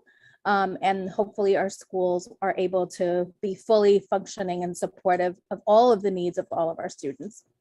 Also wanted to share that I've gotten opportunities to talk to First Deputy Chancellor Weisberg. There is a little bit of movement on the G&T applications. I have seen some of the rough numbers in terms of how many applicants we've had to G&T programs. I can proudly tell you that your district had the highest number of applicants for G&T. I think they're still combing through those applications because there are duplicates as well as incomplete applications. And so they're trying to go through that data before they make different assignments. So hopefully I personally have a meeting with First Deputy Chancellor Weisberg on Friday to talk about this, and I will raise your concerns while I'm there. Also taking a deep dive on the high school admissions data, and hopefully we'll have an opportunity to provide more clarity on what's happening in that process. So I know you've engaged our office. I'm really glad that you're making those connections. And if any District 2 family needs a conversation or wants a conversation with our office, please let us know. We're at your complete disposition. Congratulations again, Kelly. We're super excited about working with you. Have a good night, everybody. Hey, good night. Thank you. Next public speaker is Gavin Healy. Please unmute yourself and welcome to CECD2. Good evening. Thank you. So yeah, I want to first of all, I want to thank Councilmember Silverman for noting that the mission of this CEC is not to practice medicine. And I also want to thank Councilmember Neal for the very clear and informative explanation of the efficacy and importance of COVID vaccination. And I also want to say unequivocally that the sponsors of this anti-vaccine resolution are not qualified to give medical advice to the students and families of District 2 or to the DOE and the Department of Health. And that was made abundantly clear from the last few minutes of discussion tonight. This CEC has been wrong about COVID before. You introduced a resolution against masking last December or January, I think, just before the Omicron surge. Thankfully, it got tabled then for a few months. There are costs for your mistakes. It's fine if you're the only ones who suffer, but you're responsible for others here, and they deserve a higher standard of care. We have many rules concerning our schools, including regarding the number of fire exits, the load-bearing capacity of floors of school buildings, and rules regarding vaccination. If you want to strengthen those standards, then fine. But this CEC has never taken action to second guess and lessen the regulations of the FDNY or the Department of Buildings.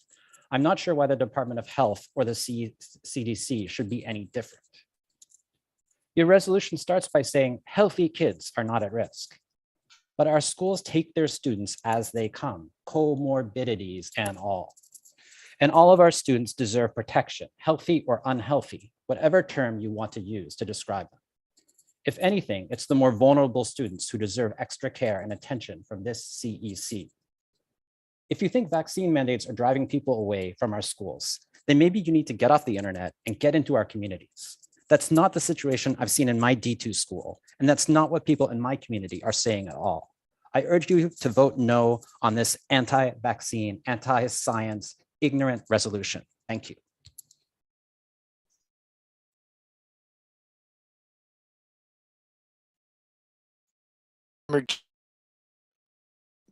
Is there an issue with the timer? Do I have to make you host? Yeah, you actually, if you have to make Chanel host. I have to make her? Okay. Yeah, so she can reinstate it, but we're just going to do it manually for now. We'll just, call time at 2 minutes just to keep the process going. Okay, my apologies. I didn't see the notification on that. And okay. All right, thank you. All right, I'll go to the next one. 1 second. So Yatin Chu is the next speaker. Oh, yeah, okay, just 1 second.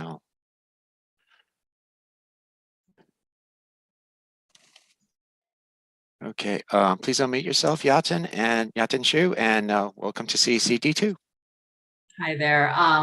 Thanks for the opportunity to speak. I want to support the resolution that Councilmember Kwok and others have introduced regarding really the inequities of forcing kids to get a vaccination shot to participate in sports and after-school programs. Over 40% of kids are not vaccinated.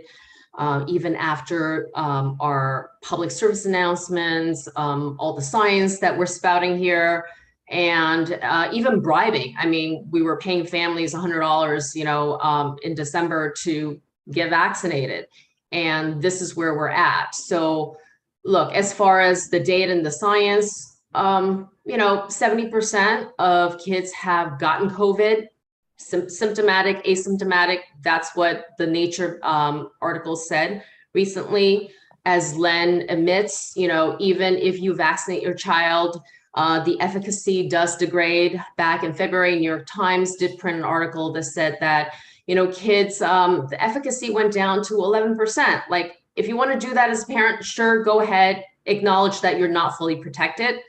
My daughter attended a school where 88% of kids were vaccinated, and one by one, they all got COVID.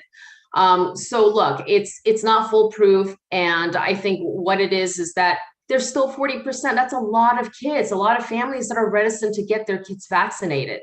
And we're talking about here not to practice medicine, but to talk about who has access to what activities in our public schools. These are kids of low income, have few access to outside extracurricular activities.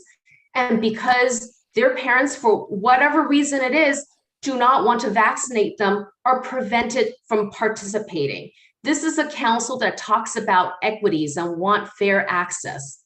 Why are we forcing a policy that really prevent these families and students from accessing all that our public schools have to offer? Thank you very much. All right, thank you, Yatin. All right, Tunisia Riley, please unmute yourself and welcome to CECD2. Hi, everyone. Thank you for letting me speak.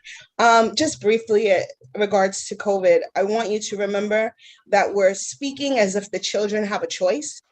The children don't have a choice on whether or not their parents allow them to vaccinate. Working in a high school, I have several students whose parents are choosing between them not going to college and going to college because of the fact that they're not vaccinated. So we need to remember that it's not the child's choice, but the children are being punished. So that's just a thought in it. And science aside, and I respect the science in it. I am also a nurse and I respect the science in it. But just know at the end of the day, it's the children that get punished, not the families. The other thing I want to go back to, which we kind of forgot about, was the fact that we have families leaving, the fact that our schools are losing money and we're losing programs and services. And I think we need to be thinking of ways to get programs back into the schools, to get services into the schools, to make our schools attractive so that way families will want their kids in our schools. The wonderful thing about the school that my sons went to, PS 130, is that they have an excellent arts program. So my kids are in NDI, Young People's Chorus, Third Street Music School, Rosie's kids. They get to do all of these wonderful things, and families want their kids there. We want our families coming back, and we have things to offer. And it's not just the arts, which are super important, but also athletics, the academics. We need to be able to compete with charter schools and private schools in order to look good, so our families will want to stay in our schools. And that comes with us focusing on bringing programs back in. So if we can please, and I'm always willing to lend a hand and question and think on things, if we can figure ways to get programs, services, academic and athletics into our schools, that's going to better our schools. I was going to just say, Ushma and I were in a meeting recently where we were talking about academics in our school. And so it's important that if we want to keep our families and get families back, we push for those things.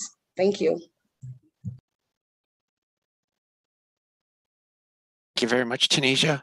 Anna Rojas, excuse me. Anna Rojas, please unmute yourself and welcome back again. Thank you. I want to especially thank the speaker, Gavin Healy, and the council members, Silverman, Neal, and Hernandez for urging you to vote no on the resolution 203, I believe, against public health, because this is what we're talking about, public health. And you are a community education council. Please vote no on this. If there is a scientific debate, then let's go with the CDC, please. Apart from that, I would like to see this council come together to object the mayor's cuts to the budget and to restore them. This is really, I hear some of the council members talking and trying to explain the cuts. We need all the funds we can get. And this council should not, should really work towards finding resources that our kids need. Please come together and support that. And also the small class bill that's languishing in Albany. Come together for our kids. And please just stop being concerned about G&T programs, specialized, high demand programs. The kids that can, the parents, the families that can, they're privileged. They're privileged. They can go, they can leave. Time. That you're tone deaf. You are absolutely tone deaf. It is not just about G&T and specialized demand. Work for all our children, please.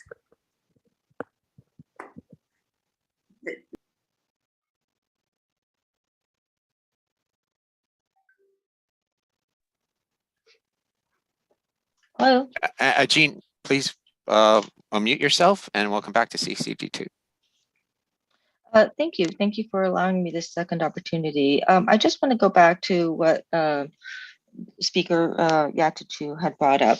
This is really an equity issue. We're talking about a mandate. We're not talking about parents being anti-vaccination. We're talking about letting parents have the choice.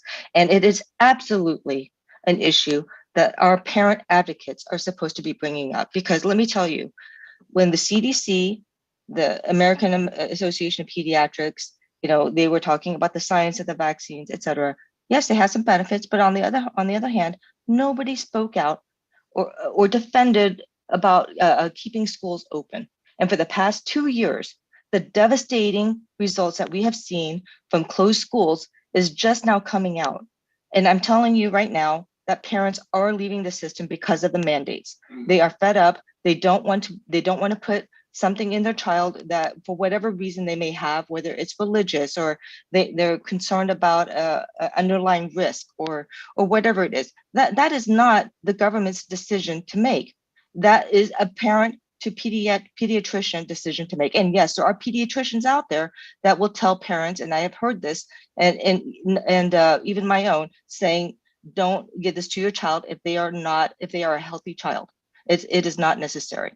So, I'm vaccinated myself. This is not about a vaccine. We are, if New York City is to follow in the footsteps of California and Louisiana, where they try to impose vaccine mandates, it's going to end up in the same place where the children that are most vulnerable will be at risk and they will not be able to get the best quality education that they can.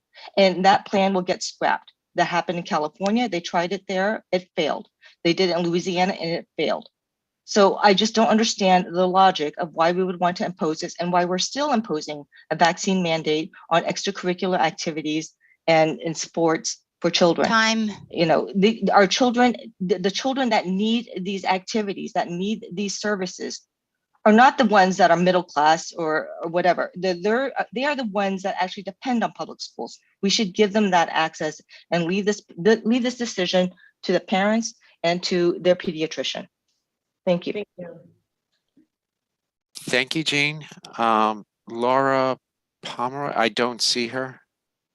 Okay, so we'll move to the last speaker. Craig Slutskin, please unmute yourself and welcome to CECD2. Thank you. Thank you, President Morton. And I just want to reiterate what others said earlier. Thank you to Danielle and Janie for your services as officers for the past year. We all look forward to your continued advocacy, whether here or in one of your cases, potentially another arena, which I do hope happens. And also congratulations to the new returning officers. And I do want to thank Councilmember Neal for her efforts on her students in temporary housing front. I want to emphasize something that Daniela had mentioned during the superintendent's report. Please, Superintendent McGuire, please push the DOE to release G&T placements as soon as possible. Even this loss of a few students in some schools does make a difference in the budget. The school that my son goes to, PS 340, is a relatively small school. So losing even 10 kids across several grades means real dollar loss under fair student funding. And I'm sure Principal Carney simply wants to know what she's dealing with. I do hope others, aside from Ms. Salas Ramirez, are speaking to Central DOT about G&T, given her many, many historical comments against G&T and disparaging remarks about parents who send their kids to G&T programs. She's not an advocate. Staying on the G&T topic, I do think would be good to start hearing about metrics for G&T and how the new third grade program at Reese will be evaluated. If it works out well, we should be thinking sooner rather than later on how to expand the program to other schools. But I'd like to hear what the definition of working out well would be. And finally, to the speaker, or the earlier speaker, if a family has a concern about G&T and my son is not in G&T, I don't think you should disparage them by calling them tone deaf and basically saying, well, they can leave. They're residents of this city as well. They have invested their lives in this city over many years, grew their families here. And saying it's okay if they just leave if they don't agree with you is quite obnoxious. If a parent or guardian has a concern, it's their right. If they're well off, and many G&T parents are not well off, that doesn't mean they can't have a concern. So I think we should all listen to each other and take everybody's concerns seriously. Thank you. Good night. Thank you, Craig. All right, this is the last speaker. I guess they just signed up. Sumaya Ahmad, please unmute yourself and welcome to CECD2. Hi, sorry. My name is Samaya. Nice to meet everybody. I joined a little bit late. I'm actually a physician. I work in the city, and I am also a parent of a kid who's going to be joining public school. And I just wanted to speak a little bit about the vaccine mandate question that I know has been a topic of debate over the past couple of hours. I know that Ms. Rojas had mentioned that we need to listen to the CDC. And in fact, if you actually do listen to the VRBAC committee, which is giving recommendations to the CDC, they specifically said, two of the physicians who were on the committee specifically said that they did not think that mandates were appropriate for this vaccine. There's very little evidence that this vaccine actually prevents transmission. It certainly prevents severe disease and hospitalizations and deaths for children and for adults. Well, for adults, not necessarily for children. And mandating vaccine on a very low risk population is, I think, a terrible decision from a public health perspective, from a medical perspective. I take care of adults in a very diverse patient population here in New York. I have a lot of patients who are Black, who are Latin, who come from all different walks of life. And I will tell you that people who don't want to vaccinate will not vaccinate, and mandating it is not going to change that. So I absolutely believe what Jean has said, that this is an equity issue, that there's a lot of people who won't take the vaccine because to them it's existential, that they feel like it's really at risk to them. And that's unfortunate. And we have a lot of work to do to try to change those minds. But mandating a vaccine in this type of setting when the emergency is well past is really not the way to go. And so I think that's the only thing I wanted to make a comment about. I think that the risk calculus is very different for healthy young children versus older children. But again, this is a decision, like in adults, that should be made between the physician and the family, and not something that children have to do, not only to attend school, but also to do after school activities. So this is evidence-based. What I'm saying is not just whatever made up. I read a lot of studies. I follow this very closely, and I strongly urge, as a physician and as a parent, like, please think about not doing this. We just need to move on from the situation. So thank you. All right. Thank you, Samaya. I hope I pronounced it correctly. All right, so that's our final speaker for the public speaking session.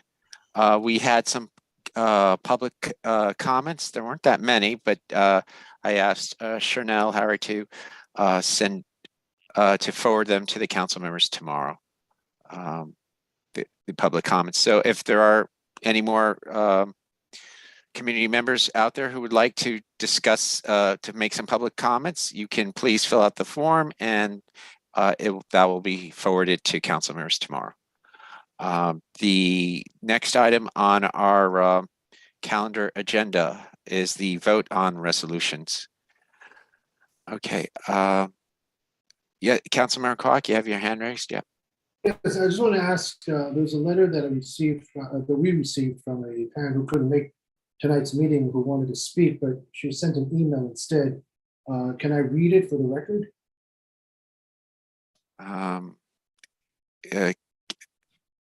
Well, current acting parliamentarian is Leonard Silverman.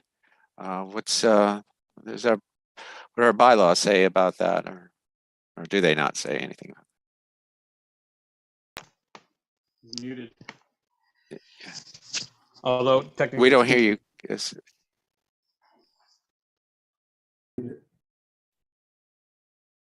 Your speaker's gone for some reason. Yeah. Can you hear me? Barely. Can you hear me? No. Yeah. We can hear you. No. Okay. All right.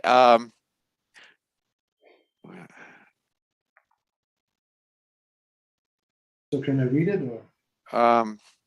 It's the end of the speaker session. Can you just put the comment in the chat, or into the comment speaker form? I mean, we have council members haven't read emails in the past.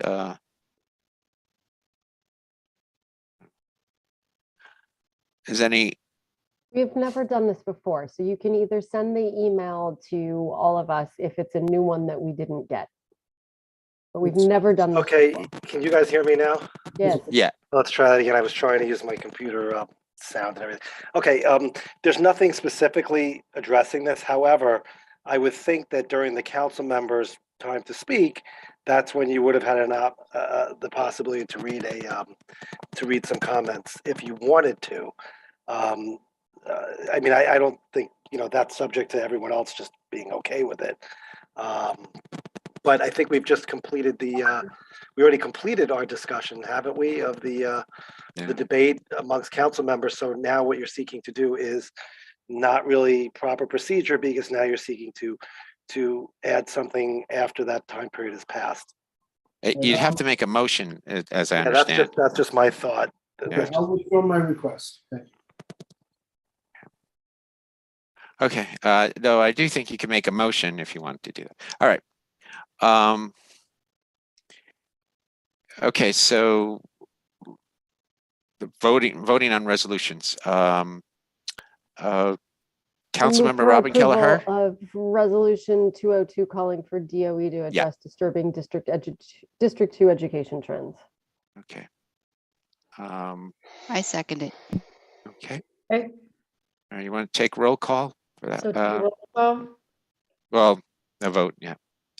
I'm sorry, the vote. Yeah. So yes, no, abstain.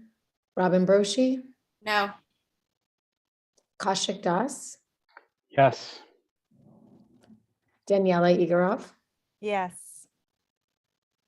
Lupe Hernandez, No. Robin Kelleher, yes. Chen Kwok, Yes. Benjamin Morden, Yes. Ush Manil, Abstain. Len Silverman. I'm gonna, on principle, just abstain. Lim Fong Sim, Yes. Liwa, Yes. Okay, so it passes with, I'm new to this again. There were 2 abstains.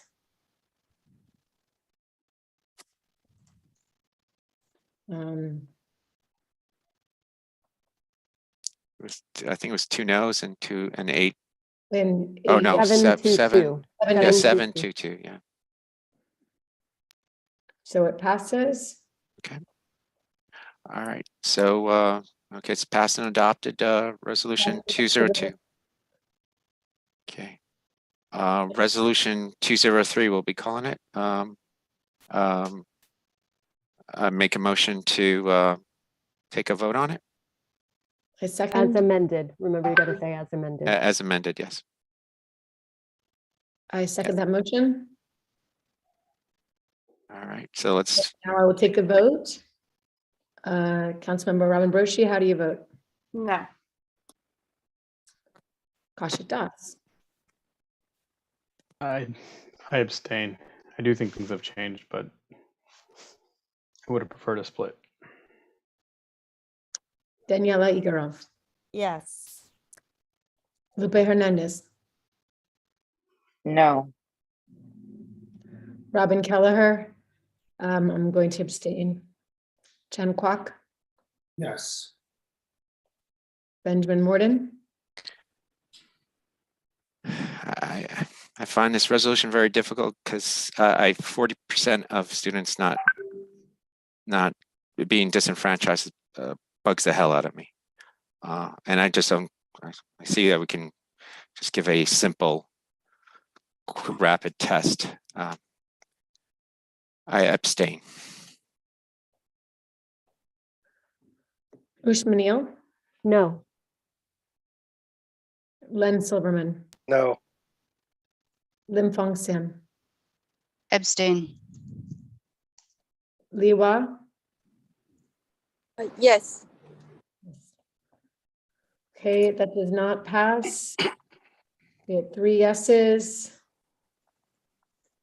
4 noes, and 4 abstains.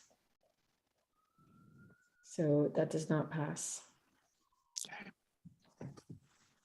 Can I move for approval of the minutes, both the calendar and the working business meetings from June? I second. Okay. With thanks to Chanel, that was great. Yeah. Are there any concerns for the minutes? Did anyone have any changes?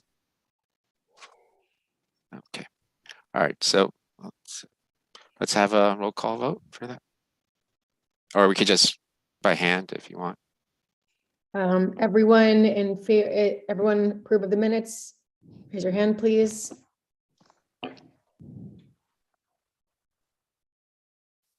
Okay. Chen, are you, anyone, Chen, how do you vote? You're okay. Approval. Anyone abstain? Anyone no?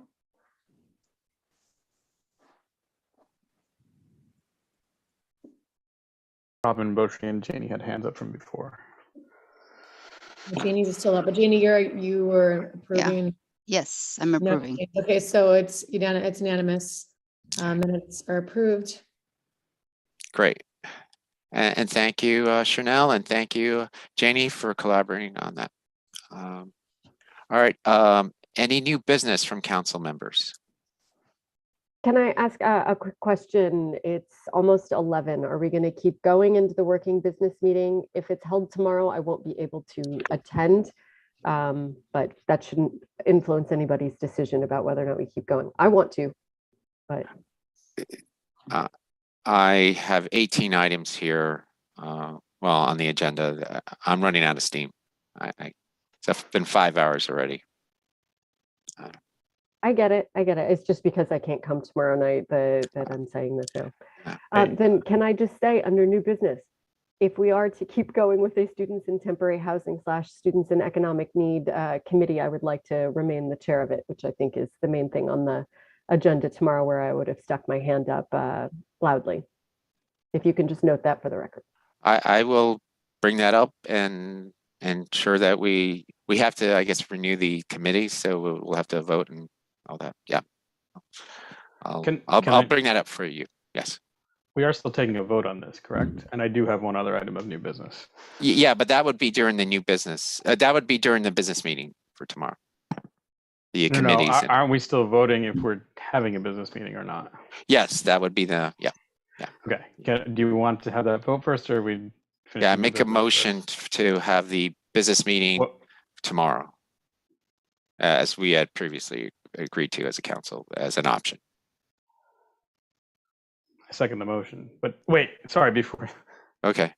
Before we second We that, can discuss are it we now. finishing new business or not? I have. No. You well, no, not I have one item technically of not. new business. Okay, fine. That's Okay. fine. Go ahead. Then I second. Okay. Can we do a vote by hand again? Councilmember Keller. I prefer if we did a roll call vote. Okay, whatever. That's fine. Yeah, let's do that. I think it Might be a little easier. Sure. Yeah. Robin Berchi. Wait, what are we voting on? Can we, yes, voting clarity on on the motion, please. I'm sorry, what did you say? The motion is whether or not to have the working business meeting tomorrow. Right, so it's tomorrow. Okay, so. If you're voting whether yes, we're you're voting to have the meeting, working business meeting tomorrow. If you vote no, it's to continue tonight. Thank you. I don't care. Do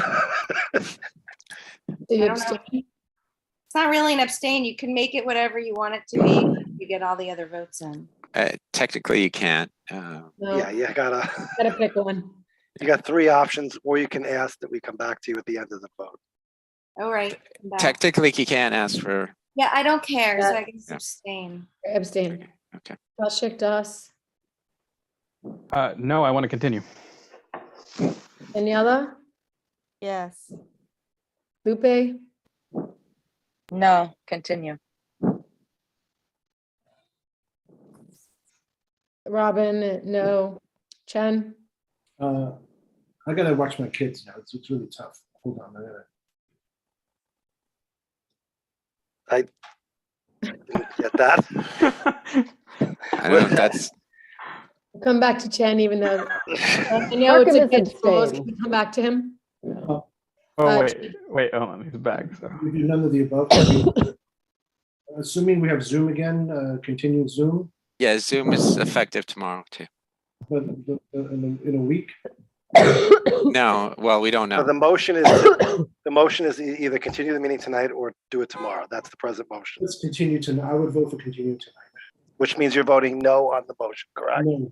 No. Benjamin Morden. Yes. Yes. Ushma.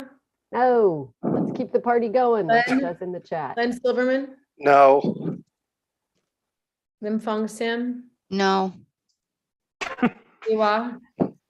No. All right, so I'm glad we did that. There's only so many evenings in our Let's lives. go. Let's go fast. Let's go. Come on. Well, we Wait, still wait, have new one- business for the calendar meeting. Councilmember Das. My item is quick, I think. Well, We never quit, Kush. Come on, Kush, all right, let's go. sorry. Go. Fine. Two people again said tonight the parents in D2 are privileged. I'm tired of hearing it. One was a parent. One was a council member. Stop it, please. All right, Councilmember Das, we're not responding to public speakers, please. Okay, fine. Then, in generally speaking, I have issue with this because we've spoken many times that parents that can't leave are the ones that are affected. And we've spoken for them, and we've spoken for others. And also, we've spoken to the fact that moving out of the city is not just for the privilege; it's also for people who can't afford to live in the city. So I don't think that has anything to do with privilege. I also despise a dialogue that implies all Asians are privileged, because that is what's happening, and that is exactly what I spoke to as one of my points in my speech. So, and I've spoken to it in the past. So I would request all members of our community to refrain from this path of dialogue. All right. So I'm calling for motion. I'm calling for the to adjourn the meeting today. Motion to adjourn for the calendar meeting. Second. Okay, let's just do it by a raise of hands. All in favor of adjourning the calendar meeting? Anyone against? Everyone else put your hand down. Anyone against? Okay, let's go. All right. It's back to you, Councilmember Kelleher. Roll call. Roll call, and I believe the chat is now off, correct? Yes, you're absolutely right. Thank you, Chanel, for checking in. Okay. Roll call, all right. Robin Broshi. Kaushik Das. Here. Daniela. Here. Lupe. Here. Robin Kelleher, I'm here. Chen Kwok. Here. Benjamin Morden. Here. Ushmanil. What? Here. Len Silverman. Here. Lim-Fong Sim. Here. Liwa. Here. Great, let's go. I just one thing. Chanel, will you be able to stay with us during for the next hour or two? Yeah. Yeah. Okay. Because 30 otherwise minutes someone else has to take the meeting notes. No, I'm saying. This is gonna Okay. be fast. We're gonna like zip through it. I know, but she's not a council member, and so she deserves the opportunity to I'll stay on. leave. But okay, great. Thank you. Yeah. Appreciate it. Thank you, Chanel. All No right. problem. The first item is parliamentarian position, or second item on the business meeting. Welcome all those who are staying with part 3 of our council meeting today. We're having, would anybody like to run for parliamentarian? I nominate Len Nominations. Silverman as parliamentarian. I second. I refuse. No, I'm just kidding. I'll do it again. Does anyone else want to be parliamentarian?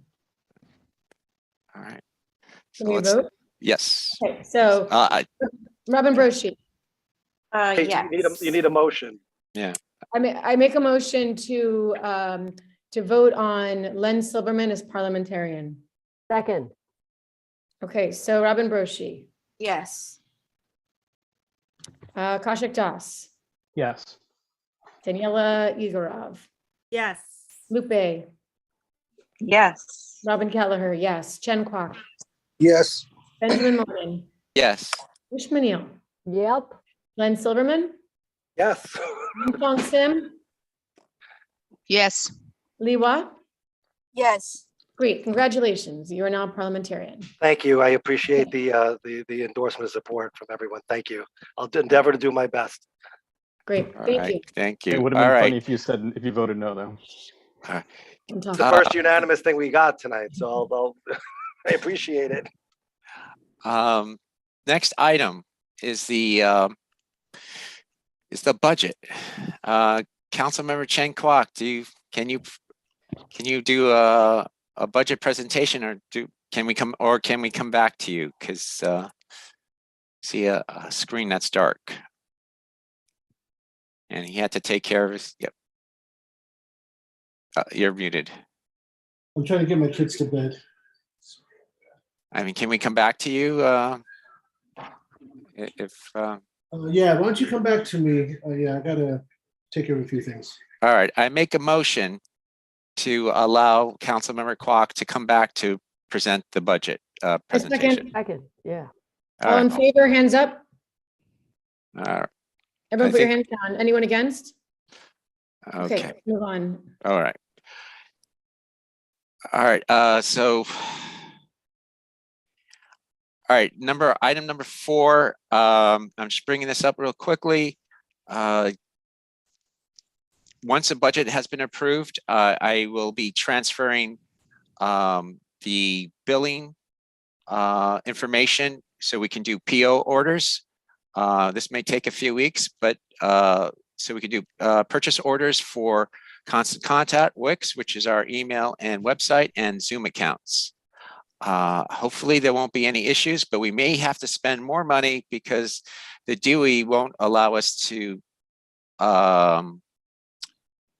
use the current method, which I've been paying for and getting reimbursed. So, and I was able to get a lower priced Zoom account, significantly lower, but now Zoom will require a much higher amount for purchase orders, which is unfortunate. But I just wanted to alert the council that there will be a change. We may have an option to use the DOE Zoom account, and we're testing that with our AA, and we'll figure it out if that might be an option to save some money or not for a council. But okay, if there are any questions, please email me.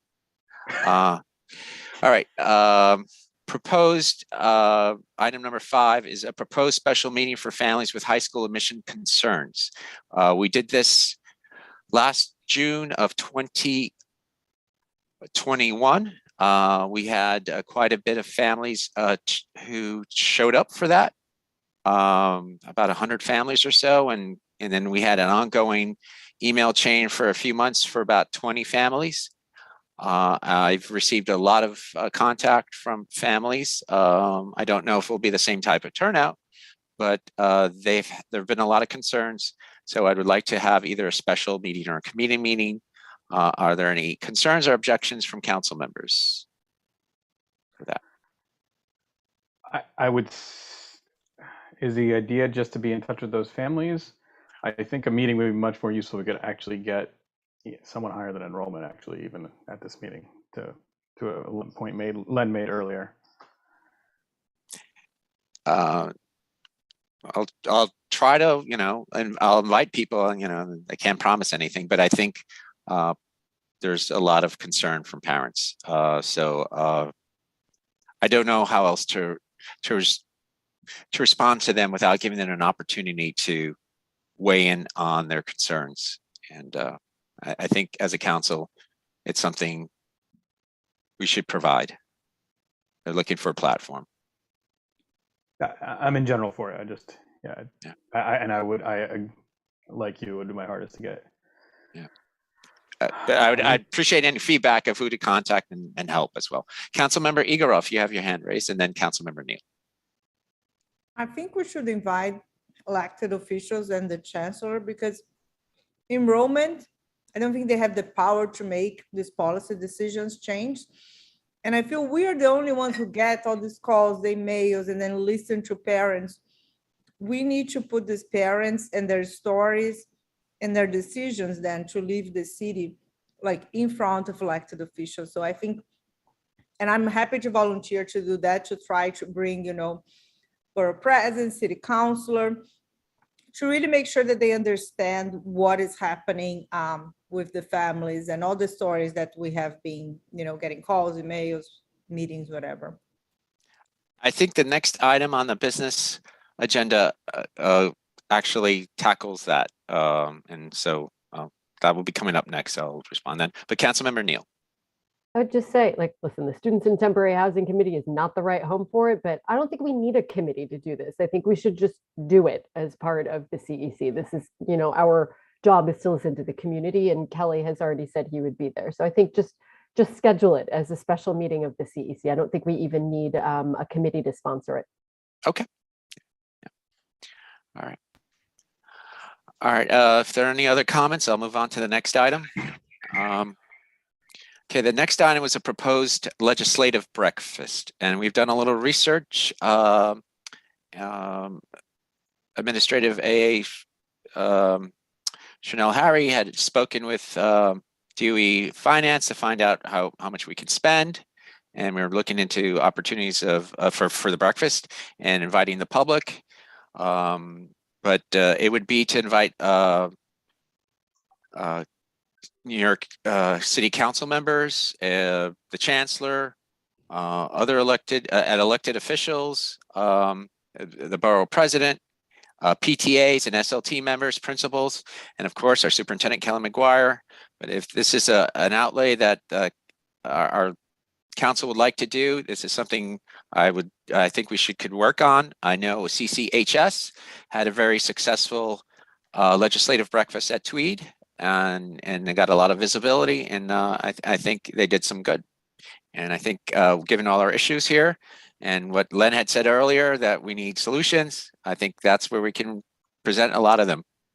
So Councilmember Silverman, you have your hand raised. I'm absolutely in favor of that. I just would like to just make sure that before we schedule anything, we have at least a minimum commitment from a number of individuals. So it doesn't end up being only like 3 or 4 people showing up. I want to make sure we have a pretty good turnout from the electeds and other members from the DOE. I absolutely agree. We don't want to waste our time with just 3 or 4 people. So I need, as liaisons, everyone to reach out to get the PTAs and SLTs, because if the PTAs and SLTs come out, then the elected officials should come out, because that's their, that's who they represent. So if we all they commit don't come to out, it, we're good. Yep. I think if we all commit to doing our part, we can, we can make redo it and move on. great. All right. All right. So the next one is the Wait, Lupe has her hand raised. Yeah. Oh, sorry. Councilmember Lupe. Nope. Her hand went down. I was just going to say, I think it's a great idea, and I'll reach out to Borough President's office as well as our local community boards and elected officials when we have a date. Can't wait to get started. Great. Thank you. Councilmember, no, excuse me. The next item for on our agenda is the tentative calendar meeting schedule for the following 11 months. It's up on our website.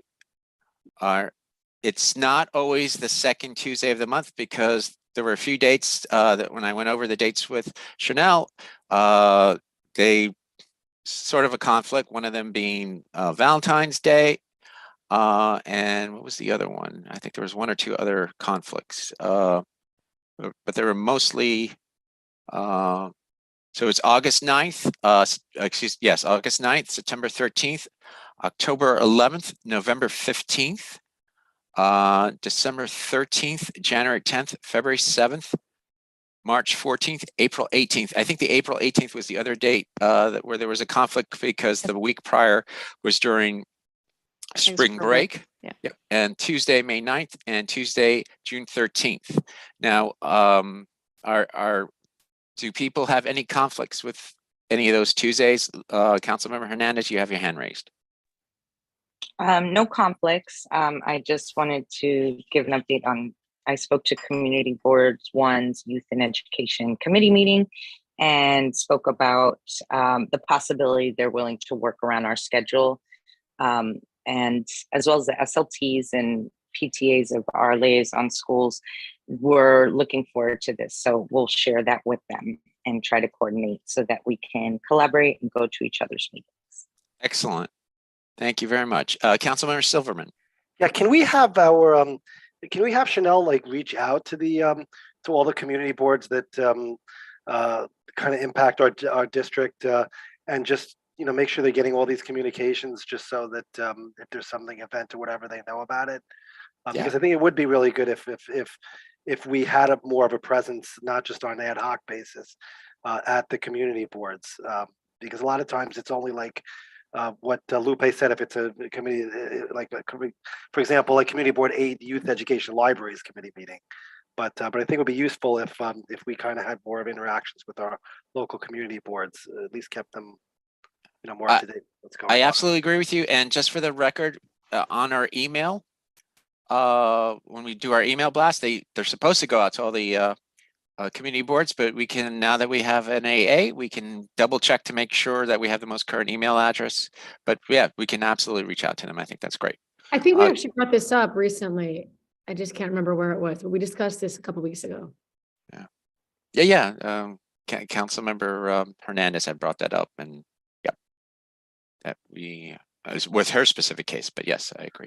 Sorry for plagiarizing, Lupe. I apologize.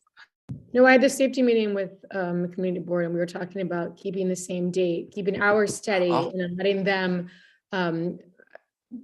assimilate to ours, so that we always have ours steady, and then they can join us and get used to our approximate dates on a regular basis. But yeah, I think we should invite all the community boards. Yeah.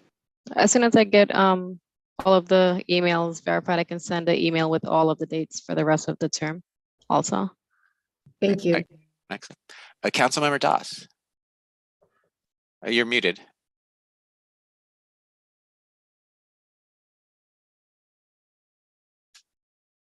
I- Is that better? Yeah, sorry. Yeah. I'm sorry, the dates, which are the ones that it's not the second Tuesday? So you mentioned Valentine's Day. In April, because that was spring break.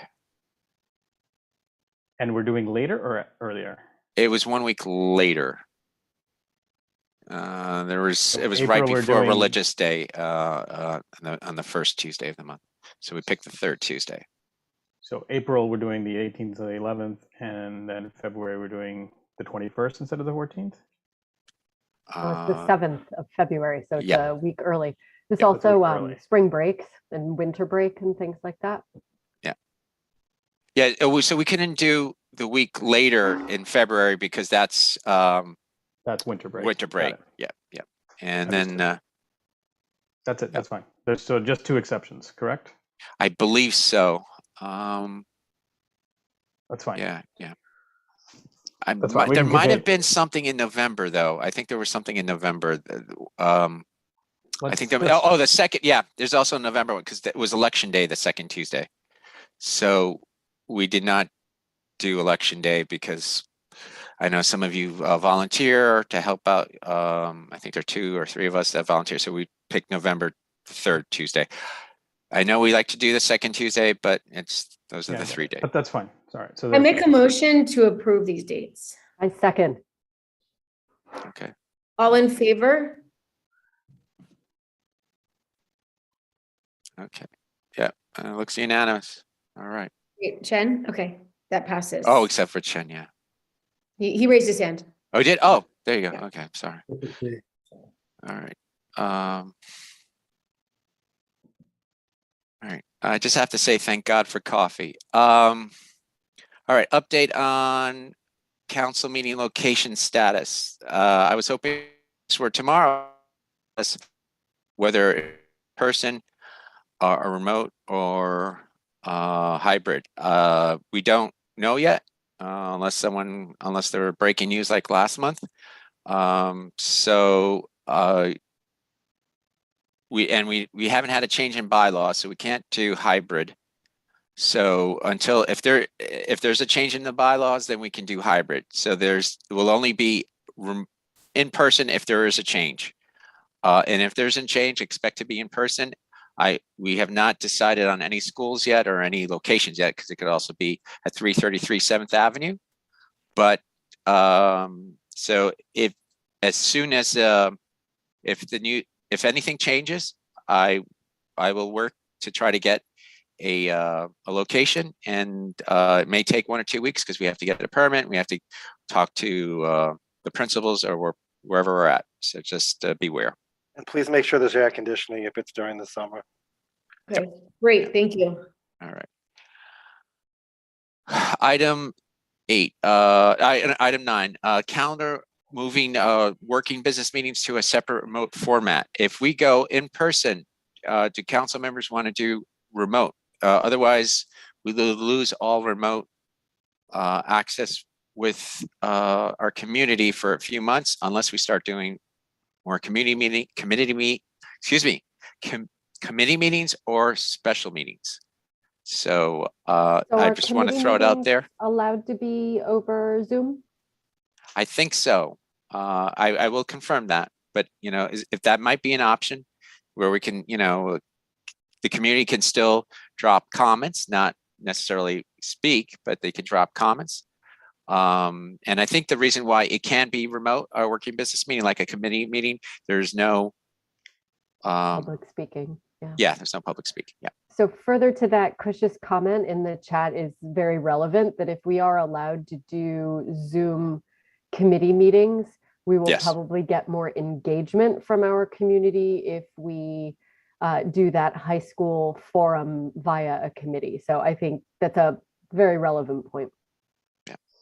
And yeah, if we want to do it, I have no issue. Well, can't speak for Robin, but I'm going to assume that we have no issues doing it as a missions committee meeting or co-hosting with anybody else. Yeah. So I guess if we find out anything new about whether or not our council meetings are allowed to be hybrid and or over Zoom, then I think just based on the optics of it, having the whole council support that would be really smart. But otherwise, it does seem like a slam dunk decision to have the admissions committee host that kind of a forum. But if we can do working business meetings via remote, when we are in person, remember, we usually have to get out by 10 p.m. So That's the thing. Yep. you know, having appreciated Robin's like pushing us to get through this as fast as we can, which is much appreciated. Like, I think that that's a smart thing for us to reserve as an opportunity. And sorry, I know I'm speaking out of turn. Sorry. Yes, Councilmember Kwok, you have your hand raised. Yeah, just to note that we haven't gone to the budget yet, but if we have both in person, there's costs associated with in person, and then we'll have costs associated with remote unless we use the DOE Zoom account. So just to be mindful when we talk about the budget. All right. Can we take a roll? Can I make a motion to vote to accept the option of remote working business meetings the day after in-person meetings, or do people have feelings about that? Because it might be a good option. That way we can always plan for that. And especially if a in-person meeting goes it goes long.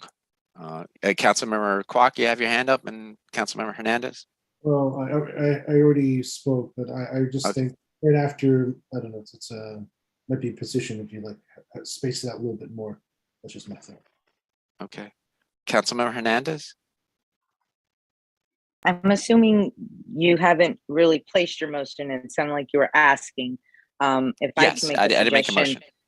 Okay, just want to make sure. If I can make a suggestion that we don't settle on a particular day per se, but maybe schedule monthly. So in the event, and you know, we have surprisingly gotten through some of these meetings by around 10, right? Both. And so in the case that we were to finish both meetings in person, great. And if we don't, I don't want to be beholden to the very next day. So I would just suggest that maybe we plan accordingly, if that's possible. But I'm all for the remote option and for working business. Thank you. Okay, so if we need to have a remote working business meeting, I can put it to a vote like we've done in the past through Google Forms and just have that option. Okay. Councilmember Doss? Yeah, it's fine. Yeah, I agree. I don't like next day at all. 2 days in 1 week is tough. Okay, what's your motion, Ben? I know, I'm just going to pass. I just alert the council members that we can take this option going forward. Great, thank you. But the only thing is that we do have to have the working business meeting for that month in that month. Okay. Okay, thank you. All right. So, all right. Superintendent Kelly, I see your hand raised. We're hitting your agenda point. I see that, and I'm just going to say good night to make this a little more comfortable for you all to have without me. So thank you. Good night. Yeah, so unfair. Thank you, Kelly. Good night, Kelly. Good night. All right. All right. Okay, so the superintendent evaluation, we only had received one feedback from one council member. I won't name their names, but thank you, Ushma. I guess a number of us attended the C37 meeting using Ushma's feedback and the feedback I heard during the C37 meeting. Would the council be okay if I put together a reply to, because they keep asking for us. I sent you mine. So. Oh, you said okay. I'm sorry about that. I sent one as well, but I used whatever the form, like it offered a share option, and I just shared via that. So I'm not sure why they didn't get it. Right. I sent it to myself as well, and I got it back. So can you resend it to me? Resend it to me, and Chen, can you resend it to me yours, and I'll take I'll review all three of yours with the AA and put it together for a general council response and using also the feedback that I heard at the C37 meeting. Awesome. Thank you, Ben. All right. Are you Can we doing do that? a roll call? Just confirm that. Everyone in favor of doing that? Can you raise your hand, please? Wait, I'm sorry, I have a question. Yep. Will you share it with us before you send it, or are you just gonna send it? Are we voting on you just sending it? I was going to send it. I'm not. It's up. If you want to do that, I don't know. I would like How about to you view. copy- Just copy us on it when you send it.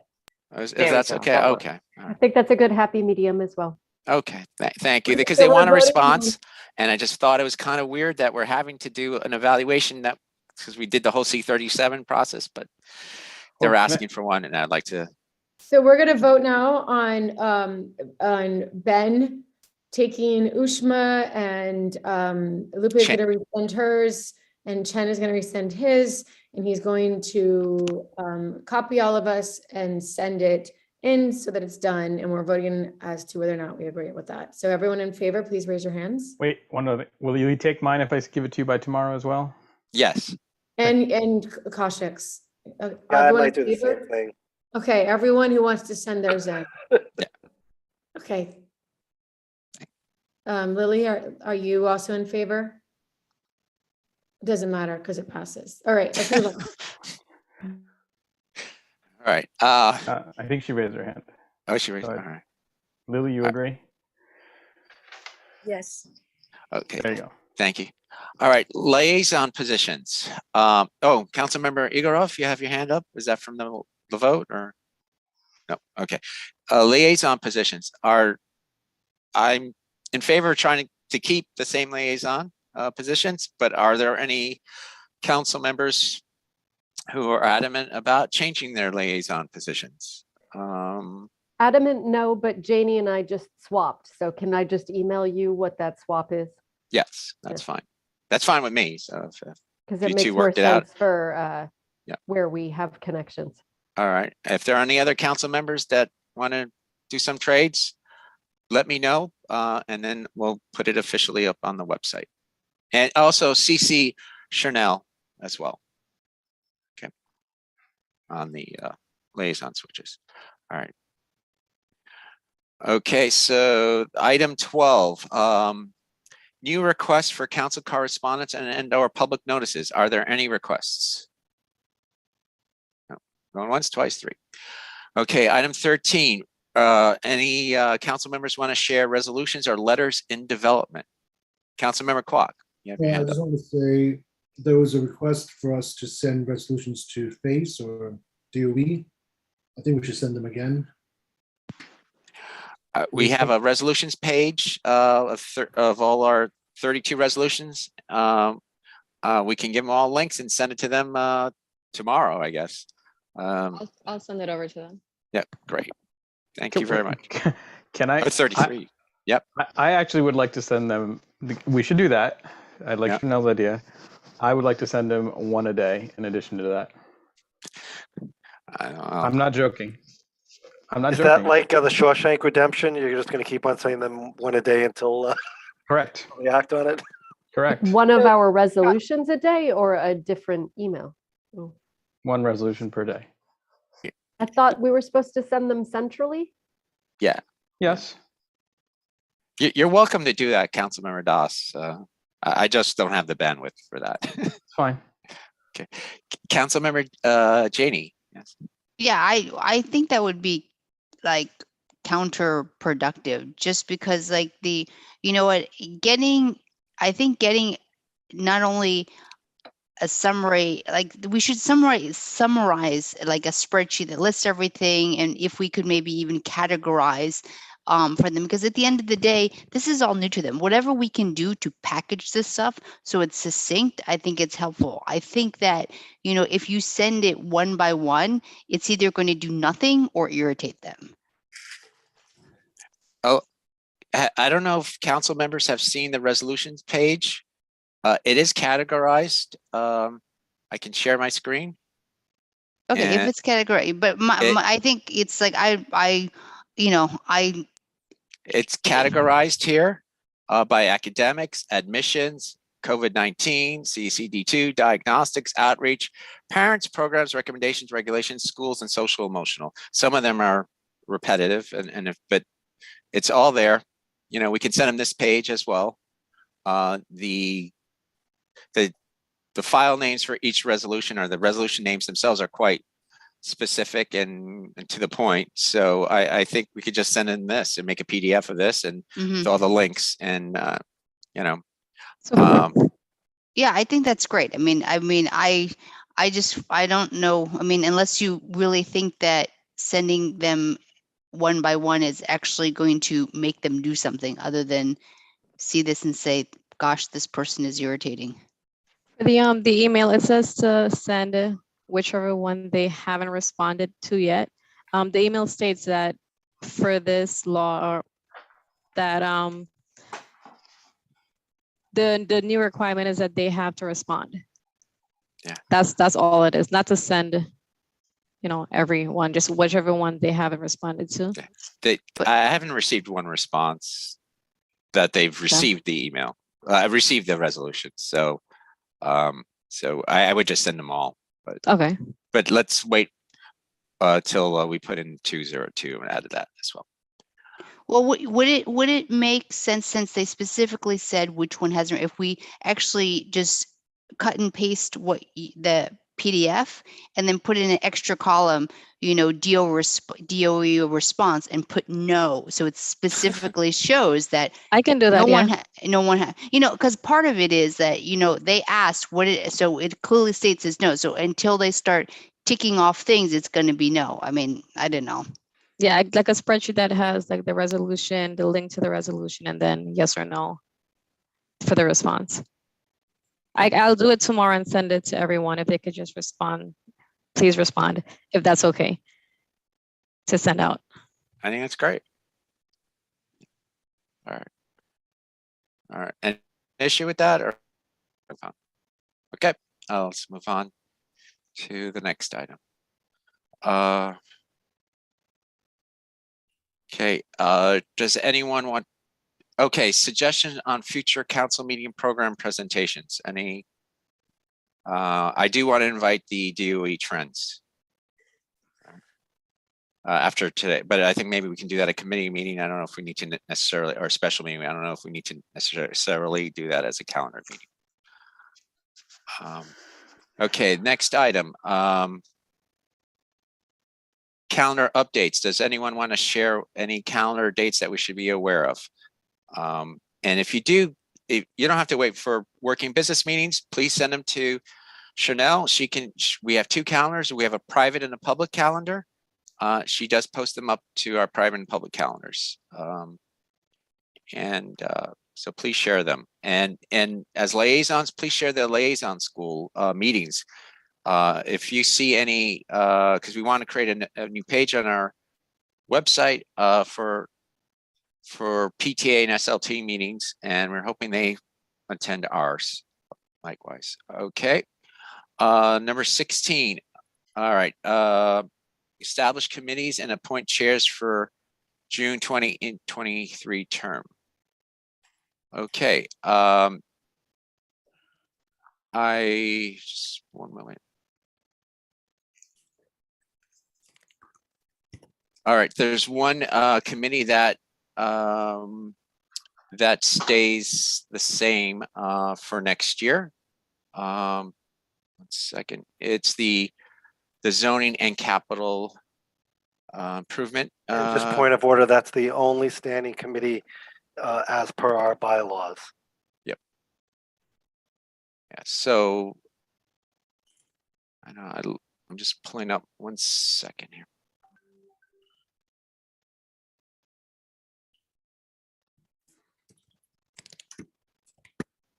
All right, so the zoning and capital planning committee. All right, I would like to stay on as co-chair on that, so I'm going to appoint myself for that. Len Silverman, you have your hand raised. You have another comment, or is that from before? All right, I would also like to appoint a co-chair of Lim Fong Sim, Councilmember Janey. Would you agree to take it? All right, great. All right, so now the other Yes. committees we have, great, thank you. So the other committees, we get to decide to vote on that. So I would like to make a motion to bring back the Admissions and Diversity Committee. Someone second that? I second that. Okay.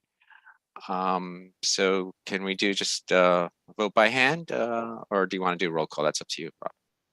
Well, technically, we're supposed to vote by roll call. By roll call, okay. All right, well, before, yeah. Robin Broshi, this is a vote as to whether or not Kaushik Das and Robin Kelleher will be co-chairs of addition. No, this is just to establish the committee for the next term. Sorry. Yeah, and then we do the Establishing the Admissions and Diversity Committee. And Robin left, by the way. Broshi left. Kaushik Das. Yes. Did Charnel leave also? No, she's here. I'm here. Oh, sorry, I'm looking right at you. Oof. I vote yes. I'm the next one. Daniela Lupe. Lupe Hernandez. how do you vote? Chen Kwok, Yes. Benjamin Morden, Yes. Wish Manil, Yeah. Len Silverman, Yes. Lim Fong Sim, Yes. Lee Wah. Yes. Okay, it passes. Okay, great. I'd like to reappoint co-chairs Robin Kelleher and Kaushik Das to the committee. All right. Do you accept? Yes. Yes. Okay, great, thank you. All right, so I'd like to reestablish the School Reopenings and Sustainability Committee, but I'd like to change the name of it from because Councilmember Janey did some great work early on for reopenings, but I'd like to now kind of to change the name of it to the School District Sustainability Committee, and I think it's really relevant for trends and what's happening. And I'd like to make a motion to add or to rename and to reestablish the School District Sustainability Committee. I'll second the motion. Thank you. All in favor of renaming to Wait, I School think you have. District? You need a roll call vote for these roll call. committees. Yeah, it's a bylaws thing. Okay, roll call for the name change. Robin Bushy's gone. Kaushik Das, how do you vote? Yes. Daniela? Yes. Lupe? Yes. Robin Kelleher, yes. Chen Kwok? I'm sorry, what's the vote again? Sorry, I was talking to my daughter. Renaming from school. To establish and rename the committee. Establish and rename the School Reopening Committee to School District Sustainability Committee. Sustainability Committee. Got it, thank you. My dog says yes. Benjamin Morden? Yes. Ush Manil? Just I'm not your dog, so just. Robin, he can only vote once. She's gonna be voting all night. Ush Manil. You voted no. I'm with your dog, yes. Len Silverman. Yes, but I think he voted no. Apparently someone's trying to kill me right now, and she's telling me. Lim Fong Sim. Yes. It's my first night alone without anyone in the house in 6 months. Sorry, we had a room for you. All right, you're muted. Yeah. I'm muted on purpose. No one wants to hear that. 3 hours. I vote we hold all the working business meeting at Robin's. So, any more votes on this one, or do we get to everybody? That passed. That passed? Okay. All right. Perfect. All right. I'm just going down the list here. My next one is the Bylaws Committee. I vote to reestablish the Bylaws Committee. There's a lot of great work to be done. Oh, before we do that, I vote. I'd like to reappoint Councilmember Lim Fong Sim, Councilmember Janey to the school district to chair the school district sustainability committee. I You accept? Yes. Great. Thank you. All right. So let's do a vote on that. No, we don't have to do we a don't vote need on to vote. that. No, we don't have to vote on that because we all need to vote to remove a person. I'd like to reestablish the bylaws committee. I'd like to make a motion to reestablish. Second, okay. Can we do a roll call vote? Roll call to reestablish bylaws committee. Kaushik Wait, Das. wait, wait. One point of order. Do we need to do this? I thought this was a standing committee already. No, there's only one standing committee per the bylaws. That's the zone. Bylaws is, yeah, got it. I'm sorry. I'm sorry. Yes, then Kaushik yes. Das, you're talking out of turn. Yes, Daniela. No, it was my turn to vote. Yeah, but not about other stuff. It's not your turn to speak. Okay, Daniela Lupe, Yes. Robin Kelleher, yes. Chen Kwok, Yes. Benjamin Morden, Yes. Ushma Neal, Yup.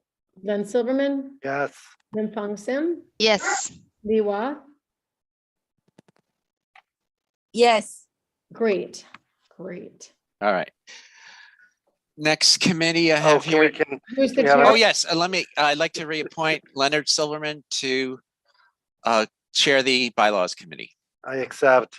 Excellent. Thank you. Next committee I have here is a long one, students in temporary housing and students with economic need. Yes. Do you want, before we reestablish that committee, Ushmani, I'm going to take your lead on this. Do you want to shorten the name to students in economic need, or do you want to keep the same long names? We want to keep it because STH is such a standard abbreviation and class of kids across the city. Okay. So I'd like to make a motion to reestablish the students in temporary housing and students in economic need committee. I second. I second. Okay, roll call. Kaushik Das, Yes. Daniela, Yes. Lupe, Yes. Robin Kelleher, yes. Chen Kwok, Yes. Benjamin Morden, Yes. Ushma Neal, Yes. Len, Yes. Lim-Fong, Yes. Li Hua. Yes. Great. Great. I'd like to reappoint Ushma Neal to chair the students in temporary housing and students in economic need committee. Congratulations. Do you accept? Absolutely. With Great. pleasure. Thank you. I'd like to reestablish the Students with Disabilities Committee. Make a Second. motion? You second? I second. Okay. Okay, this is a vote to reestablish students with disabilities. Kaushik Das, Yes. Daniela, Yes. Lupe, Yes. Robin Kelleher, yes. Chen Kwok, Yes. Benjamin Morden, Yes. Ushma, Yep. Len, Yes.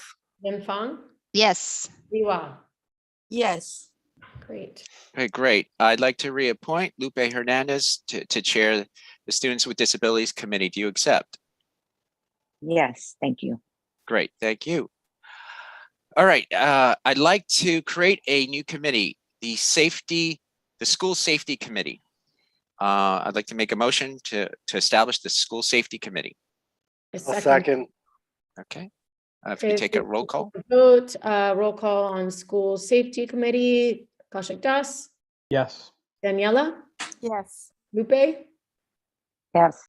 Robin Kelleher, yes. Chen Kwok, Yes. Benjamin Morden, Yes. Ushma Neal, Yep. Len Silverman, Yes. Lim-Fong Sim, Yes. and Li Hua. Yes. All right, great. I'd like to appoint Robin Kelleher as a co-chair and Daniela Souza Igorov as a co-chair. Do you accept? Yes. Yes. Okay, great. I think that was all on my list that I had. I think there's 7 committees here. What about a committee on committees? No. That's what this is.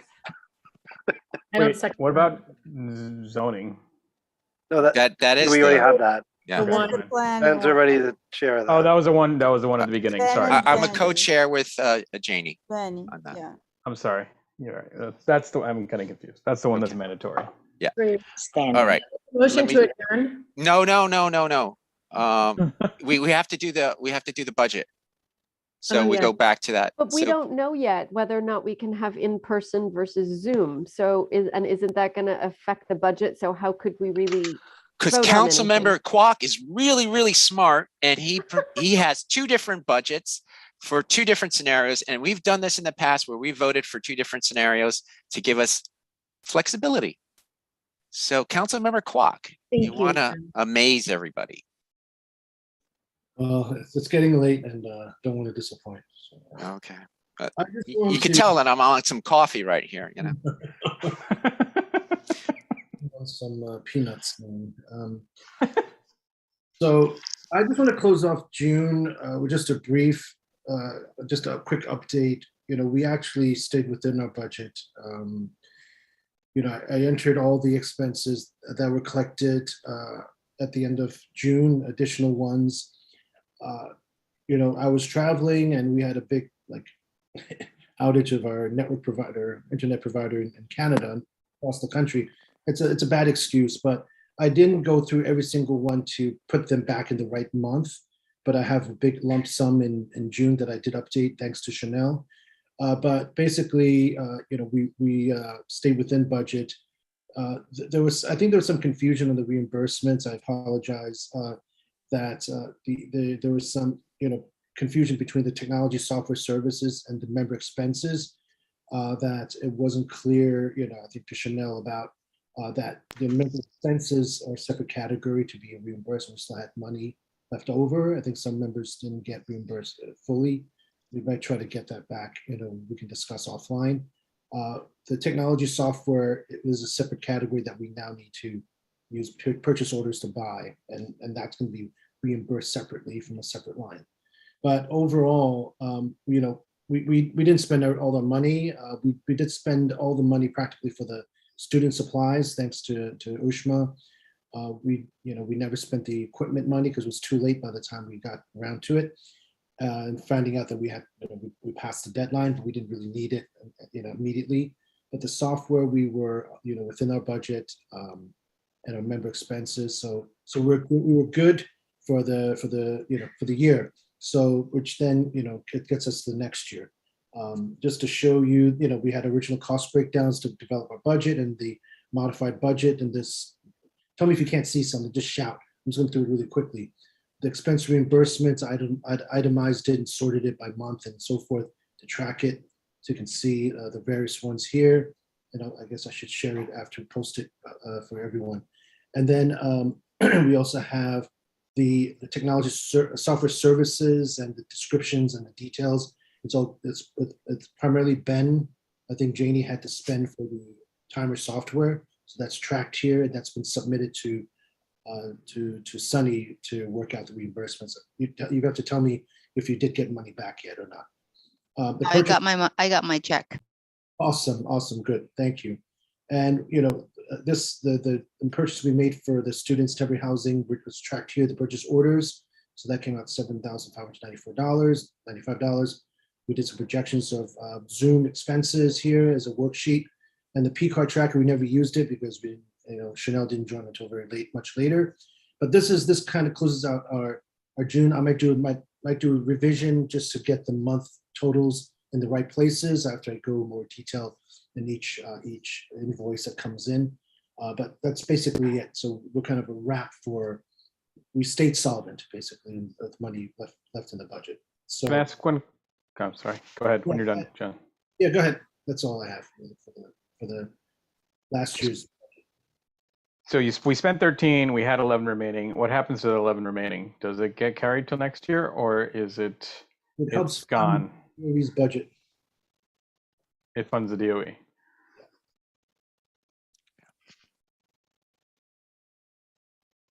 I mean, which is okay. Maybe, you know, like the hardware equipment we couldn't spend the time. There's, you know. But it begs the question for future ones, if we put it in more things like P-card and consumables and stuff like that, it'll always give us the opportunity to be able to spend that going forward. Yes and no. P-card, as explained, is for really, everything should be done by purchase orders, with the exception of the member expenses. And the member expenses are not paid for by P-cards typically because it's a member, you know, generated expense with, you know, when the council member pays it.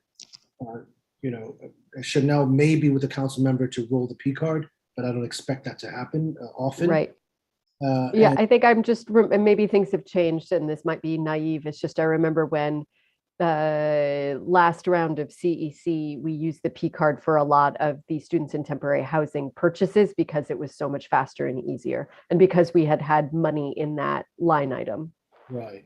So the guidance we have is different. So from that. So so that's kind of the, and I'll go to the next year's budget proposal. Can I do that now? Any more questions about last year's budget?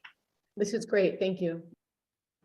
Okay, so I'm going to close this out and then share the, let's go find the screen. Okay, here it is. Okay, so I use the same, spreadsheet, but I just, blanked out the reimbursements, technology software services, and other things. And we have a new P card tracker here. Can you see okay? I'm just going through quickly. But I'm going to use the tab that's for the cost breakdowns to go through the proposed budget. This is where I built the first original budgets. So, just to review, we had the original approved in this line in column E, the modified one in March that we put together, all total 25,000 here. So I'll just start from the top, the categories here, the consumables and so forth. So I'll just start from here. In column I just wanted to just highlight that we have some input from the council members about various spend, including stuff for students in temporary housing. I made that 5,000 just as a starting point for discussion. Refreshments for various events, office supplies that Chanel requested, and equipment, some just a general estimate. And then software I put as 4,000 to begin with, and staff transportation, I think for parking for Chanel, because if she's driving in and assuming it's in person to come in, let her, because I don't think she could do P card for her parking tickets, parking fees, not tickets, sorry. And I just want to highlight here, our member expenses are limits, okay? Each of us, including the student member, anyone who's not a president gets $125 as a limit, upper limit per month. So multiply that by 11, and then the president gets 200, and then add that together, multiply by 12 months, that comes out to 18,900 already. And that's almost all our budget. So I just want to highlight that. Not that we're going to do that, and not that we did that. We never use everything to the max. But I just want to highlight that number, just as a kind of keep us, kind of be cognizant of the amount that everybody spent the max. And then, if we have a line for business cards, this an estimate that was given, so that would be like over 35,000. So that's not going to be possible. So the two scenarios that I kind of envisioned, and I didn't want to get too detailed. Spend a lot of time because we're going to change it in our discussion, is a remote scenario and an in-person scenario. Again, I'm really worried about hybrid because I don't think we can afford hybrid, to be honest, to do everything. But I'll just keep it simple as remote and in-person for now. We start from the top. For remote, assuming they were remote, it's, in keeping with Ushma's request, is 5,000. We're going to discuss more. The P card, because it's going to be, one is Sunny says that sometimes people have trouble getting the P card. It'll take months. And the other thing to note is, unlike other budgeting or financial things that I'm used to, where you set your budget categories and you have different methods of payment, checks, credit card, like cards or money orders or electronic transfers. For me, P card is a way of payment. P card is its own category of budget. So if you put $100 a P card, you lose $100 out of your 25,000. So it's locked, and it's hard to move money out of it. You don't do it in the March budget modification. So sorry, Chen. I did speak to Sunny about that. He said you can do it, but it's just going to take some time within the months. Oh, say can you that hear me? Again. Yes, can you say that again? Yeah, but you can do the modification for the P card prior to March, so you can do it anytime. It would just take a little time. Oh, okay. So you don't have to wait for March, yeah. Okay, thank you. That's important to know, because I was told that it's very hard to change it out and move in and out. It's very, very hard to change. So that gives us a little more flexibility. So it's better. So, but we were thinking that we would use $1,000 to start if it's remote. And we were thinking that we have a legislative breakfast and the refreshments for that. We estimate about $1,100 for that. Office supplies, as mentioned before. And I reduced the equipment just to, to balance everything out. The technology software services, because we have some spend that covers 2 years, like the licenses for, I forget what it is, some of this licenses are 2 years. So there's about $1,500 to spend that we can, wait till the next fiscal year to put in our budget. So that keeps our remote technology software lower. It's down to 3,000 instead of the 5,700 we have budgeted for. Staff transportation, as explained before, and member expenses. I just did I lowered it and just played around with the numbers. That if we don't use, it's more than what we had approved last year. Gives us a little bit of buffer. We could, see if we adjust it in March if we need to. We discuss it tonight. And business cards to 25, and everything. And professional services is still 0. Nothing planned for that. It's 25,000. Okay, that's what's remote. Just let me finish with the in-person. We can discuss where do we want to put money. Consumables, the same, 5,000 for students. And P-card, because we're in person, we might have more spend for refreshments for in-person meetings. So I upped that to 1,500. Or I think we had discussed it with Ben and Chanel. And then refreshments for the legislative breakfast, about 1,100. Office supplies the same. Reduce the the equipment is Chen, 2 legislative breakfasts. Yeah, 2, right? Yeah, 2. It was yeah. We did more than just because 1 is less than 1,000. Yeah. Yeah. So it would be for 2 that a lot of money. Wait, we're doing 2? It's a placeholder. It's a placeholder just in case we can do 2 for the full year.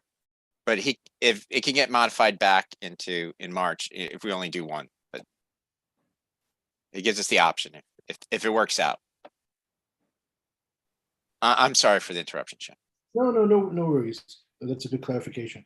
The technology software, if it's in person, we anticipate we'll have less of a need for Zoom. But we just had some money. We just reduced it by a little bit, but because we still have the constant contact, mailboxes, and other things that we still need to do from an electronic standpoint and web hosting and so forth. Let's see.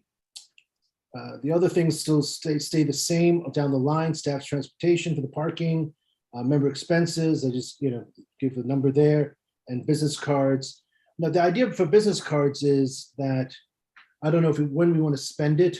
It's a small amount given the whole big budget. I don't think most people wanted one. Some people have one. I really don't need one. Electronics is fine. It's a kind of a small amount. Maybe at some point when we don't think we need to spend all the money, or we have money remaining, we would spend it on business cards. Unfortunately, we didn't spend it on. It wasn't on a budget last year, but we could have technically, theoretically spent it before we closed our budget, this past year. But I think I've used 3 over 3 years. I'm sorry. I think I've used 3 business cards over 3 years. So yeah. Anyways, listen, Chen, thank you for all of this. I think you've got everybody's confidence here, and especially if we have an opportunity in March to pivot. Yeah. Sorry, am I reading anything wrong? It's great. I think I agree. I agree. I think we should vote. I vote to leave this in the hands of Chen. I trust you. I think it looks great. I did want to bring up one thing that I wasn't sure if I missed or was because it does look like we're going to be in person.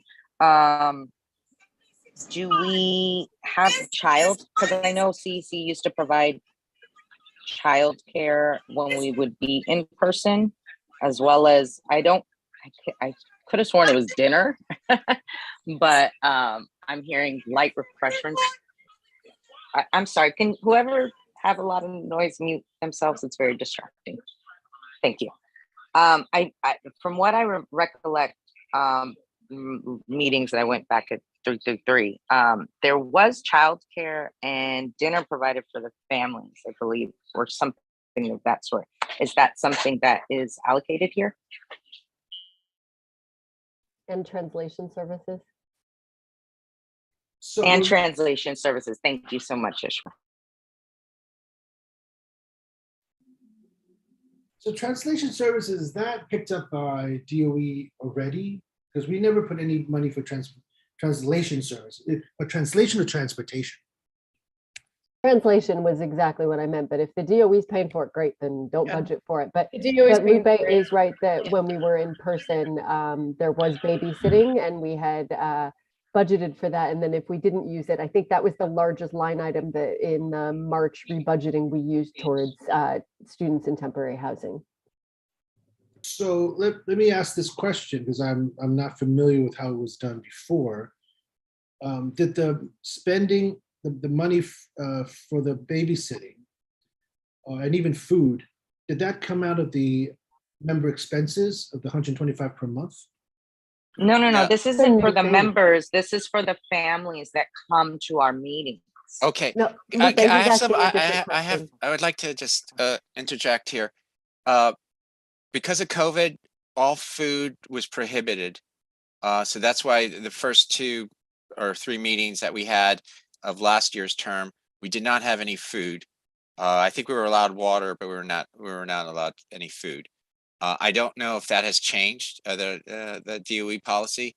I don't recall if there was a lot of food when we had meetings. We did have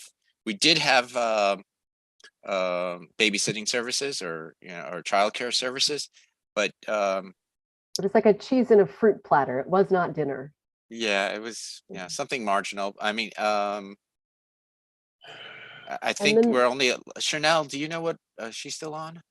Yeah, I'm here. Yeah. Do you know how much we were allotted food for like a calendar meeting? If it's dinner, I believe it's $10 per person, but then I think it's $3 or $2 for light refreshments. And then Chen, the member expenses, that was because of COVID that they paid for our home internet. Most of us chose not to go for that, but I can't imagine if we go back in person that they are going to also be allotting that amount of money for us to have for a home internet. Yeah, so for the rationale for the same amount spent is that one, in person incurs one type of cost per member, and remote is another type of cost per member. So remote would incur like internet and wireless connectivity costs, but then in person, then you might want to hire babysitting for while you're having a meeting, either in person or at home to watch the kids, or you go in person. So that's perfect. Why don't you take the member expenses for the in-person and allocate that to babysitting instead, like a significant portion? Like the 8650 that you've allocated in both drafts for member expenses, change that to like $1,000 for member expenses and put the rest into babysitting for in-person. Because remember, we can always rebudget this in March if we don't end up doing it.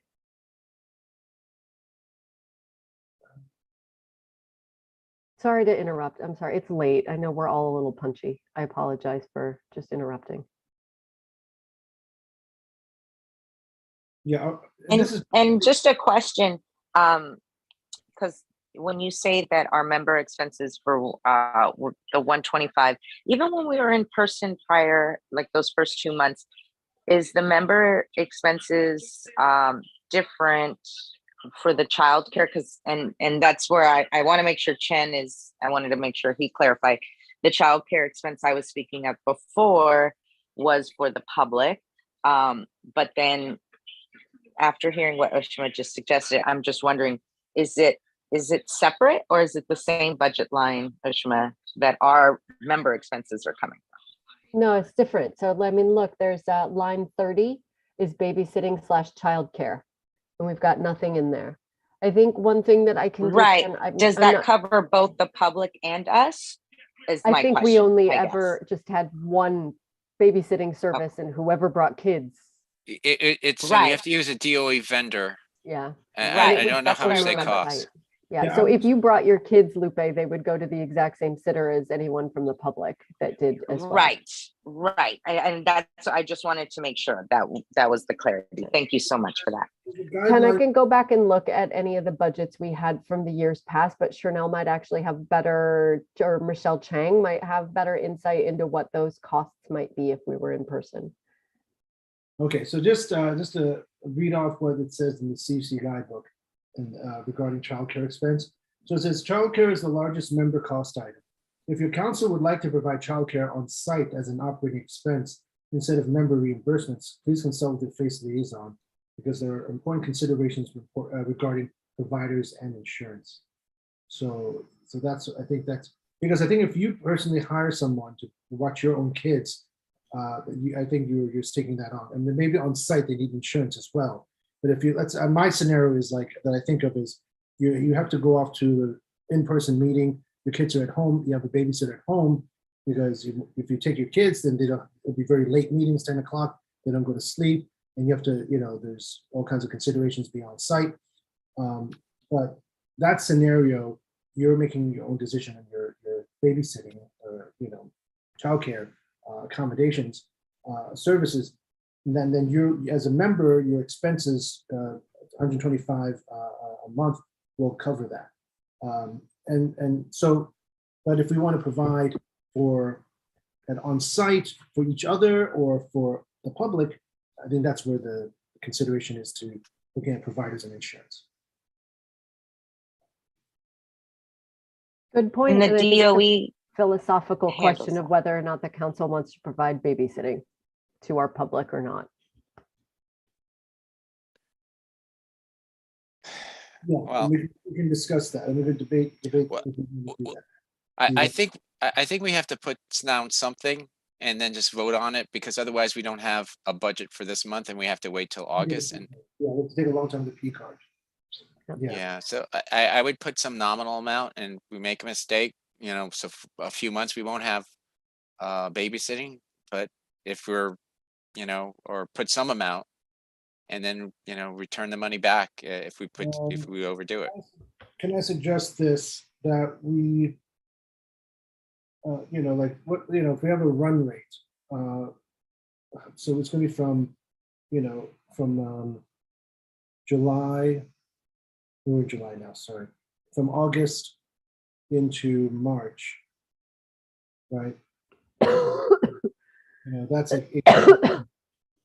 And so 8 months of members, and then if we want to shift some of the costs to the babysitting, public babysitting, then we might do that. That's general services, transports, and miscellaneous. Well, there's a babysitting childcare. To be honest, I think this is fungible. Let's do this. I will find out if it's fungible, and you can approve it based on, we see the babysitting childcare category, right? So I think that's what it's for. So I think that's for public. I think we need to figure out if we provide something, we'll have to look at insurance and so forth. But if it's fungible, then we could shift it back and forth, right? At the end of the day, it's the same budget code. It's 496. Yeah. Why don't you see if you can find out from Michelle Chang? But otherwise, I think you're right. It's as if it's the same damn budget code, then it doesn't really matter. So exactly. Yeah. Exactly. That's what we did in the past. Yeah. All right. Can I move for approval of this draft budget? And Sunday. Well, two budgets. With these two draft budgets, yeah, based on what we get advice from DOE about whether or not we're in person or remote, because we're going to lose quorum soon. Yeah. I second. We what do we say? We approve provisionally based on whether it gets renewed or not tomorrow night, right? Midnight. Well, it could actually get renewed the day after too. That's possible. And it happened one time. It was renewed after the fact. But yeah, let's approve both budget versions, and then you have in person and remote. Okay. Chen, can you just scroll down a couple lines? What are the lines underneath babysitting and childcare? Business cards, transportation, and professional services. Can you scroll down a little bit for just two? So they can see lines 31, 32, 33. Can you see that? Let me just zoom in. No, just We can't see past line 30 on our screen. Oh, I can't see that. I'll move that up. How's that now? No, I can't see it. just hit the down arrow a couple of times, like 10 times. This way or that way? It's Go not down. moving. Go This down. way? This way? We don't see anything moving. You don't see Is your, anything. your computer frozen? No, it's moving on my side. Never Wait a mind minute. then. Let me check. Let me just reshare. Let me stop sharing again. Sorry. It's getting late for me, guys. So I think us all. All right, All right, who wants I to make take a the motion vote? to vote on. can you see it now? No. Yes. Oh, yes, yes. Yes. Okay, fine. I'm going to zoom it back to 100 so you can see the whole. Yeah, that's fine. I got it. Thank you. Sorry. All right, Ben, would you do the roll call vote since Robin Yeah, left? I make a motion to approve the budgets prepared by Treasurer Chen Kwok. Second. Okay. And I will do a roll call vote. All right, Councilmember Robin Broshi. He left. Okay. Absent, okay. Councilmember Kaushik Das. Yes. Okay. Councilmember Daniela Souza Igorov. She left too, I think. Yes, she Okay. did. Councilmember Lupe Hernandez. Yes, approved. Okay. Councilmember Robin Kelleher. She left too. Councilmember Chen Kwok. Yes. Okay, that's 3. Councilmember Benjamin Morton, yes. Councilmember Ushma Neal. Yes. All right. Councilmember Leonard Silverman. Yes. Councilmember Lin Fong Sim. Yes. And Councilmember Lee Hua Woo. Yes. Yay. So we have Move to adjourn. 8 minutes. I mean, 8 voted yes and 3 absent. All right. I just 2 last things. Any new business for a working business meeting? Nope. Okay, go once, Move go to twice. adjourn. And vote. I take a vote by hand for adjourning the meeting. Yes. We did it. Yeah. Any abstentions? Yes. Yes. Okay. No All right. no's. All right. It's 12:11. It's a 6-hour and 11-minute meeting. Yay. Thank you, everyone. Thank you, At guys. least we don't have to be here tomorrow. Right. Yeah, I think it's better. appreciate it. Did you notice 2 people who voted for this meeting left? Yeah, that's not fair. Yes, but if we did this tomorrow, we'd be here for 3 hours. So I'm proud of us for Yes. getting it done. All in an right, hour. all That's right. also another. Thank That's you. also another dinner with my kids and stuff. Yeah, That's this is right, better. that's right. My kids are already long gone. That's. All right. Have a good night, Good everyone. night. Stay Good night. safe. Thank you, Thank you. Chanel. Good Thank you, night. everyone. Who's we Thank have you, anyone Chanel. from the public? Well, we have Frank Smith. Bye, Frank. Bye, Craig. Craig Slutskin. Right. Bye. Wow. Yes. Thank you, Chanel. Bye, Craig. Bye-bye. Good night, everyone. Thank you, Chanel. No problem. Thank Ben, you, you have to stop the Chanel. live